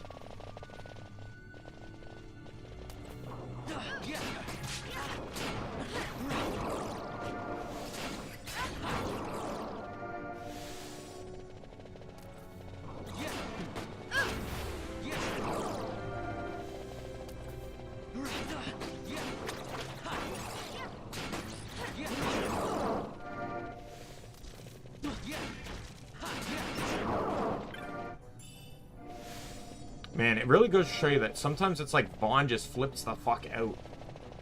Where he goes from one hit, 1, 2, 3, 4, 5. Just like not even just an occasional two or three hit. It's like high or low.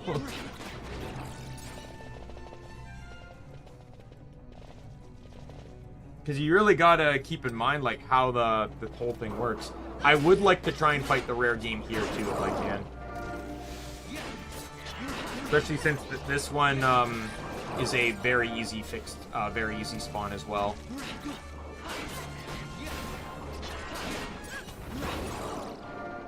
And by easy spawn, I just mean it has a percentage chance of showing up. Alright, let's get the chest here, and then we'll go loop around and get numerology. I think Balthier should be able to get that. But I don't think it would work on the bridge anyways, because I'm pretty sure all undead, I think that's a factor of safety, is it prevents fractional damage, which numerology does. I'll explain safety too. It probably won't even be the last time I explain safety, but so safety is a augment many enemies in this game have, most notably bosses, and undead. Though other enemies can have it too. Usually it's more like rare games and stuff. Marks, etc. Safety basically prevents a target from being affected by a list of conditions, such as fractional damage, instant kills, certain types of health or MP drain,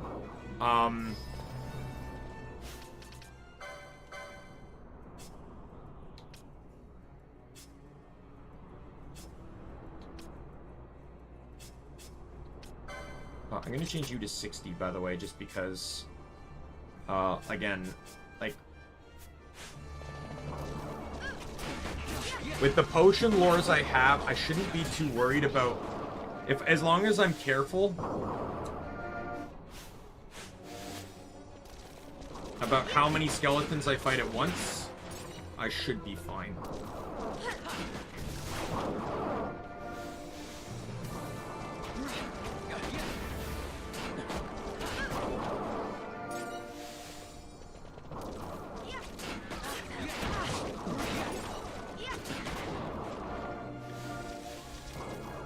And as long as I make sure everyone has the opportunity to heal up after every fight.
It was really interesting though, the programming on the gambits thing, where it's like you know, obviously in the system, like it's programmed to like, this is set 1, this is set 2, this is set 3, right? But like so basically it's 1, 2, 3, 4 all the way to 12. Set 2, 1, 2, 3, 4. Set 3, 1, 2, 3, 4. You know, But the modder probably just changed it so that removed the sets, put them all under one set, and then conditioned this to be treated like 13, 14, 15, 16, and so on. Which is such, like, it's such a cool, like, programming way. That was Vaughn's level up. Everyone can still level up one more time before it becomes an issue with, Oh yeah, one of the mods, by the way, also fixed, apparently it's a huge bug with the base game, in terms of chains. Where it's like, as you don't want to actually pick up loot when building a chain, because apparently that has an effect on,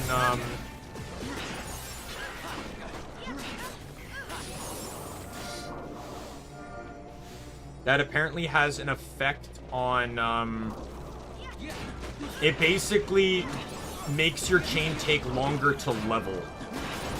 But one of the mods I have fixes that bug. I learned prepping for this that there's a lot more mods I want to never uninstall from this game.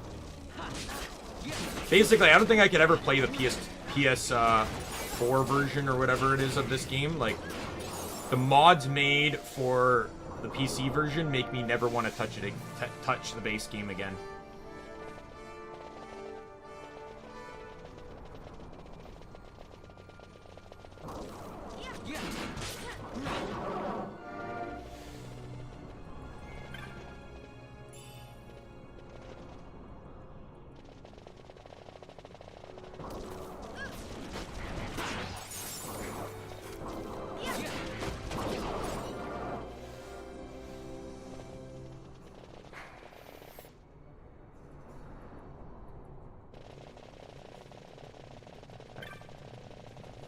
Make sure I stay out of combat. I reset my chain last time by accident.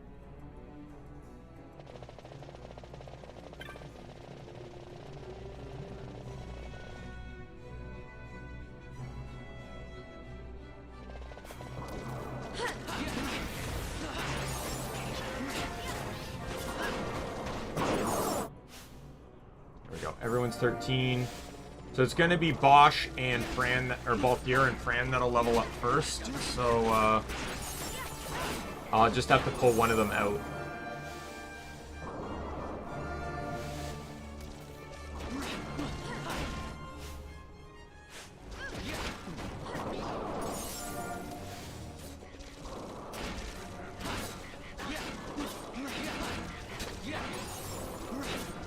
Thankfully, all the extra money I have, like...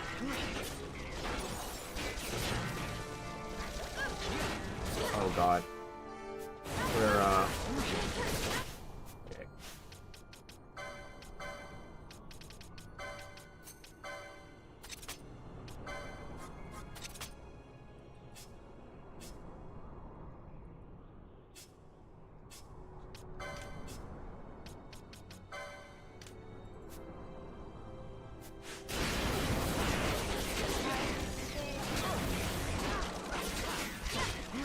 So, the problem that occurred here, which was not my fault,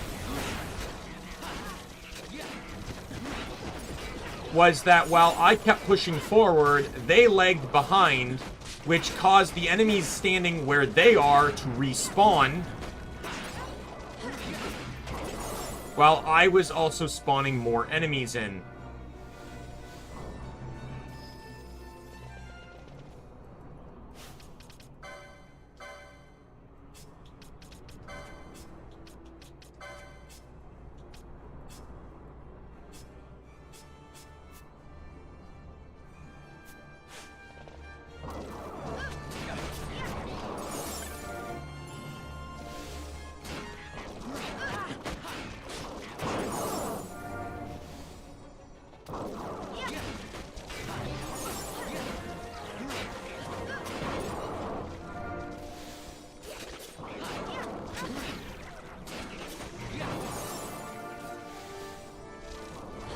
Almost really wish I had a hammer that did something. Like, the disable hammer would be fucking awesome right now.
I'll drop Balthier for Bosch. Now, Bosch is running the same gambits as Vaughn because that's by design. So, he's really just going to attack Vaughn's target, but... So, I basically have less healing and support, but more direct damage on one enemy, which might actually make things even faster.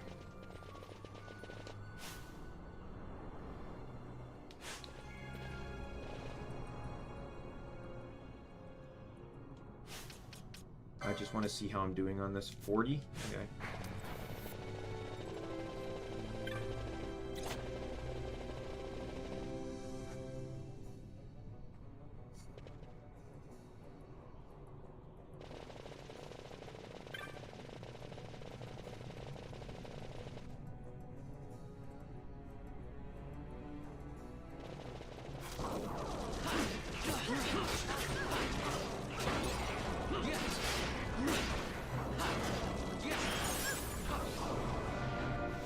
Where did the sap come from?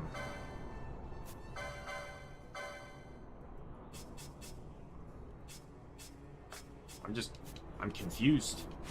Must have come from a black magic spell, because it's the only thing I can think of.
I don't really need a whole lot of money because everyone's fully upgraded. I actually don't even really know why I'm here, now that I think about it.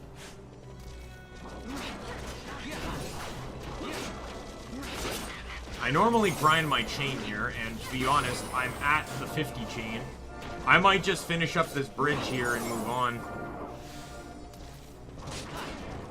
Like I said, there's really...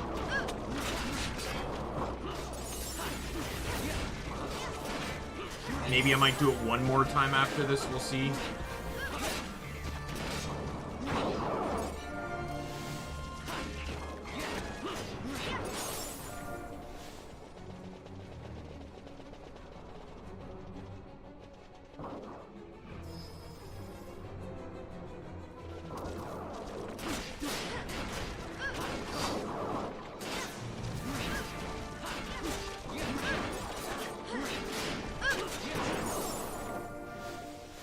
I will not be fighting backgammon, by the way. I do not feel confident in my ability to do that. I have no mage healers, so... Like, and Lamont ditches me the moment he shows up, so...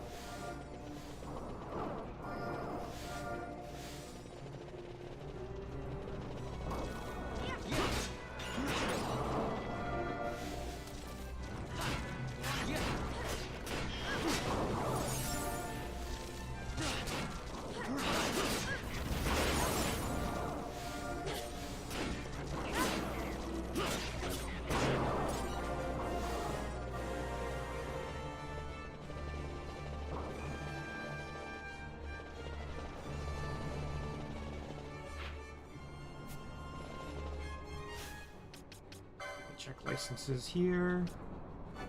I'm trying to build down towards the,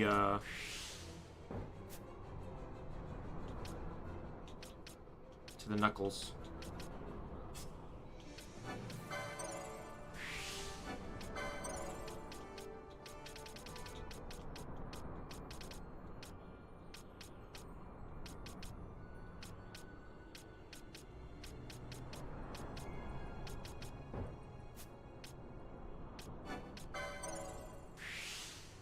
I need to get access to this.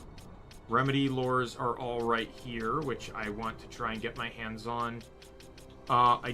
There's only one Phoenix lore in this board. I don't remember where it is, though. Is it over? It's not trapped behind an Esper. I know that. This one's a default.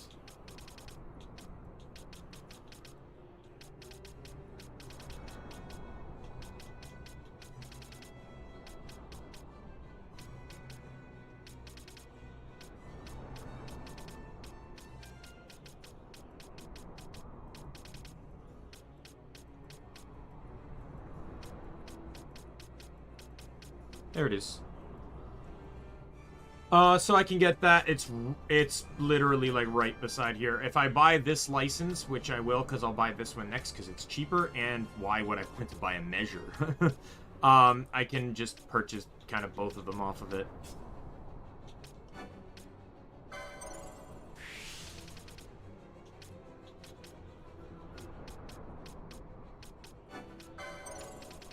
That's... and buy this. Ooh, that's right. Fran gets a race. I didn't check that. Like, who gets a race? I forget what thing this is, though. Because a race is a... I need to check Archer here to know what this is. This is supposed to be...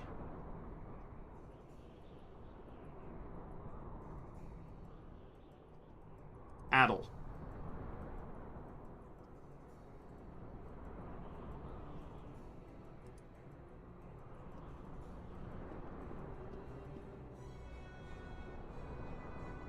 Addle is acquired by Foebreaker, Archer, Time Battle Mage. So Pinello, Vaughn, and Fran get access to it. So Erase is like this spell, but for everything. So if I use Erase, it will remove positive and negative status effects. So it can be useful as an early cast, like this spell. This is good though, because Fran having this can use this as a dispel if needed, which can like save on some magic for like Pinello or Ash, and then it also saves on the dispel motes, which can then exclusively be used by Balthier.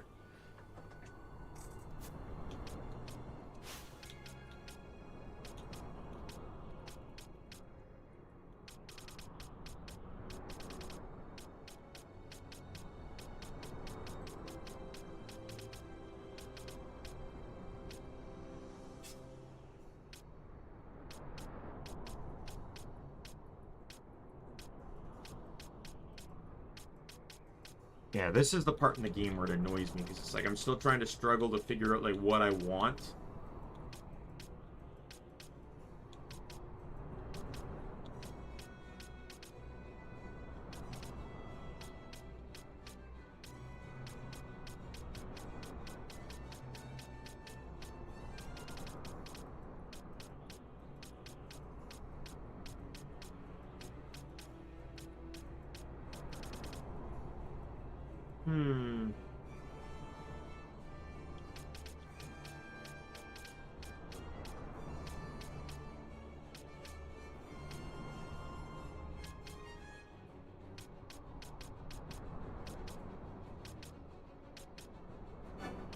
I'll buy that, just because I know that, like, those swords will come in place at some point soon.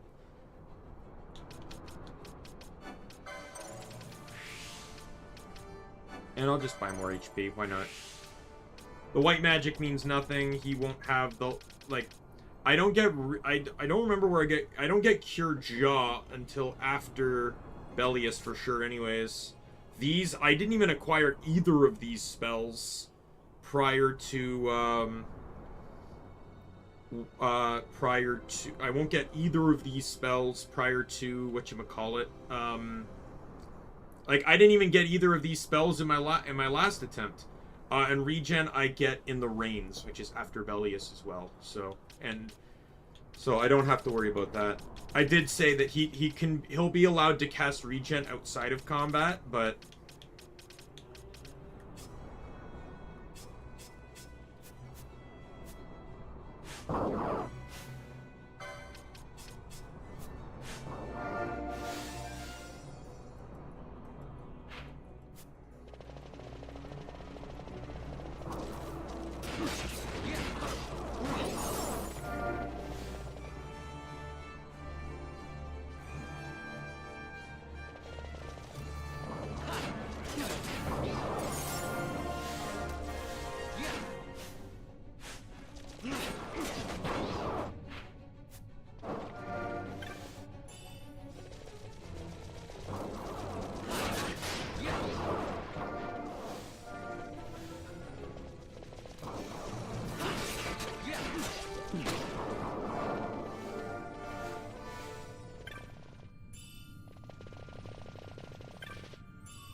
Hey, wait up! We'll not be able to take them all. Fight who we must, leave the rest.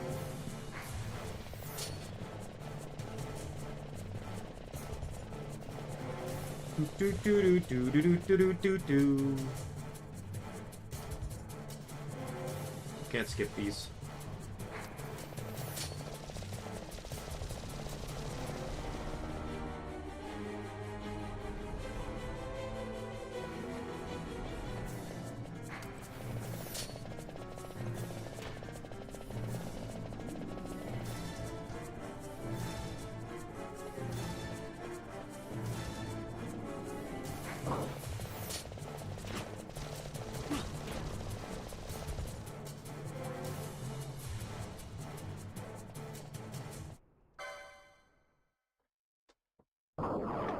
I don't have Larsa anymore.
Doesn't he only have like a 10% chance to spawn?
Alright.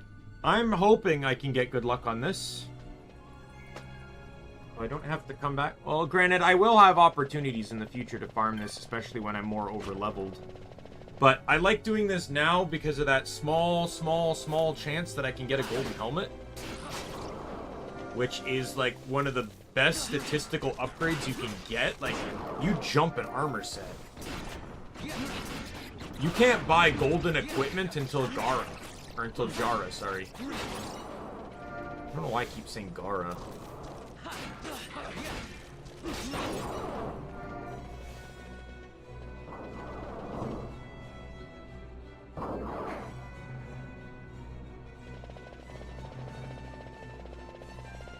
There he is. I'm glad none of the other enemies were there.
Let me sell my things. Oh, at least I got 2 free iron helmets. That's true. That's that actually makes it all worthwhile. Now that I think about it.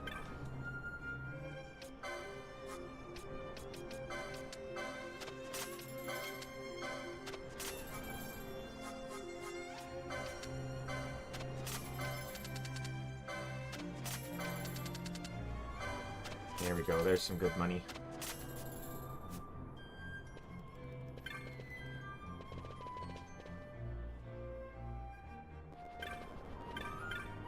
Don't listen to Ondor's lies!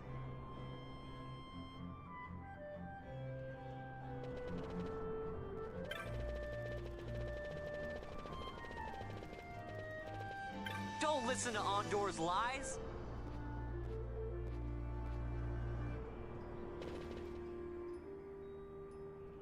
Hello, Mr. Notebook. I'm Captain Bosch von Rotzenberg of Dalmasca.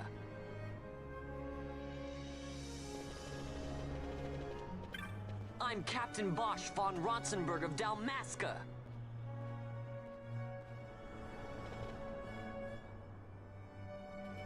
Bosch lives!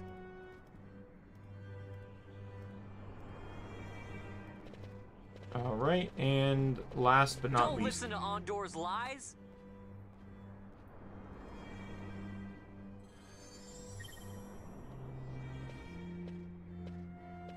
Alright. I'm not stopping streaming here, by the way.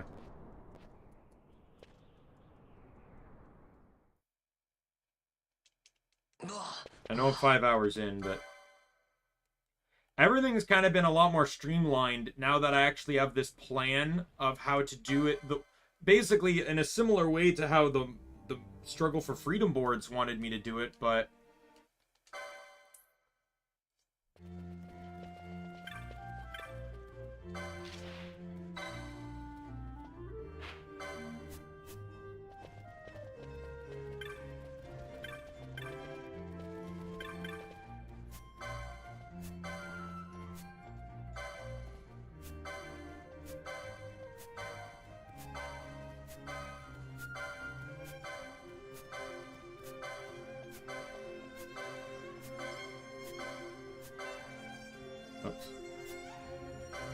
oops.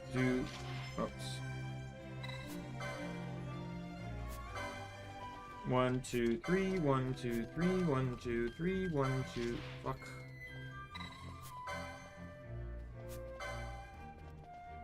2, 3, 1, 2, 3, 1, 2, 3, 1, 2, 3.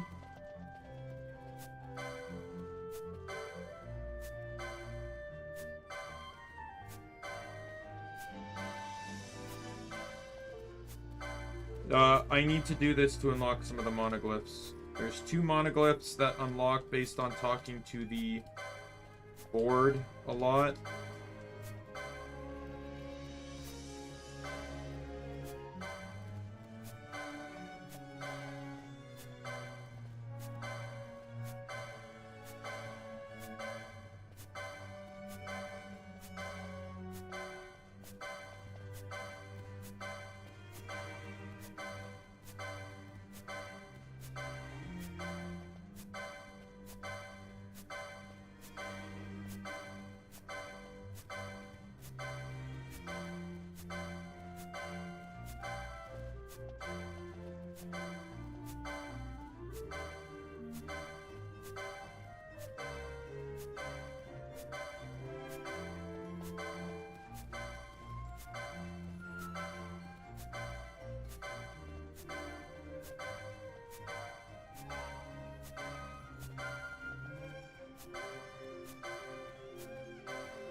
That should hopefully be what I need. I think it's like 20 and 40 I need to talk to it, so...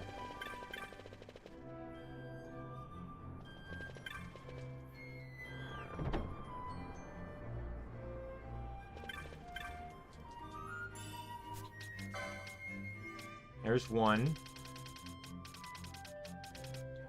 2, 3. Okay, we're good.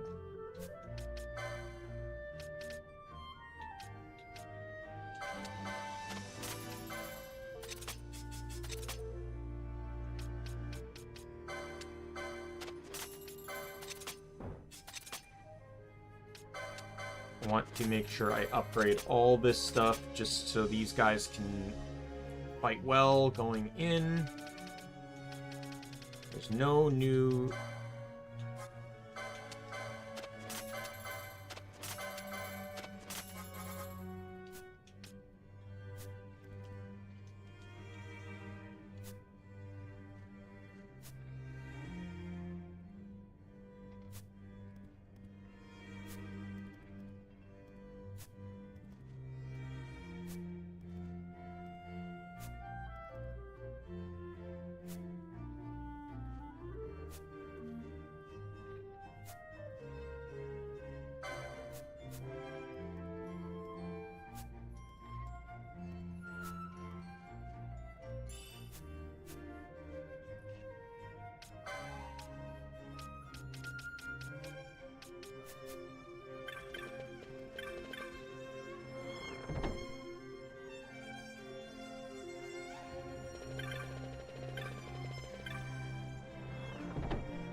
Alright. Do this until I get this dialogue.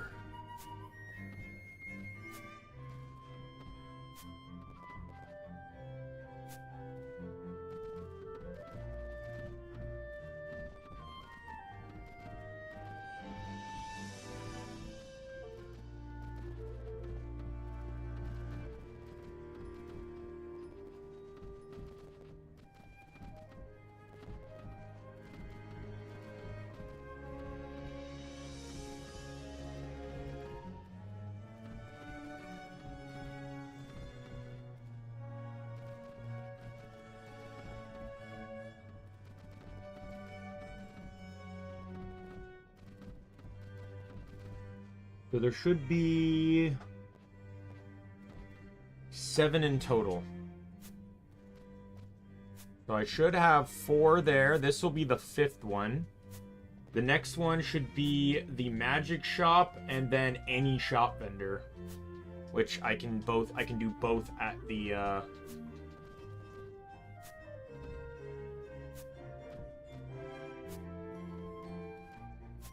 This is 30 times at the weapon shop.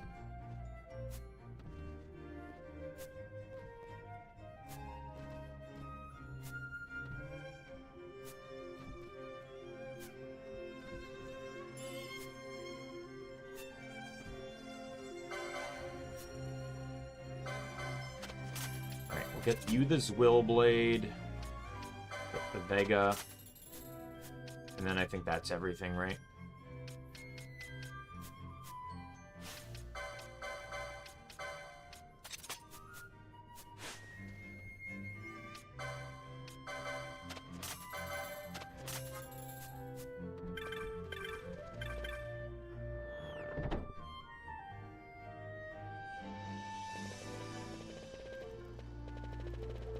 I'm not buying Poach. I'll buy because Poach is a lot of money, and there might be some more valuable stuff I can buy on the Leviathan.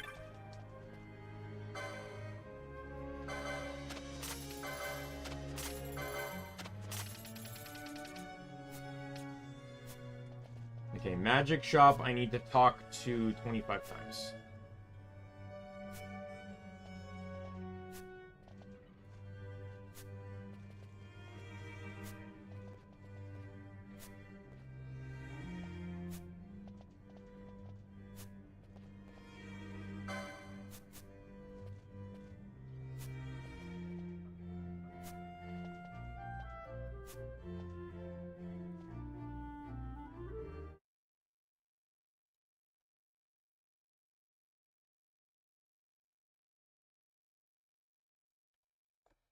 Sorry.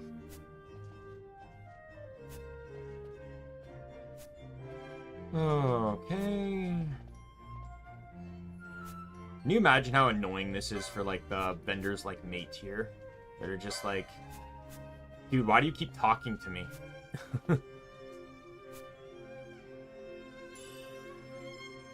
Okay, I just want to make sure that, you know, just circumstantially, there's 3 there. And there's 3 there, okay. There's the hypothetical chance that both unlocked at the same time. I don't keep track of how many times I talk to shop vendors, so... Ideally, like... There it is.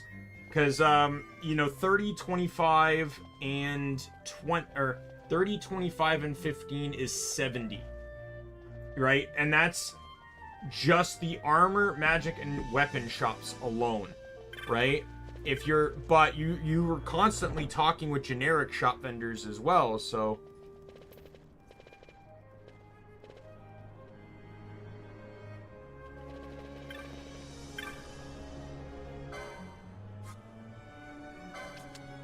I'm gonna buy just a few of those for spares. I'm gonna buy 10 of these just to have, and then obviously I would like to have a couple handfuls of teleport stones just as reassurance.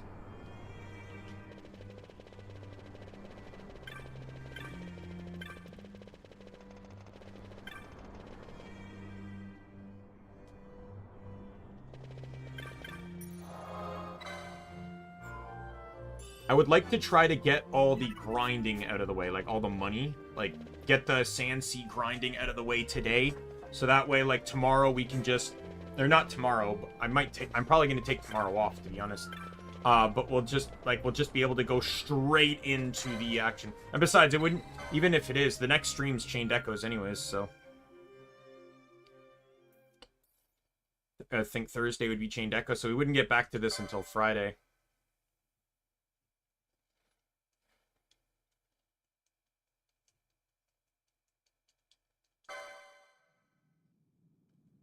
All right.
In we go.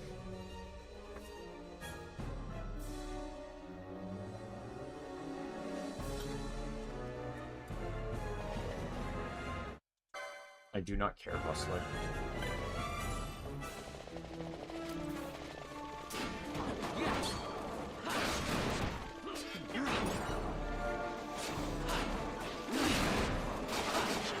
Can we not maybe fight in the middle of the fucking alarm system that's just going to trigger it again?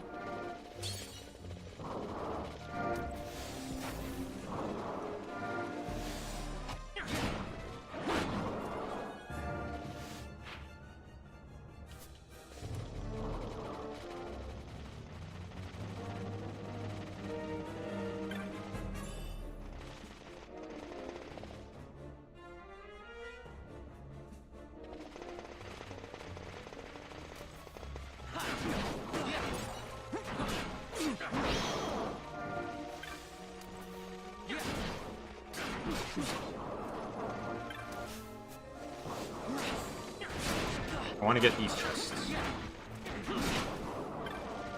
Now, I will not be getting these chests again because all three of these Reflectiga, or those chests don't respawn. At least they're not supposed to.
Bossler! Bossler! Bossler!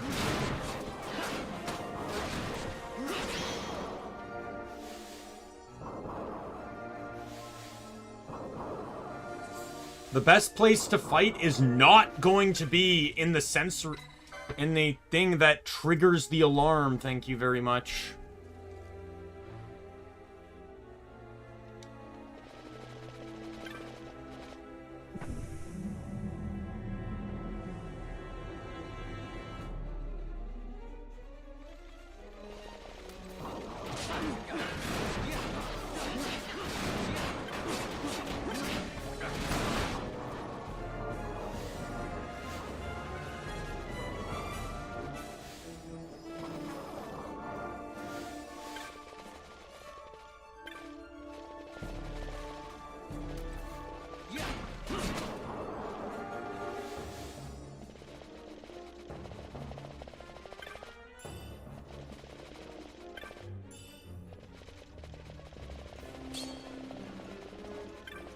Need to wait for the alarm to fade before I can activate this.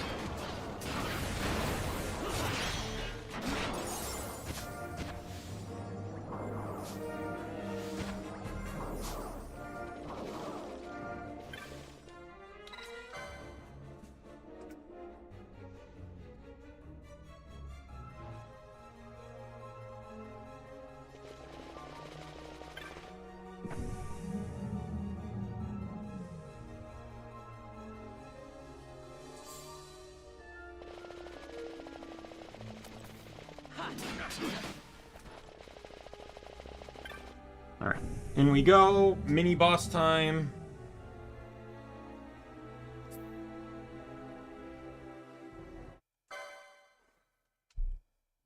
Fear not their numbers. Take down the leaders and the others will follow.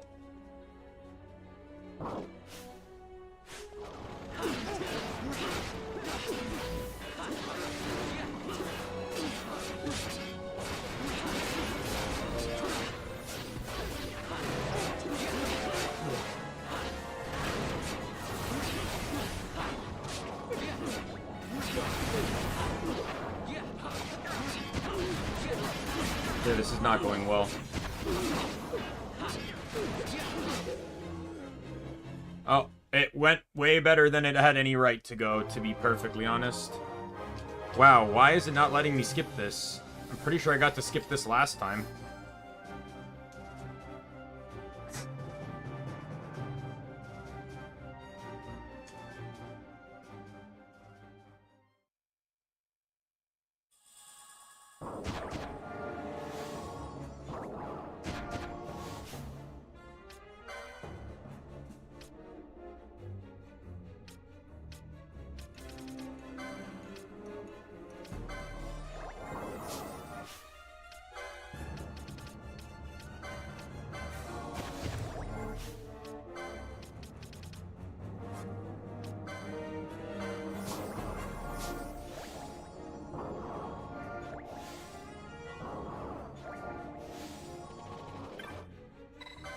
We can get in here now.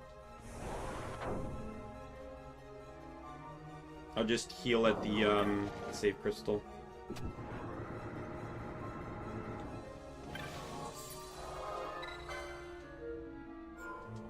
Yeah, leveling is probably not going to be very even in this playthrough because of the interchangeableness of certain characters. Like, as you can see, that fight didn't particularly go well by having 2 DPSs and an item healer.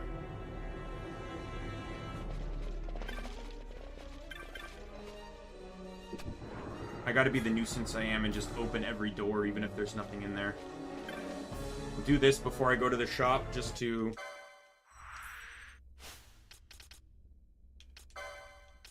License. Ash is going to be my red battle mage.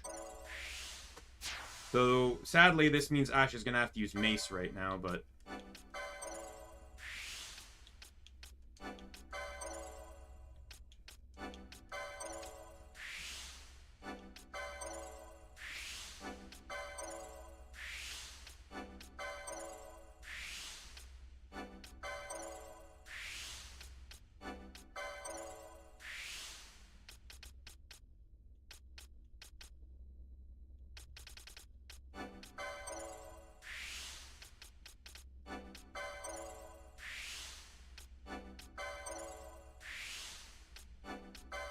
I need a lot of gambit slots here.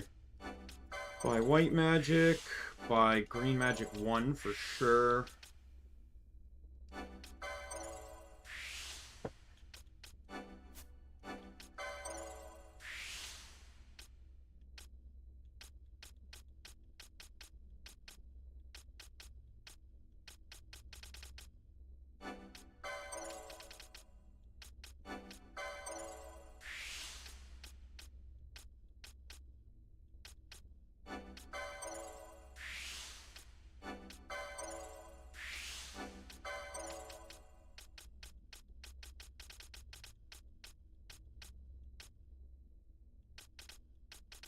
I'm going to take charge just to make sure I have that.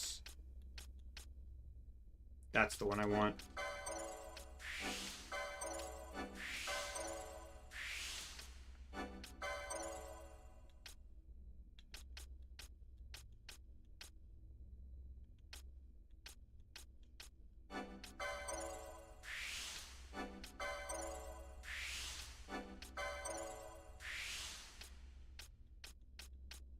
I want to get these 2 next. I also would like to get Spellbound so that Protect and Shell will last.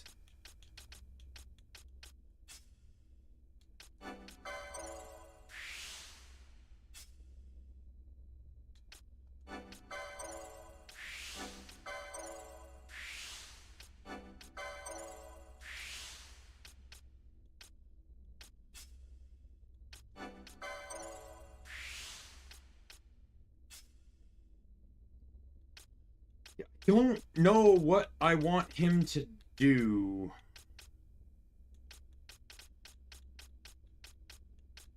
Like, being a DPS, he doesn't really have anything else to do other than just get more offense.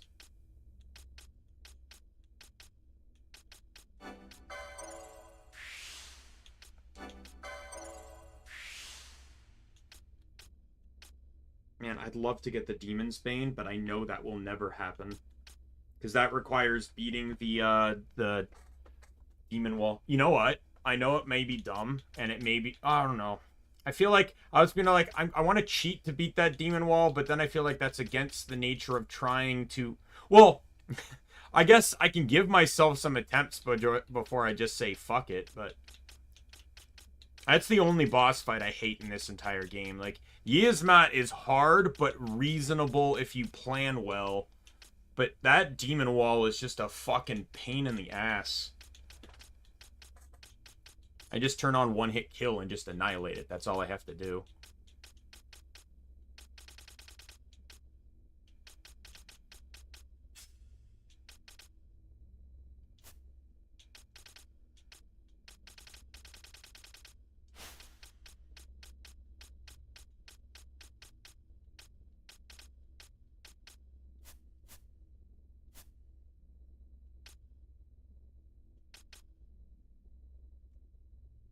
Vaughn and Bosch are instantly interchangeable because they're just hit thing that moves. Ash really has to be paired with Balthier because, at least in late game, because Balthier is Pinello has access to Hastiga on her own, so pairing her with Balthier is kind of pointless. But that also means that if Ash is paired with Fran, there will be no haste on the team. So that's why it has to be Ash and Balthier together.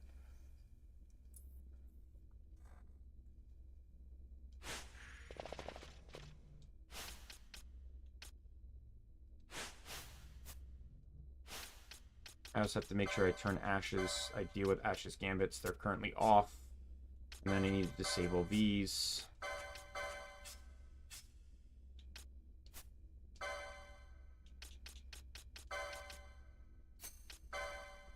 Now,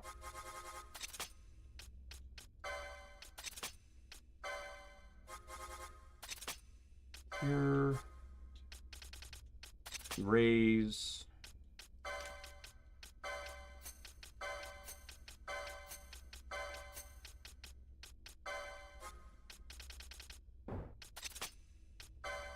I'm outside of specific fights, I'm really not in... I've said before, I'm really not into using Protect and Shell. It's just an MP drain.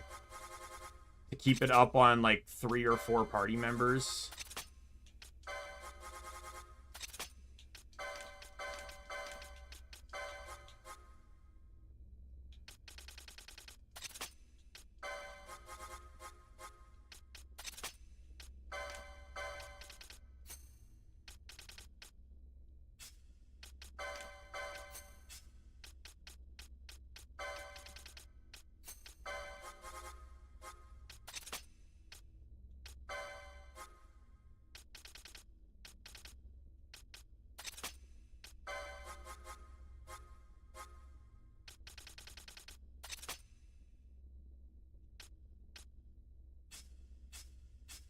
That'll have to do for now.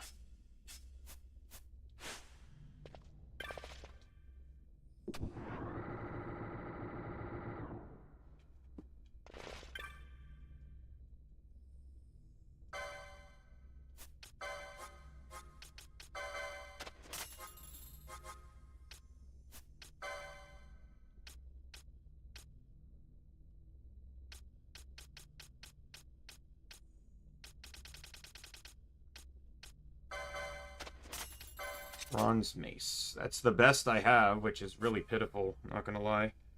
Round Shield.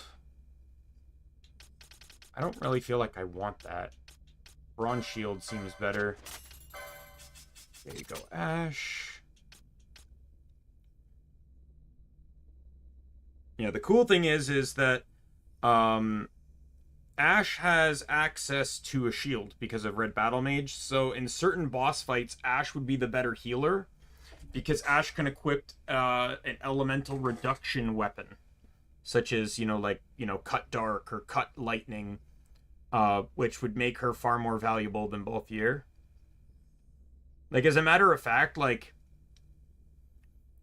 Ash and Balthier would probably be the best to combat a Dromalek, because Ash can... Well, I need magic for that. I need to have... Well, I'll have magic. I'll have Blizzard. Ash will be able to block... reduce lightning damage along with Vaughn or Bot. Well, it's a flying enemy, so that's gonna... I might have to turn Fran into a DPS for that one. But Balthier, and then Balthier will be able to equip the stop amulet, the power armlet, or whatever it is, to...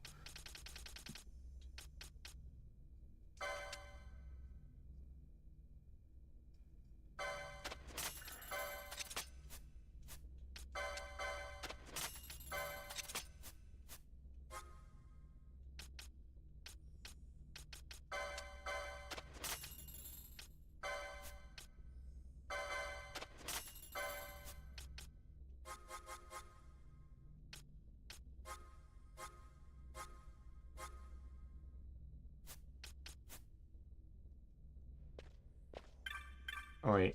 I'll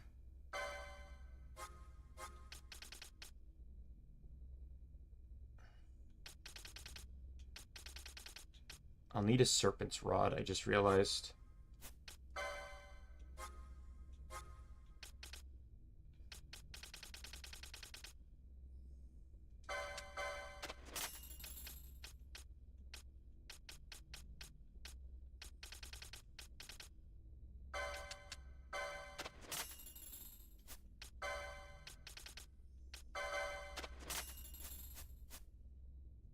It's actually good to get the Serpent's Rod, because that's actually a...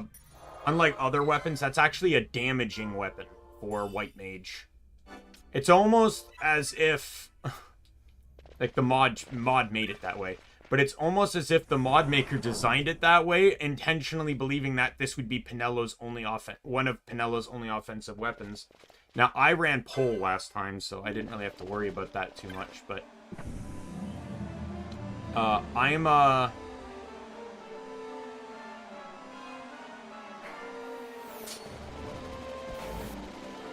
I'm just gonna run past everything, because I really don't care.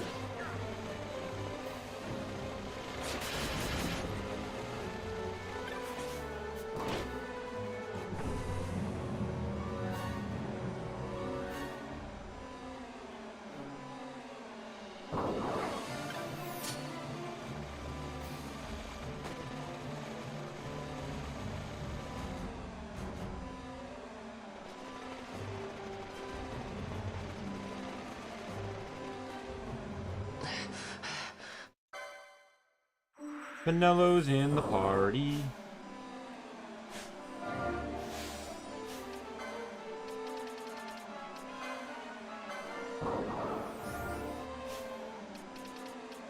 Alright, Penello.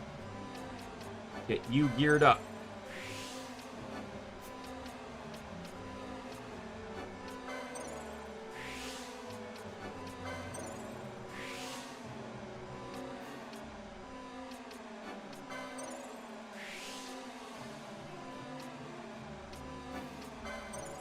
Definitely need charge, that's true.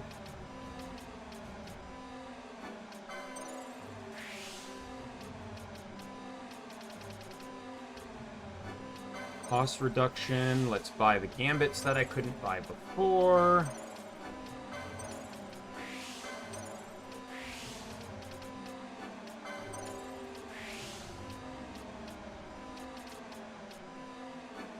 Obviously, I need raise.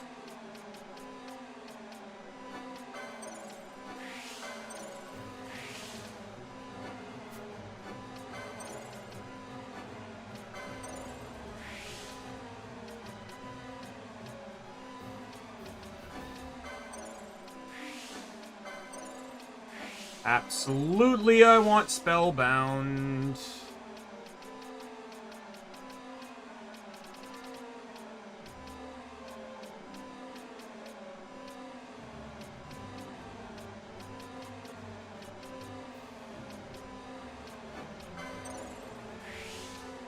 Ah, damn.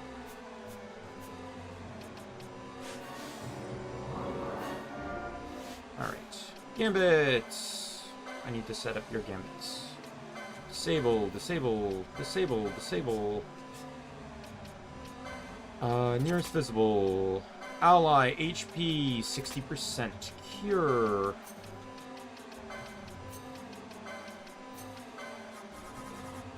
Any. Self, MP minus this. Self, status, silence.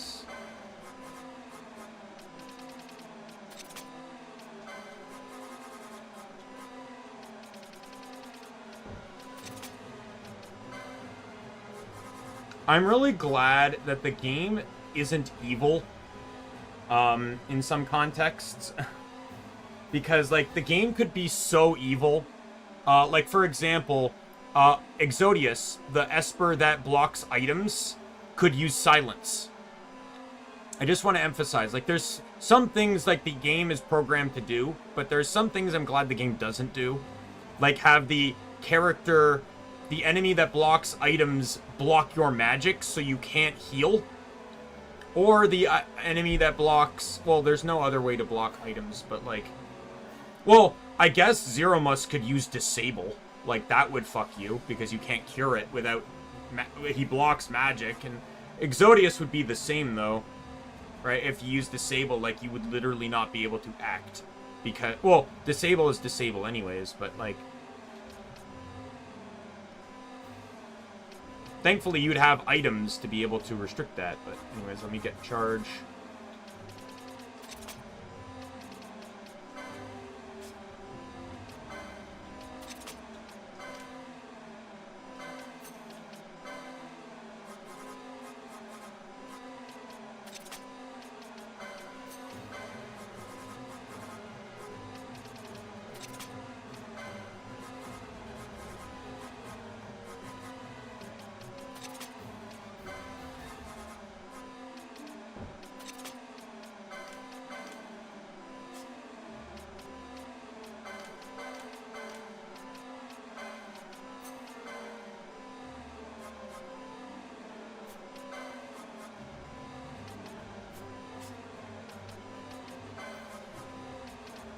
First aid. Any.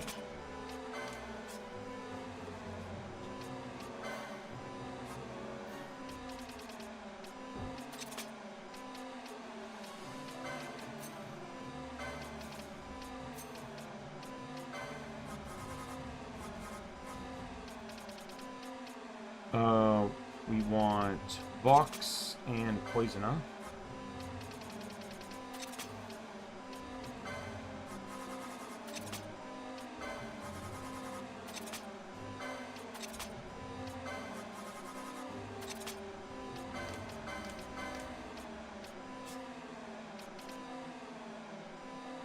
Don't think I really need protect.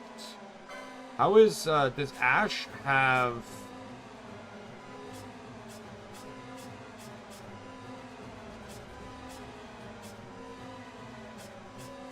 good, pretty much identical. Does Ash have... Ash has... fuck, I'm getting...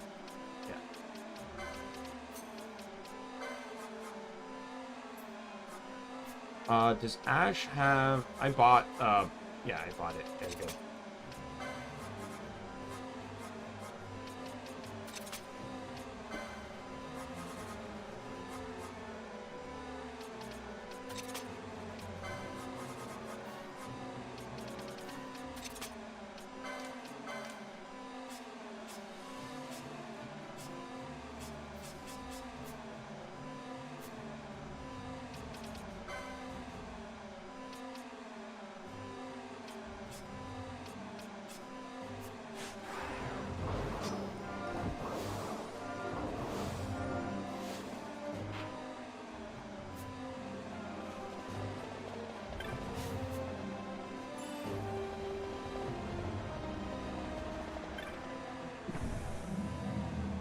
Oh, shit. Oh, well, this won't matter in the fight, but I forgot to equip them with stuff. Like, I didn't give Pinello any of her new stuff.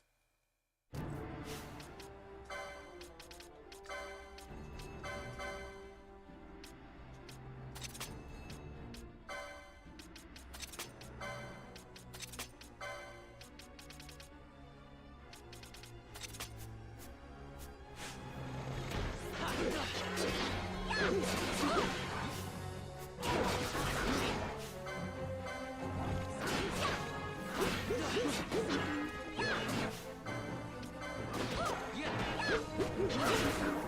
want to get rid of the ads.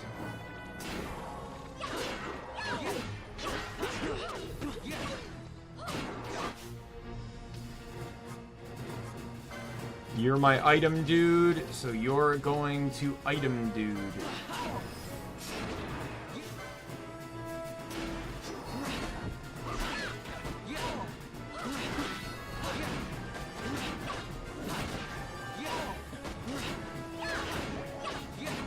And this is the power of decoy anyways. He's not really going to be hurting them much, and it means that two people through magic and items have the ability to heal Vaughn.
So Vaughn is going to be my thief.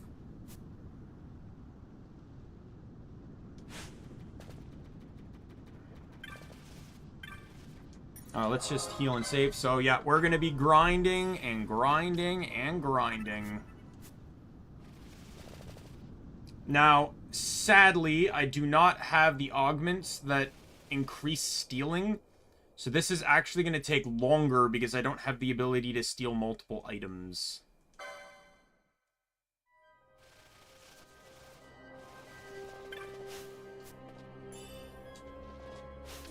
Oh, that's good because that's at least the next upgraded mace, so I don't have to buy that.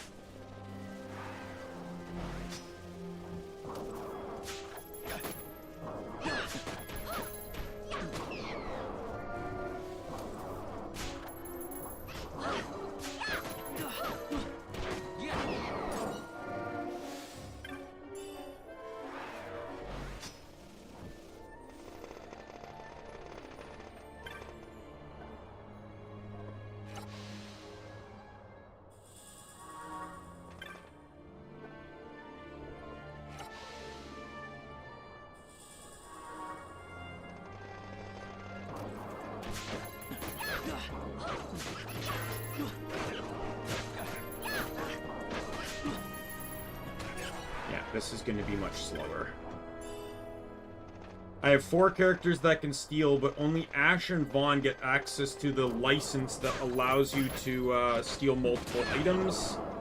However, that is on their subclasses, which is Monk and Shikari. I'm keeping Decoy up because it's necessary.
It's a shame that this is going to take me longer.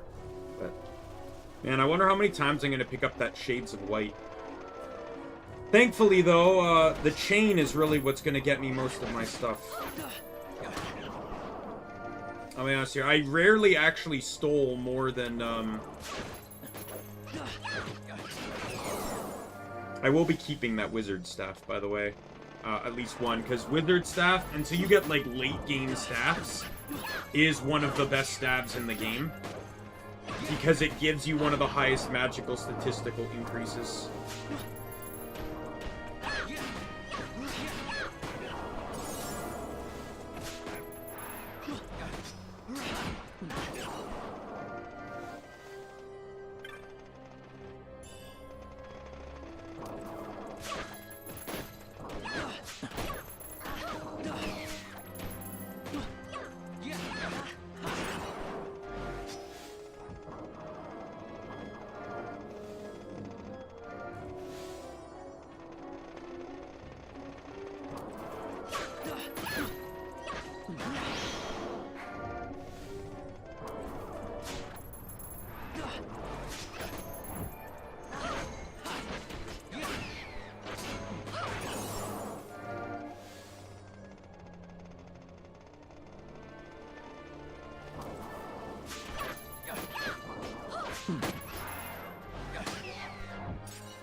Let me see where I stand before I keep going here.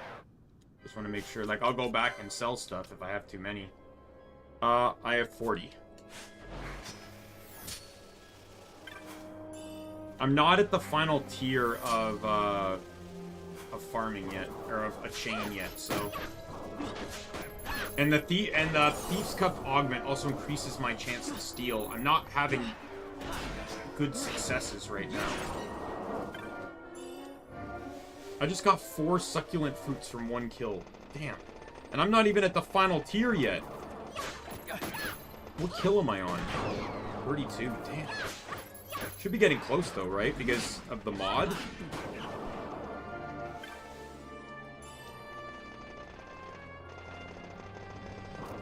I have no issue exploiting chests that can frequently spawn guaranteed all the time, because theoretically I could be getting those chests all the time anyways. They just wouldn't spawn 100% of the time. There we go. I'm in the final, No, I think... Is this the final one, or is this the second last one? Yeah, Bond's not going to attack until I've stolen from everything. There we go.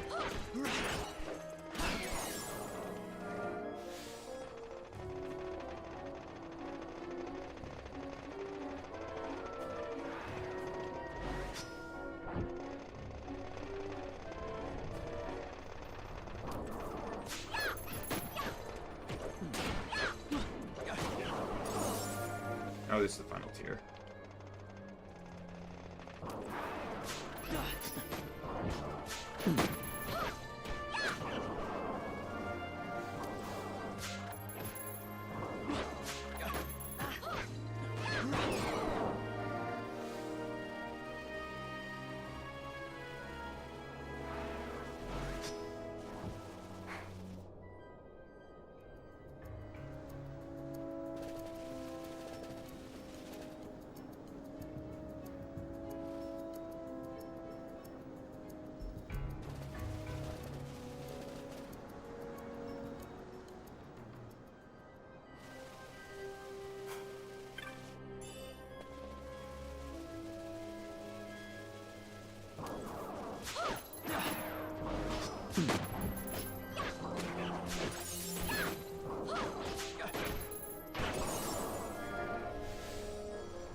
What do I have here?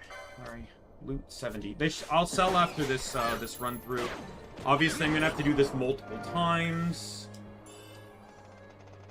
I shouldn't actually have to upgrade too much of my gear, though. I don't think my gear's actually in a pretty solid state.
Sell everything. Are these upgrades? No.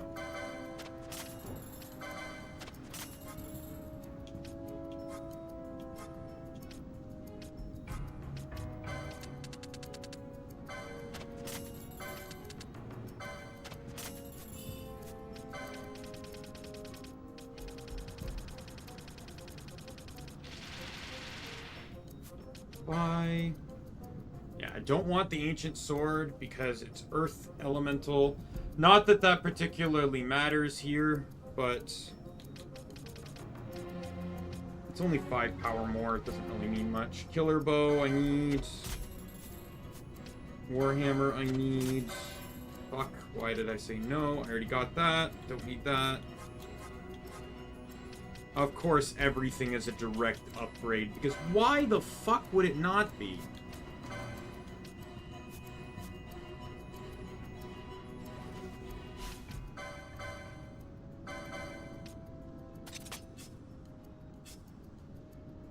That one's at least disabled.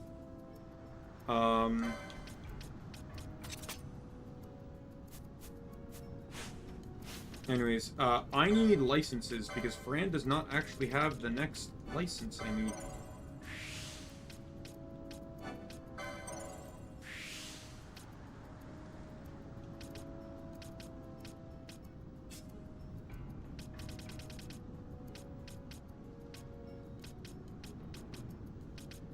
I will buy this one just because I need it, and then I will get this one next.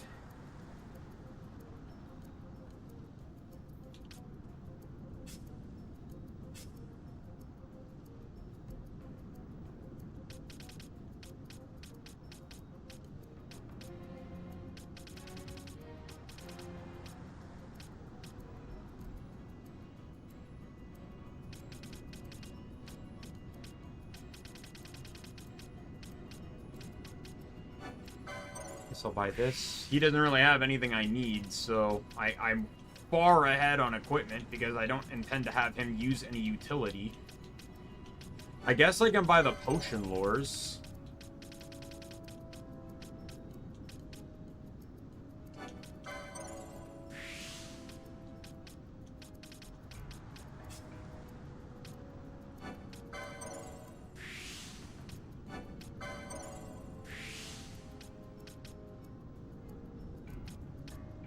Ultima Blade is crazy, because that, like, at least with the, well, it's not well, it's crazy in general. I don't know why a red mage would get Ultima. The mod changes it, though, because it makes it have a guaranteed shell, which is also very weird because you get shell shield. Right? So it's like, obviously, the mod's designed around the rebalanced boards or the struggle for freedom boards. Alright? So, like, the base game doesn't really accentuate exactly what the, mods are around, but, like, why am I gonna run this that uses strength when I could just run this, which allows me to use my magic as a weapon? Additionally, many maces... Now, obviously, I can really only use the Darksteel Mace and the Zeus Mace. The Grand Mace won't benefit me at all, because I can't learn Quake on this character, but...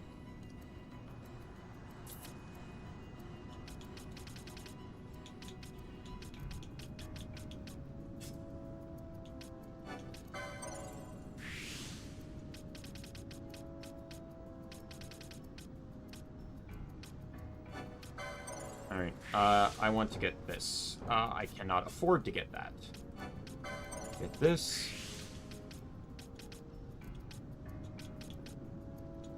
I will buy this now.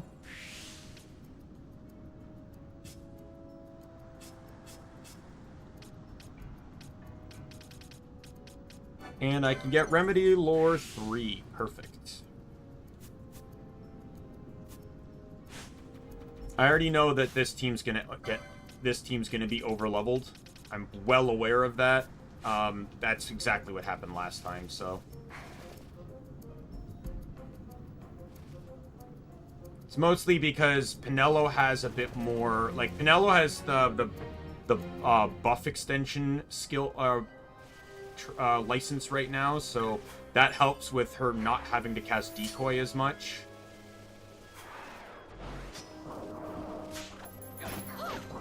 By the way, Struggle for Freedom does a few things with some of the buffs. One of the changes it makes...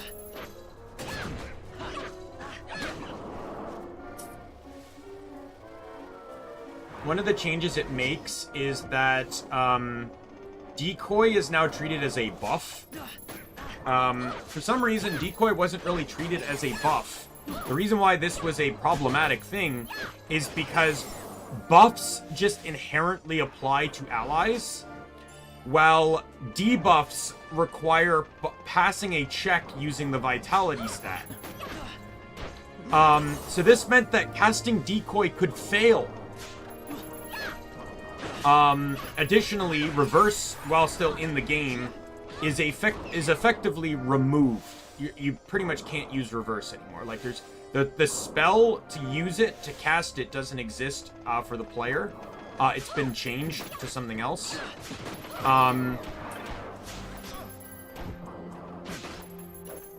Pretty sure it was changed to Drainga, because it was a green magic spell.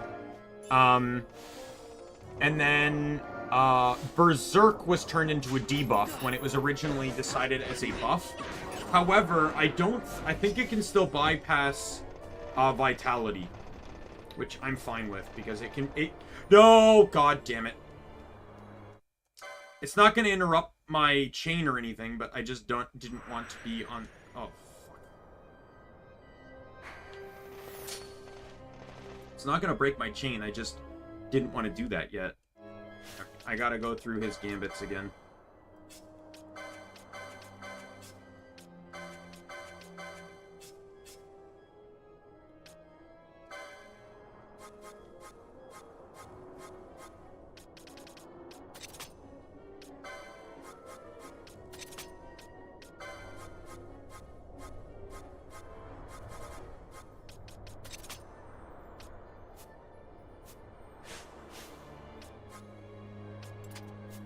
I'm gonna just turn Vossler's gambits off for the time being. The chain shouldn't end until I either touch a crystal, enter a town, or kill another enemy, so... Triggering a cutscene doesn't do that.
Who leveled to 17? Vaughn?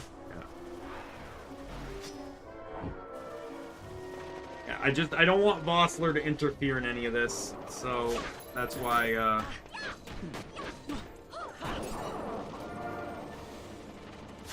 I'll make sure to turn him back to, offensive when,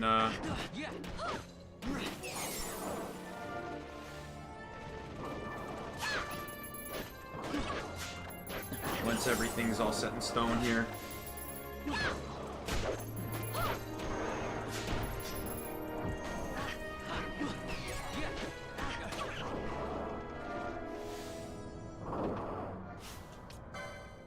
Yep, and I've been. Cool thing is at this entire time I've not had to turn off potions. I think I made the smart decision by not investing into mage characters early on and investing into item characters early on, so that way I could get access to the item lores very early. I'm gonna keep picking up sleep too. It really helped with me saving on potions because the potions are healing more. Obviously, it had moments where it hurt, like against the judges, for example, but...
Three.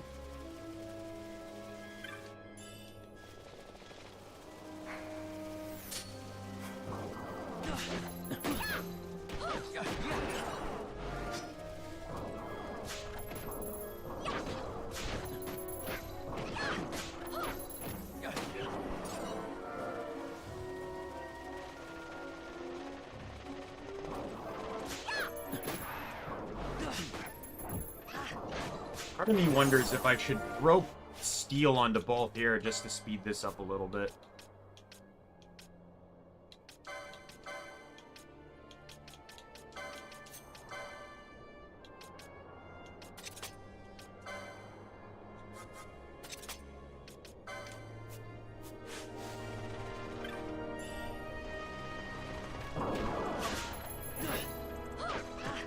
Don't worry, my item characters are gonna be fucking, like, having access to 36 gambit slots is gonna be huge.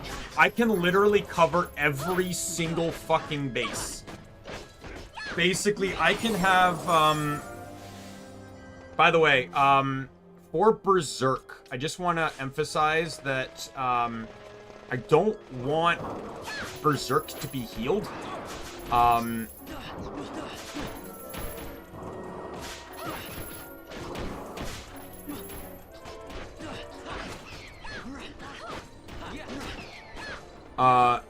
So we'll have to see. Like, I don't know if Asuna is set to heal Berserk. I'll have to double check on that one.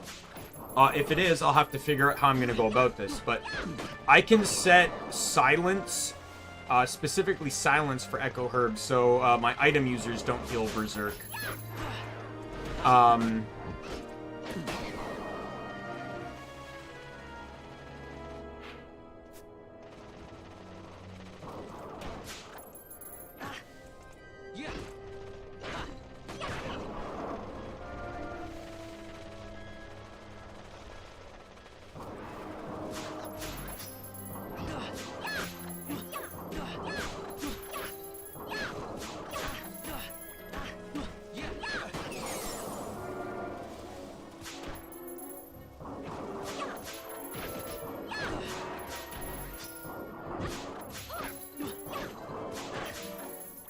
Wow, look at how many steals that took before I could finally actually get the item. Damn.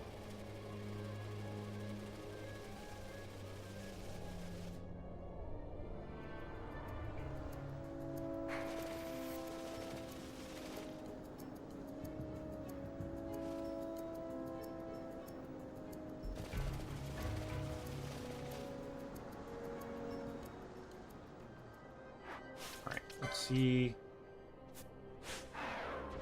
Yeah, let's go sell what I have now.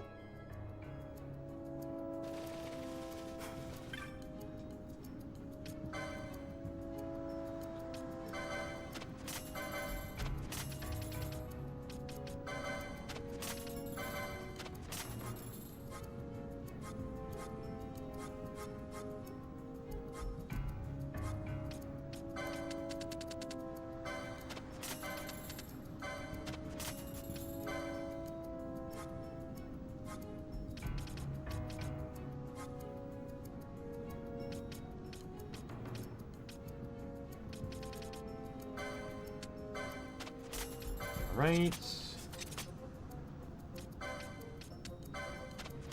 I could have bought these before, I just realized. I just didn't because I got distracted by the fact that Fran didn't have the license.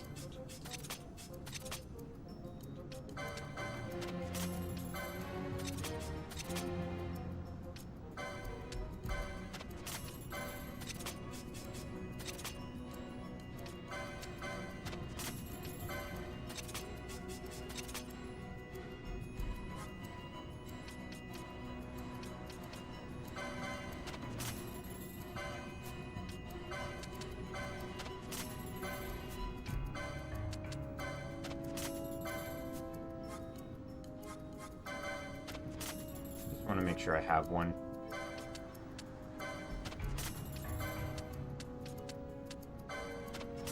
Actually, I want to make sure I have at least 30 of everything now.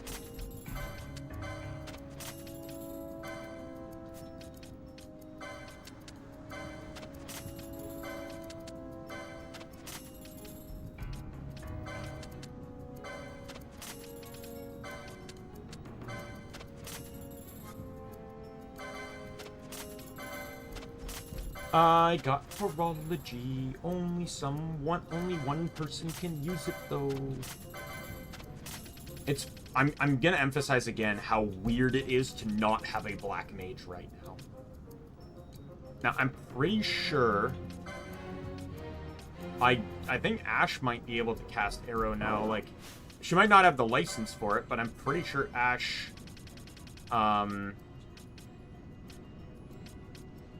she can get it. Yeah, there it is. We'll go for that. It's also good to have as an early acquisition too, because it'll hit towards me being able to get Stona early on.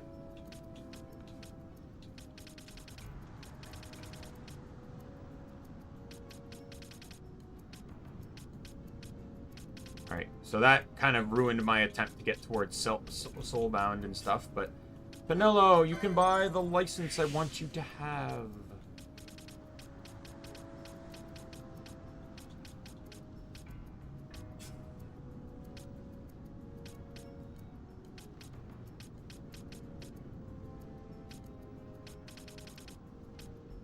I don't need to get these right away. It'll be a while before I even get, like, Rocket Punch is, like, Diamond Knuckles is Mount Baromus. Rocket Punch is, like, Fawn Coast. Metal Knuckles is Jara. Oh, I should probably make sure, too, that... Well, you can already equip the Rose Corsage. I just kind of realized that, but you don't need it yet. You need Rose Corsage. Right here. And then you need it as well. Which is right there as well.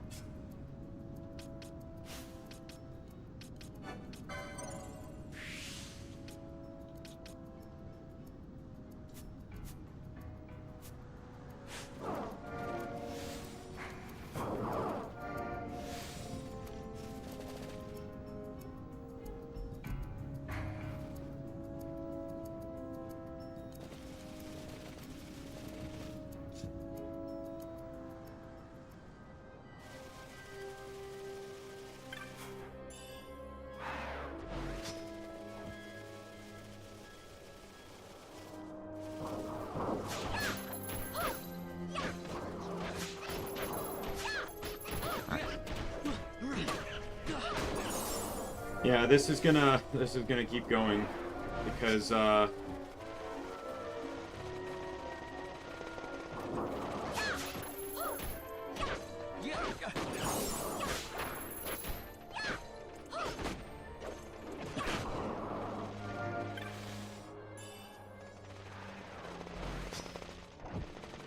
still need to buy all the, like, how much money do I have now? Because I own everything I need. Yeah, I don't even have enough for one.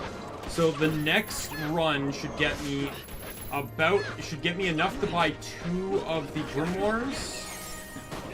I should make sure that I buy the grimoire for these guys to up the drop rate stuff from them.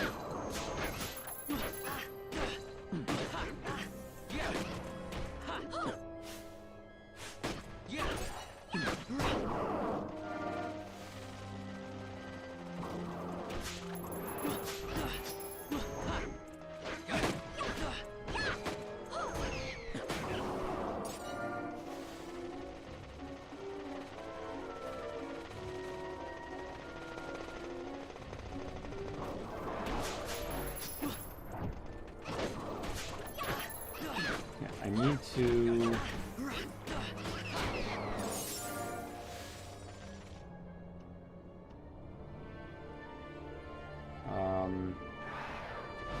What name is this enemy again?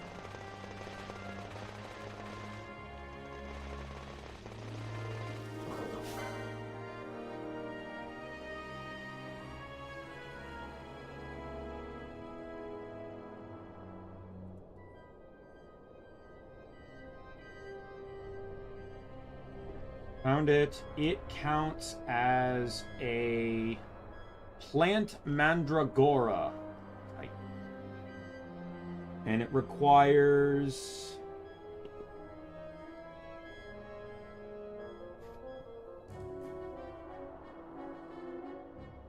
the dragoon one, and it doesn't actually help because all it does is help it get pebbles, which sell for basically nothing, so that doesn't actually help me at all. So yeah, that doesn't really matter.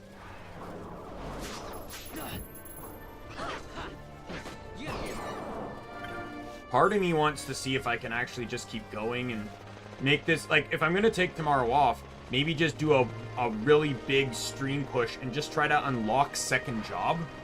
I would really like to be able to do that.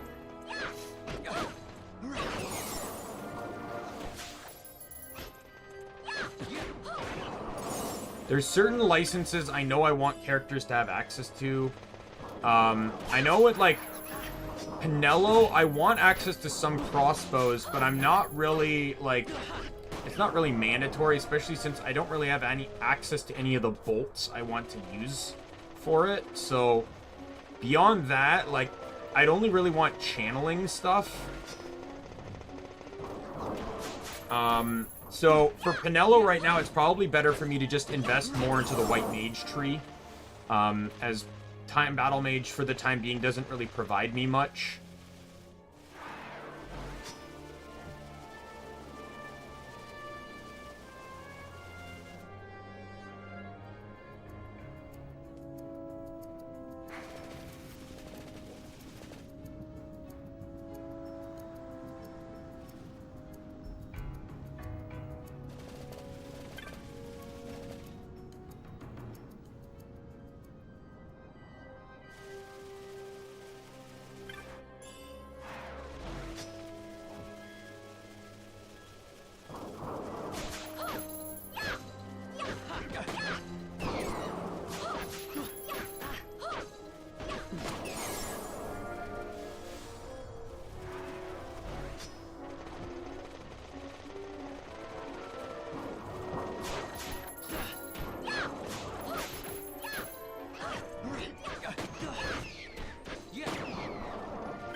Right? But yeah, I'm thinking of just pushing towards, you know, unlocking second job, and then which will probably still take me a few more hours just to, like, not even counting the grind I'm doing right now, but my headphones are dying too.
I don't mind getting the bow guns because I'm pretty sure they sell for more. They sell for 400, right? Which is slightly more than what the succulent fruits sell for.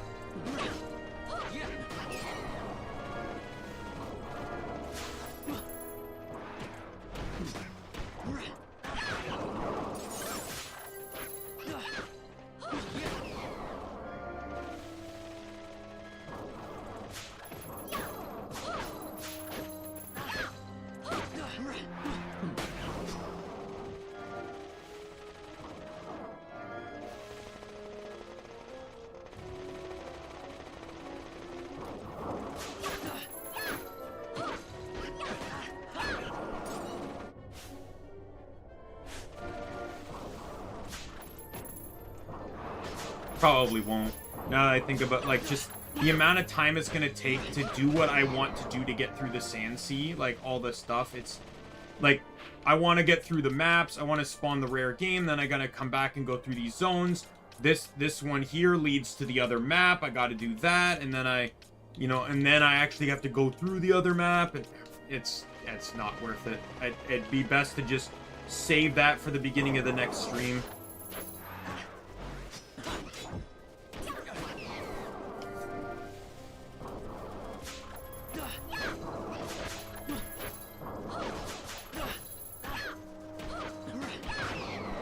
I think for the time being, I'm going to give you that. So you, like, I know, like, him being immune to Berserk is probably a bad idea, but I need him immune to Blind, just so he can keep attacking without a problem. Sure, you can equip that. It's better than what you had.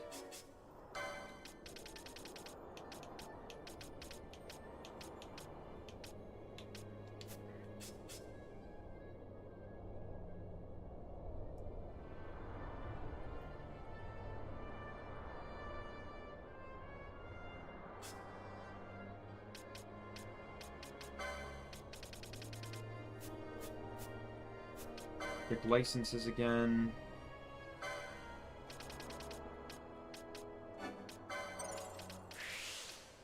Where is, one short of getting Libra. Fuck off. There's Horology, which I'm gonna get anyways because I want to get all the remedy lures. That's fine.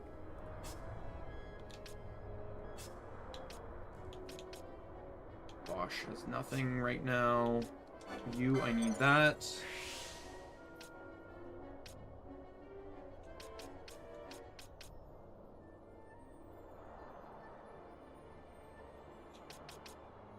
There's taking damage. There's dealing magic damage. Do I? Yeah, and I have the one for dealing damage too. Do I have the KO one? Oh, it's right here.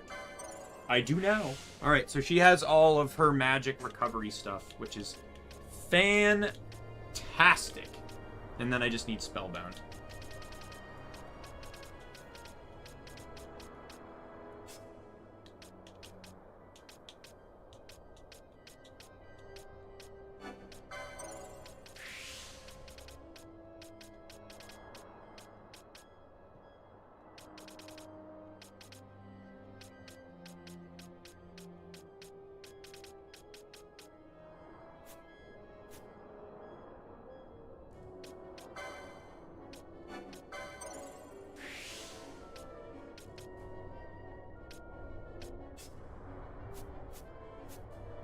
Alright.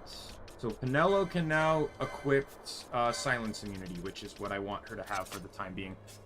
Getting a second Sage Ring will take bloody forever, I'm telling you. The first Sage Ring's basically a gimme. The second one is basically like fucking endgame, goddammit. Like, we're talking about, I think it's Pharos is the second Sage Ring. And I mean like the underside of Pharos. Sage's Ring.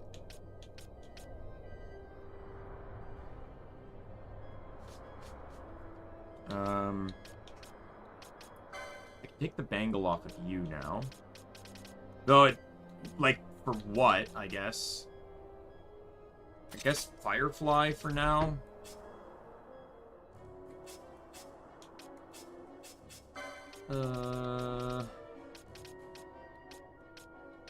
I guess I'll keep this on you because it will make you...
Oh, where am I at? Oh, 84, I should probably just go back and, sell.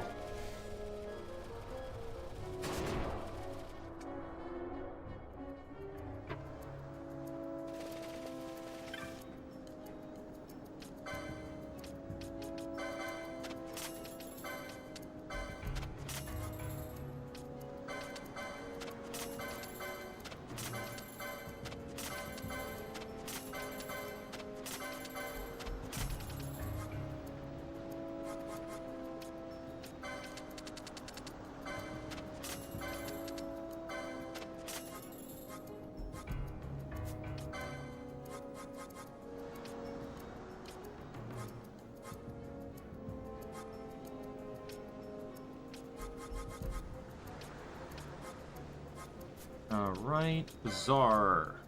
Buy this. We will buy this.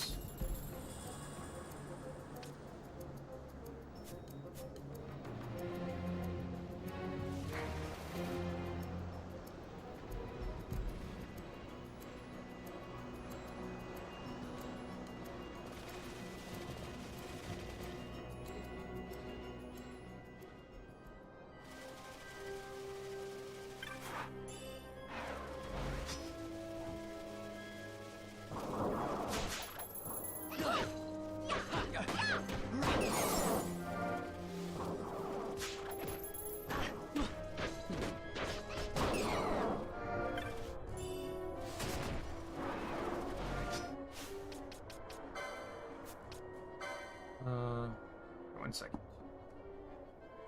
I need to change my headset. Just 1 second. Thank God this game has autosave, so I'm not too worried about if the game crashes or the audio fucks up because of my headset. To be honest, if the audio does fuck up, I will literally just put my BGM on, because we're at the end, pretty much the ending batch of the stream. I'm just finishing up the grind. It did not fuck up. It did fuck up somehow. Yeah. It fucked up by resetting.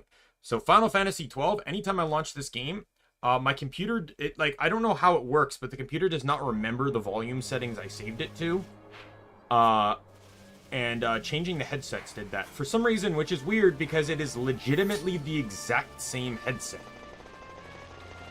Like, no joke, when I bought this headset, I bought 2 of them.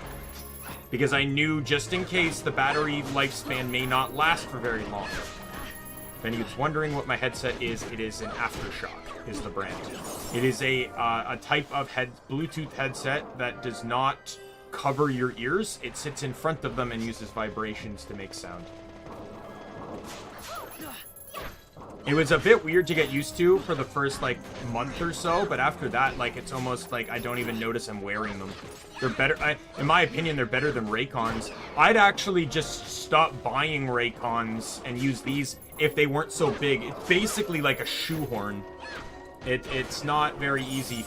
I like them, though, because I don't always like having my ears covered.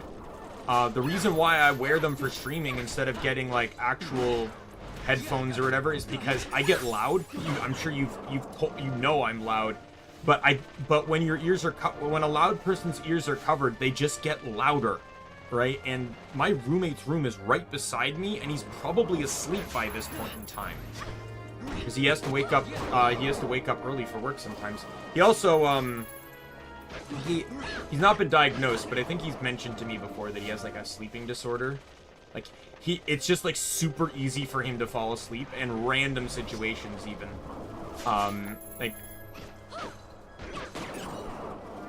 He said it's one of the reasons why he'd probably never get a license. It's just because he doesn't feel like, he doesn't know if he'd feel safe driving. And it's it does make him a heavy sleeper, but I have disturbed him a couple times even when streaming. Most notably, what was the one time I did disturb him?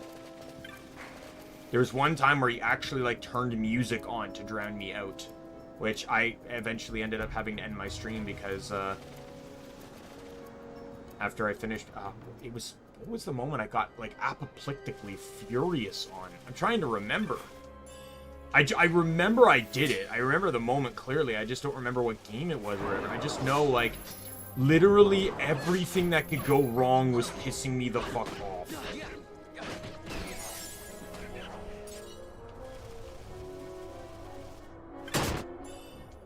I don't think it was Sonic All-Stars Racing. I'm pretty sure it was another game.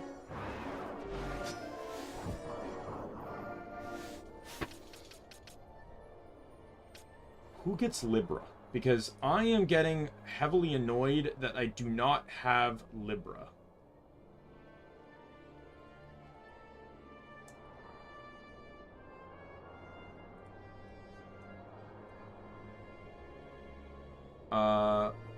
Is that Bosch that gets it by default? Yeah, Bosch has it by default. And then technique-wise, White Mage, Mechanist, Monk, Archer, Bushi, and Shikari. So I do not have access to 3 of those. But the thing is, 2 of those are currently in my set right now. So where is Libra on this board? It's up there. That's a bit unreasonable for me to get to. Where is Libra on this board? Oh, I was working on purchasing it. That's right. And now I'm going straight across here to get all the Remedy lores. I have all the Phoenix lores. I have all... I just need the Remedy lores, and I believe the Elixir... No, not Elixir. There's one Elixir lore that he gets, but only Black Mage and Time Battle Mage get all 3 Elixir lores.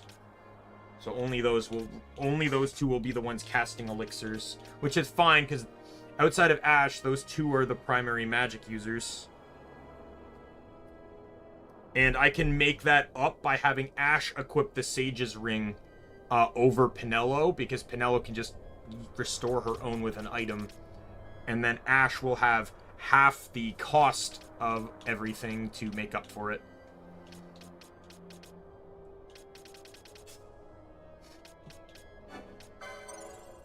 There we go. And now I want her to go down here so I can get the last Phoenix lore, and she'll have every single item lore license she can get, which is huge. Outside of, obviously,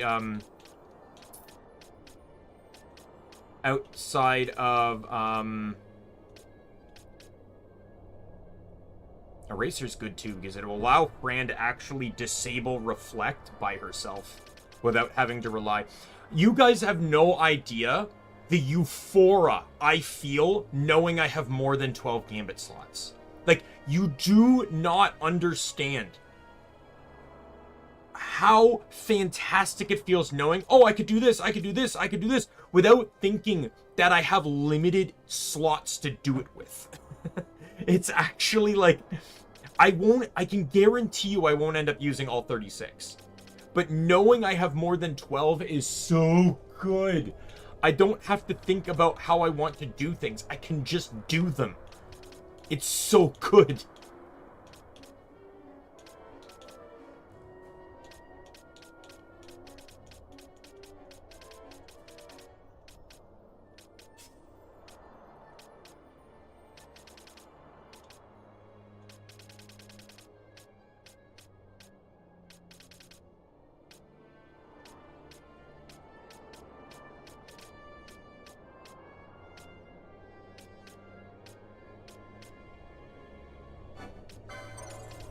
I want Inquisitor and Martyr to be on Vaughn and Bosch, because, and probably, and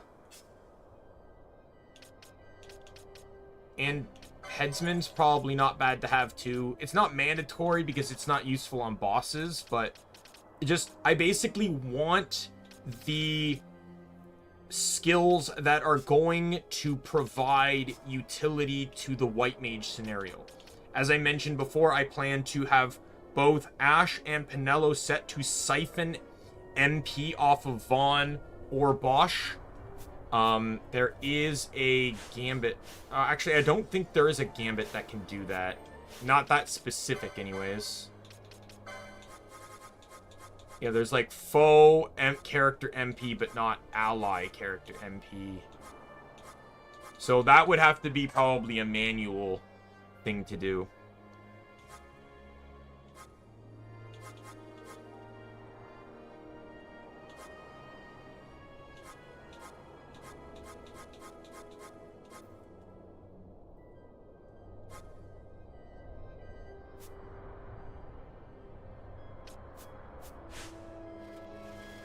How many do I have right now? 25.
All right.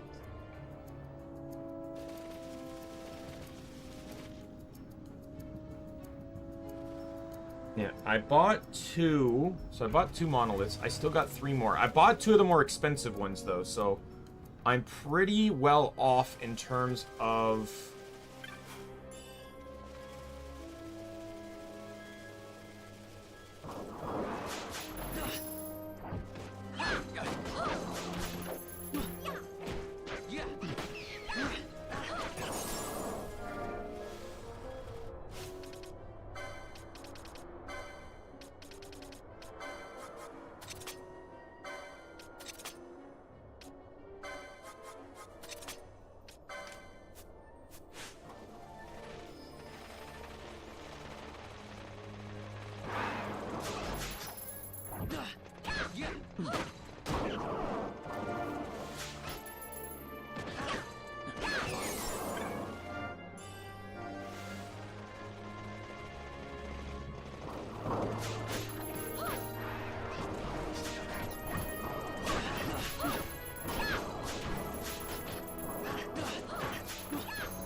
Start hitting them, come on.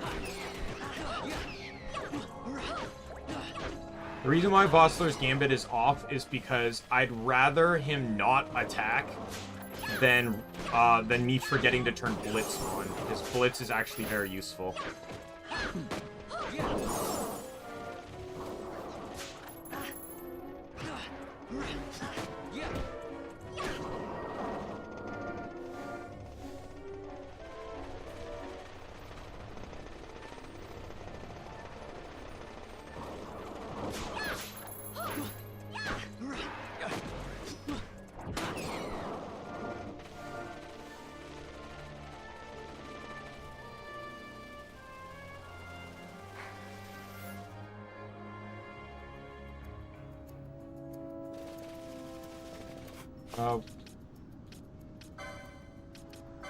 You also need Libra. Do I have Libra on you? I do. Okay, I'm fine.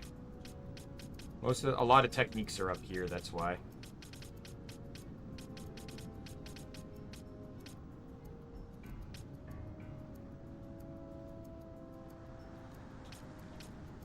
Cool thing is I do actually have Raise as a backup. Hero will actually be fine for a good chunk of time as well.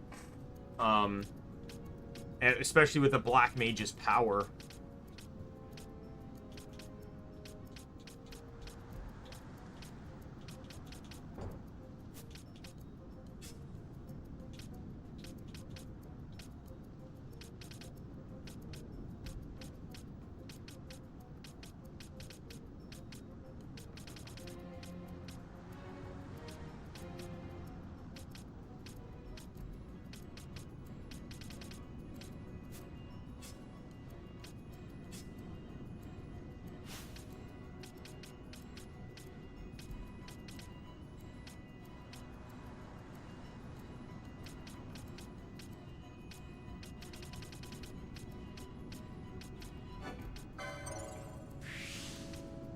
There's more channeling. I want to get that too.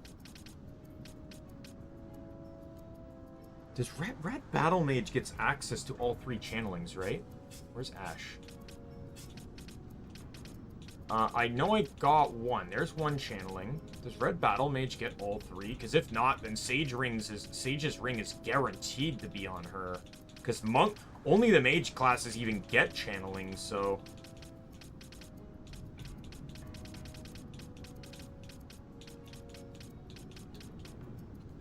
Let me check.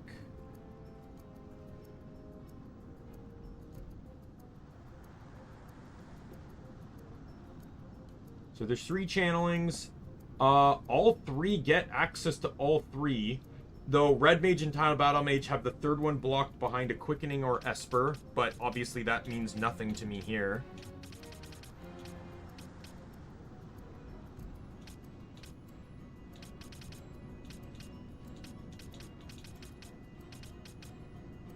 There it is. That's the one that's probably normally blocked.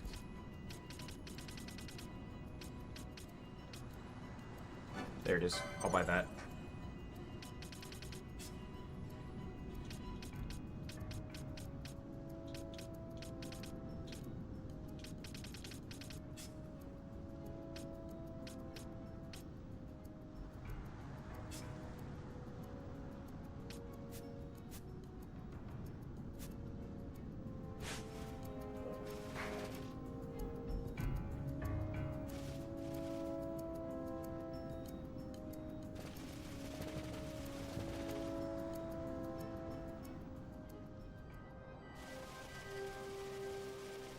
I already, and by coincidence too, all the lineups here, so I'm very well acquainted with who gets, swiftness licenses. So swiftness reduces the time it takes to charge by your attack by 10%.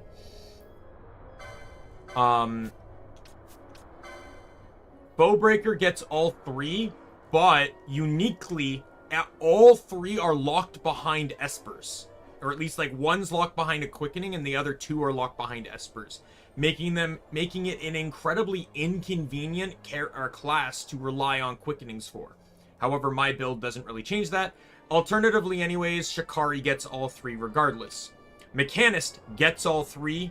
Ulan only gets 2, I believe. Yes, Ulan gets 2. So, Balthair will get all 3. Archer gets all 3. Black Mage only gets 2.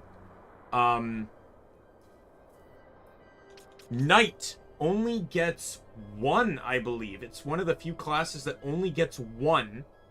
But Bushi gets all 3. Red Battle Mage only gets 1 as well, actually. That I think about it. Yeah, they only get 1 as well. Knight and Bushi are the only 2 that get 1. However, Monk gets all 3. Now this would actually be a tricky one because Monks 2 and 3 are tied behind an Esper, which is actually Ultima. So imagine waiting that far into the game before you could even get the other Quickenings. Normally, because they're right beside each other, you can pair Monk with a class that gets 2, and you automatically can just unlock the 3rd. But in this build, I wouldn't actually be able to do that, which is kind of crazy. And then White Mage only gets 2, but Time Battle Mage gets all 3. So it's crazy that I actually get all 3. All 3 of them get swiftnesses, so I don't actually have to worry about attack speed with this team.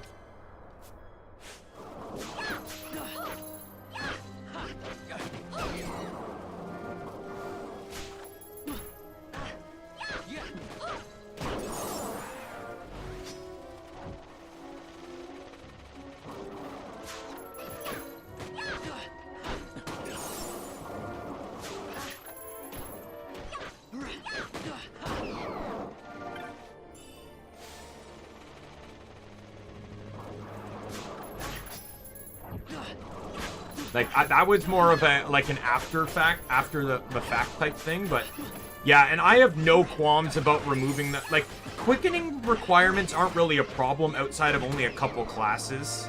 Like Shikari, for example, you have to choose a ninja sword you can't equip, which is annoying and dumb, in my opinion. In the base game, the blades, one does earth damage, one does water damage, but with the mod, with Struggle for Freedom mod, I believe it's one inflicts oil and the other does fire damage, which is weird. Really doesn't allow them to pair with each other, not gonna lie, but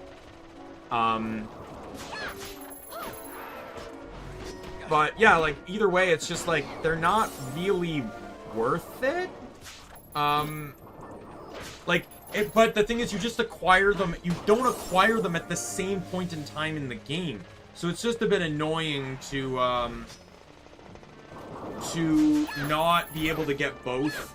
But most classes pretty much only have 3 things behind that are locked behind quickenings.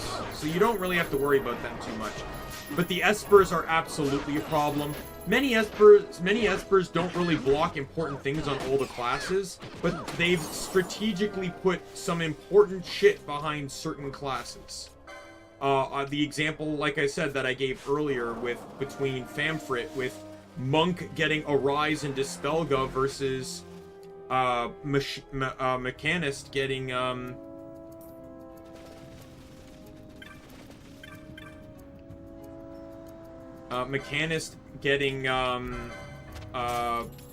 Hastiga, which I will take 100% of the time.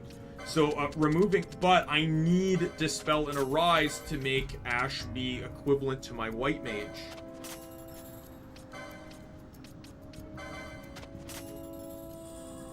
Alright. I have, what is it? Is it 4 more still? Alright, 2 more. Well, based on what I have, and what I get, 2 more trips, and I will... 2 more, like, basically 2 more pseudo stacks, will be enough.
So I think, personally, I might try to go for full stacks, just because I really wouldn't mind having access to, I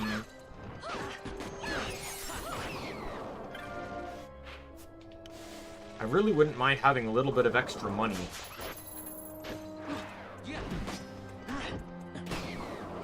Because this, for at least some time, is pretty much one of the best money-making zones. And then it allows me to kind of keep the bank I make, because this won't be the last upgrade I do before Bellius.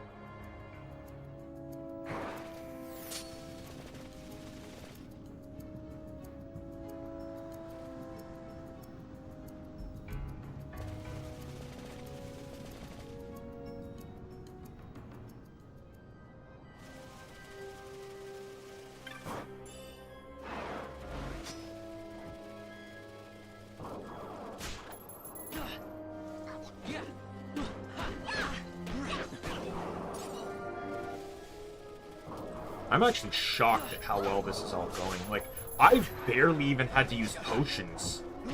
It's crazy to me. Like, how efficient this has been, especially over the last playthrough.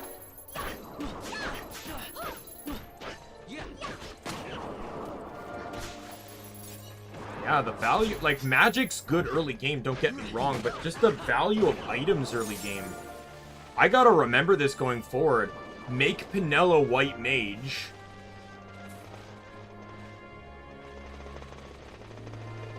Actually, in all honesty, probably making...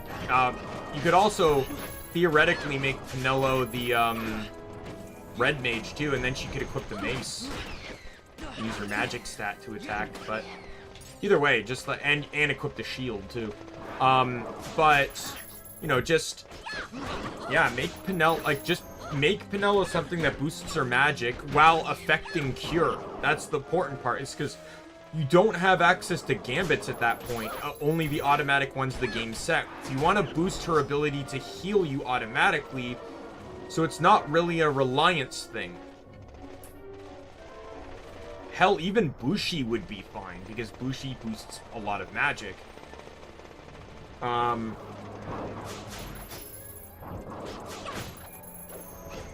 And then get Fran and Balthier into item lures. Like, dear God, this makes the early game like a joke.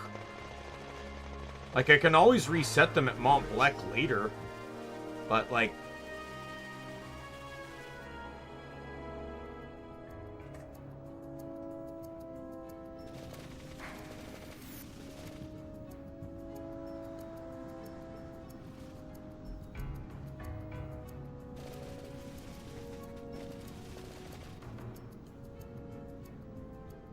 I need about 60,000, and I get about 60,000 per stack.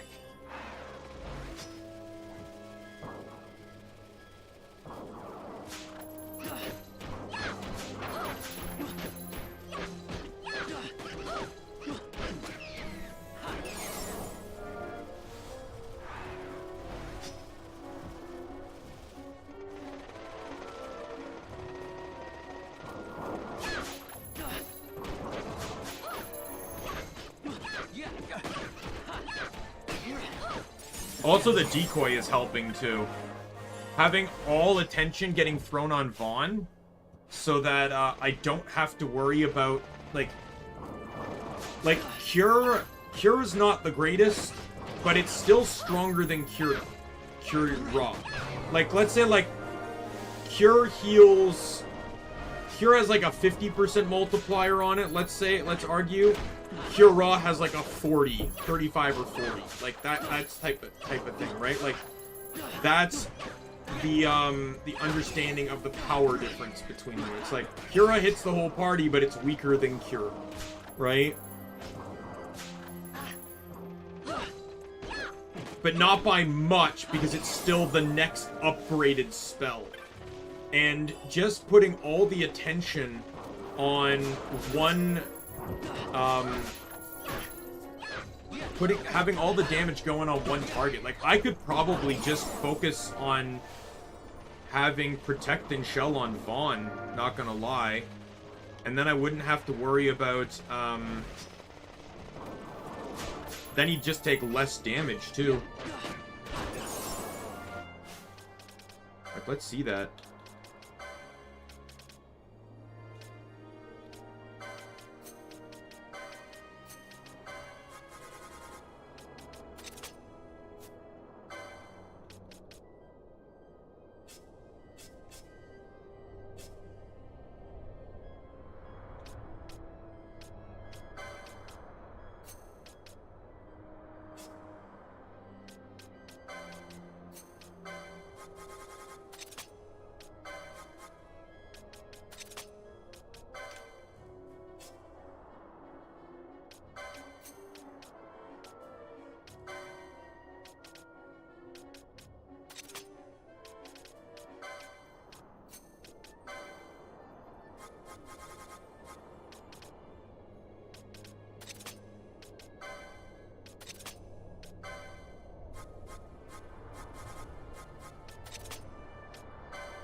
There.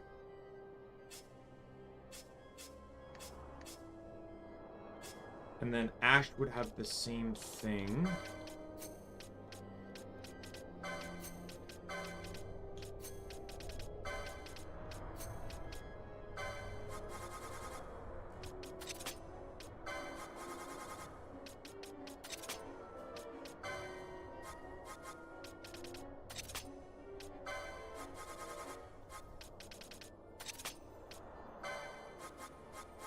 Go.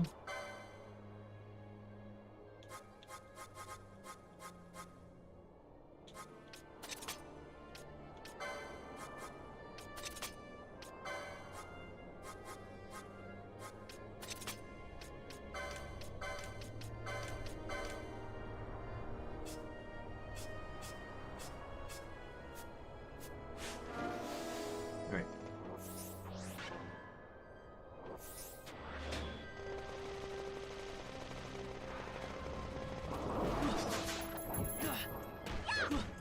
This should drastically reduce the damage that the team takes.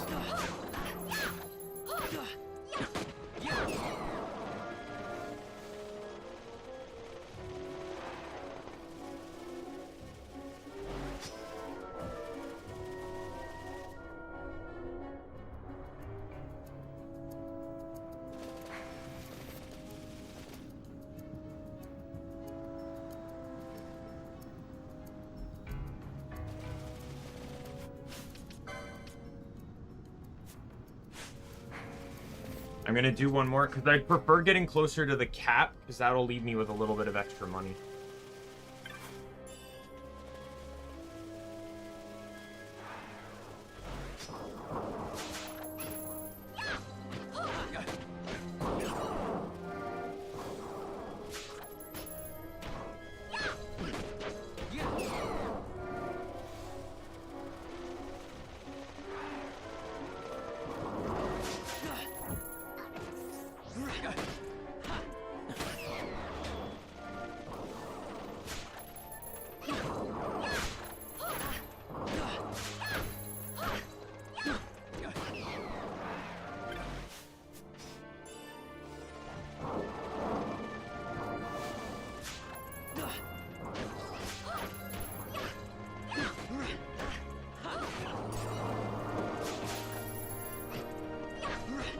Yeah, slotting the team into these roles is perfectly good. I like this.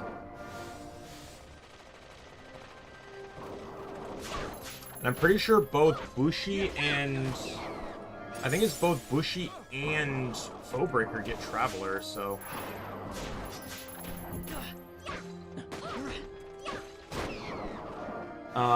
Mechanist, Monk, Foebreaker, Archer, Shikari. Okay, so... oh yeah, I think I already talked about that yesterday. Bosch does not get that, but I said that for a time I could just equip the Hermes sandals.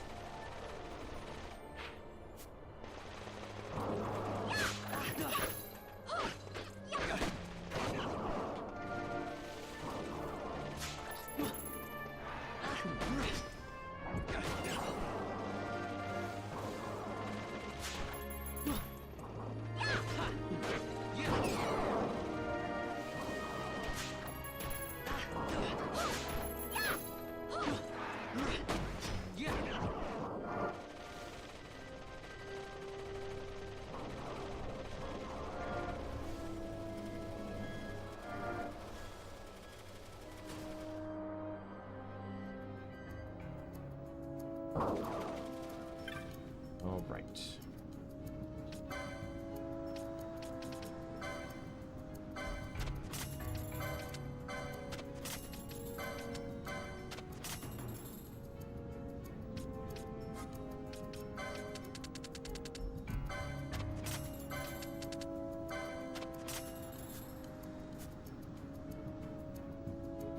Alright, if I get another max stack, then I'll be fine. I also did not realize how much those maces sell for.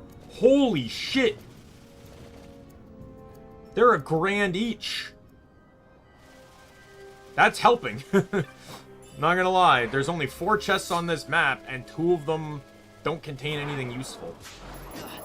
Because they're not supposed to respawn.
I'm pretty sure protecting shell lasts like twice as long as decoy.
Hitting disable on these guys is so satisfying because they can't do anything.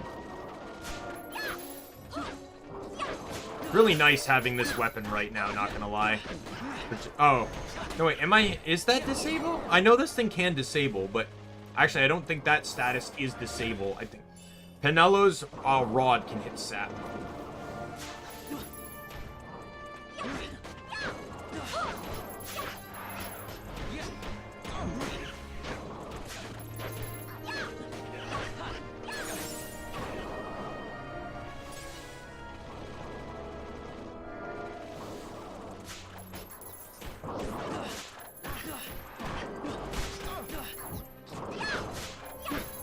Steal, steal, steal, steal, steal, steal.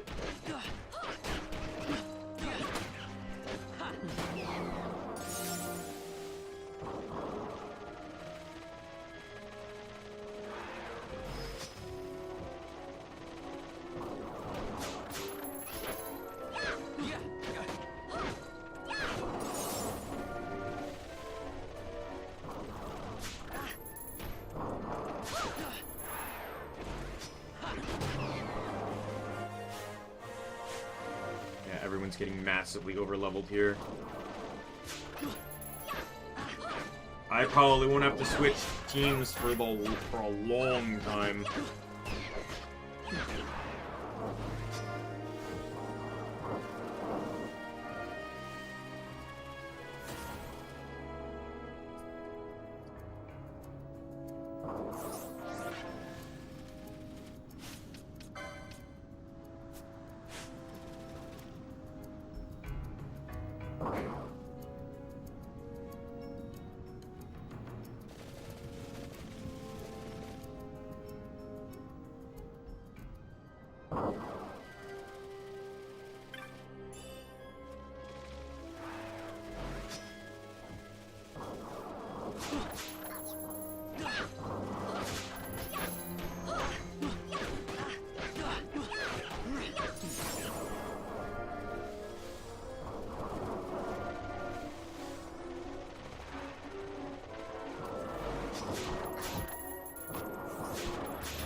Come on, steal, please.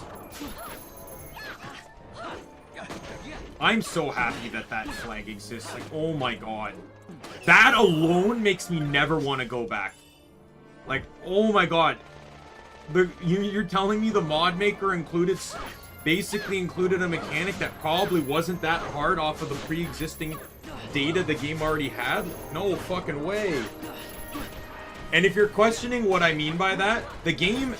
I was telling this to my roommate last night. I said the game has 3 identifiers when it comes to stealing. Successfully stolen, and i.e. telling you what you stole. Couldn't steal, meaning you failed. And the target has nothing left to steal. If the target has nothing left to steal, then it also means that there's nothing to steal. Like, case in point, like, that's just self-explanatory. But that also means that the, I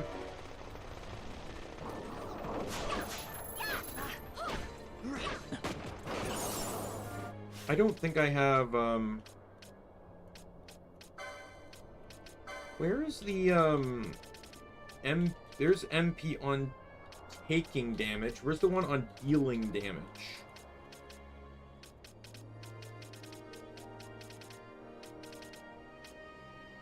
There's channeling. I could take that. There it is. Well, that's dealing magic damage. I'm not dealing magic damage right now.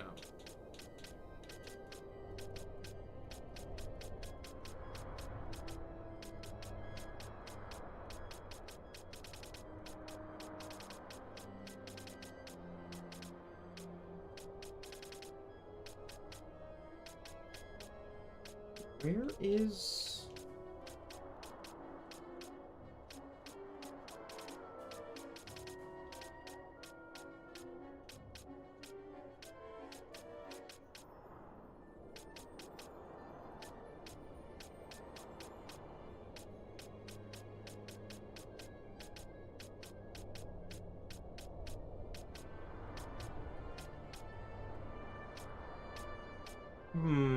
where is it? Oh, there it is. That's like way out of the way. I don't even know if I can afford getting to it. Yep, I can't get it yet. I need that if I'm, like, without having Drain, I need that.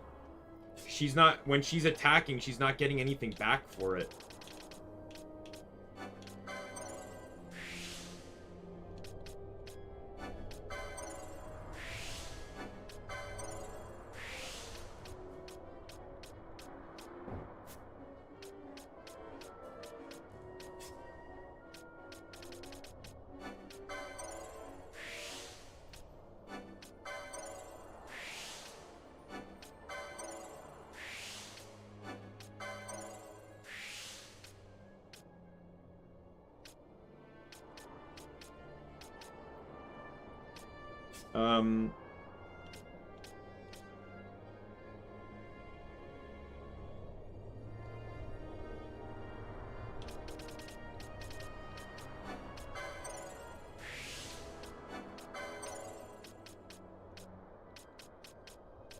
This is where the other,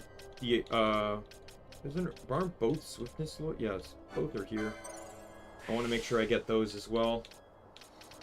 Some strategies, too, are to also, like, buy licenses that will unlock further areas on the board.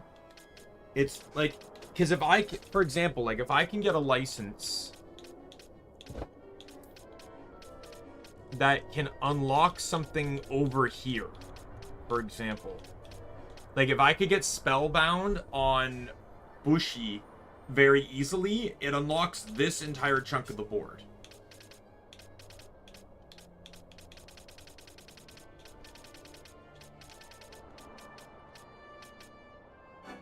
I'm gonna buy that. I don't need those right now, because they're probably not going to be that useful for the time being.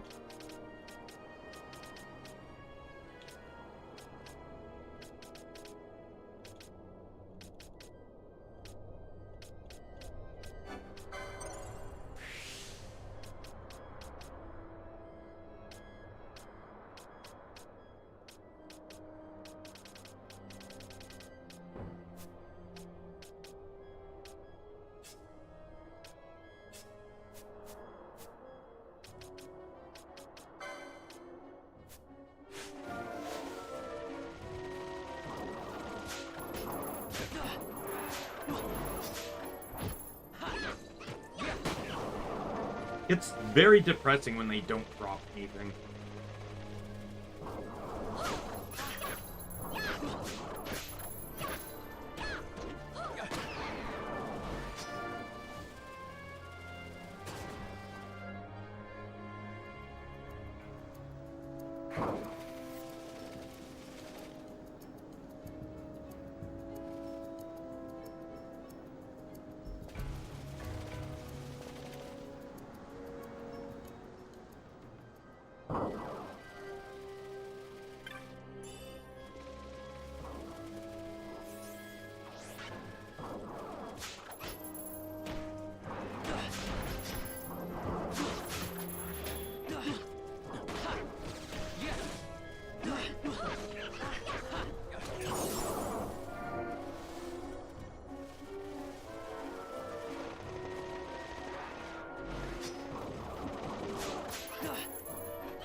Dear God, that was going on for a long time.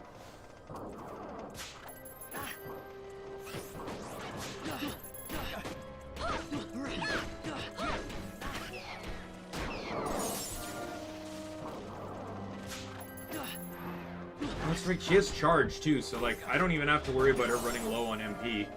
She'll just charge back up.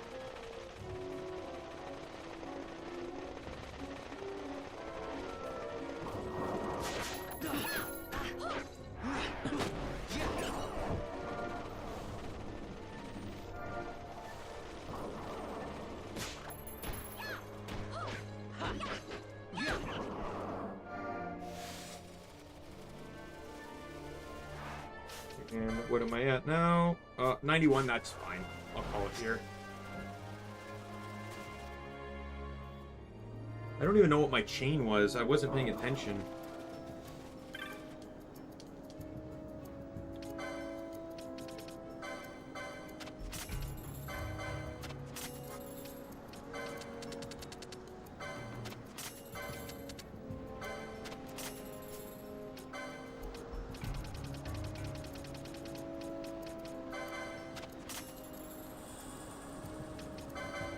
Oh, so good. All right, 25 grand I think is a good amount to hold off on. So let me just make sure that everything is readjusted here.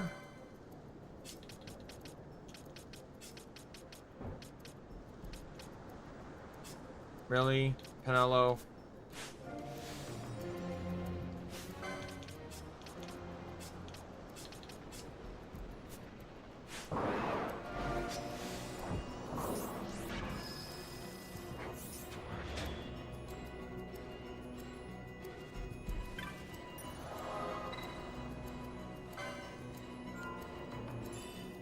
Alright, we will save and call the stream here.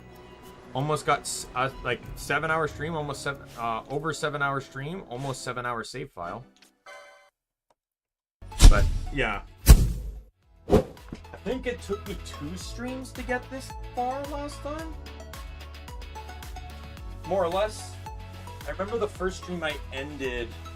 I think it's because I also had some issues. The first stream I ended right after Bujerba. And then I think the second stream I spent all the time doing what I just did now. But yeah. So I'm gonna, like I said, I'm gonna take tomorrow off. Today is Tuesday, right? Yeah. So I'll be back Thursday with Chained Echoes. So look forward to that. With that said, my name is Daimien Kamiya. I'm the Omni King. Be a friend, foe, remember the Omni Council. I'll see you later. Goodbye, everyone.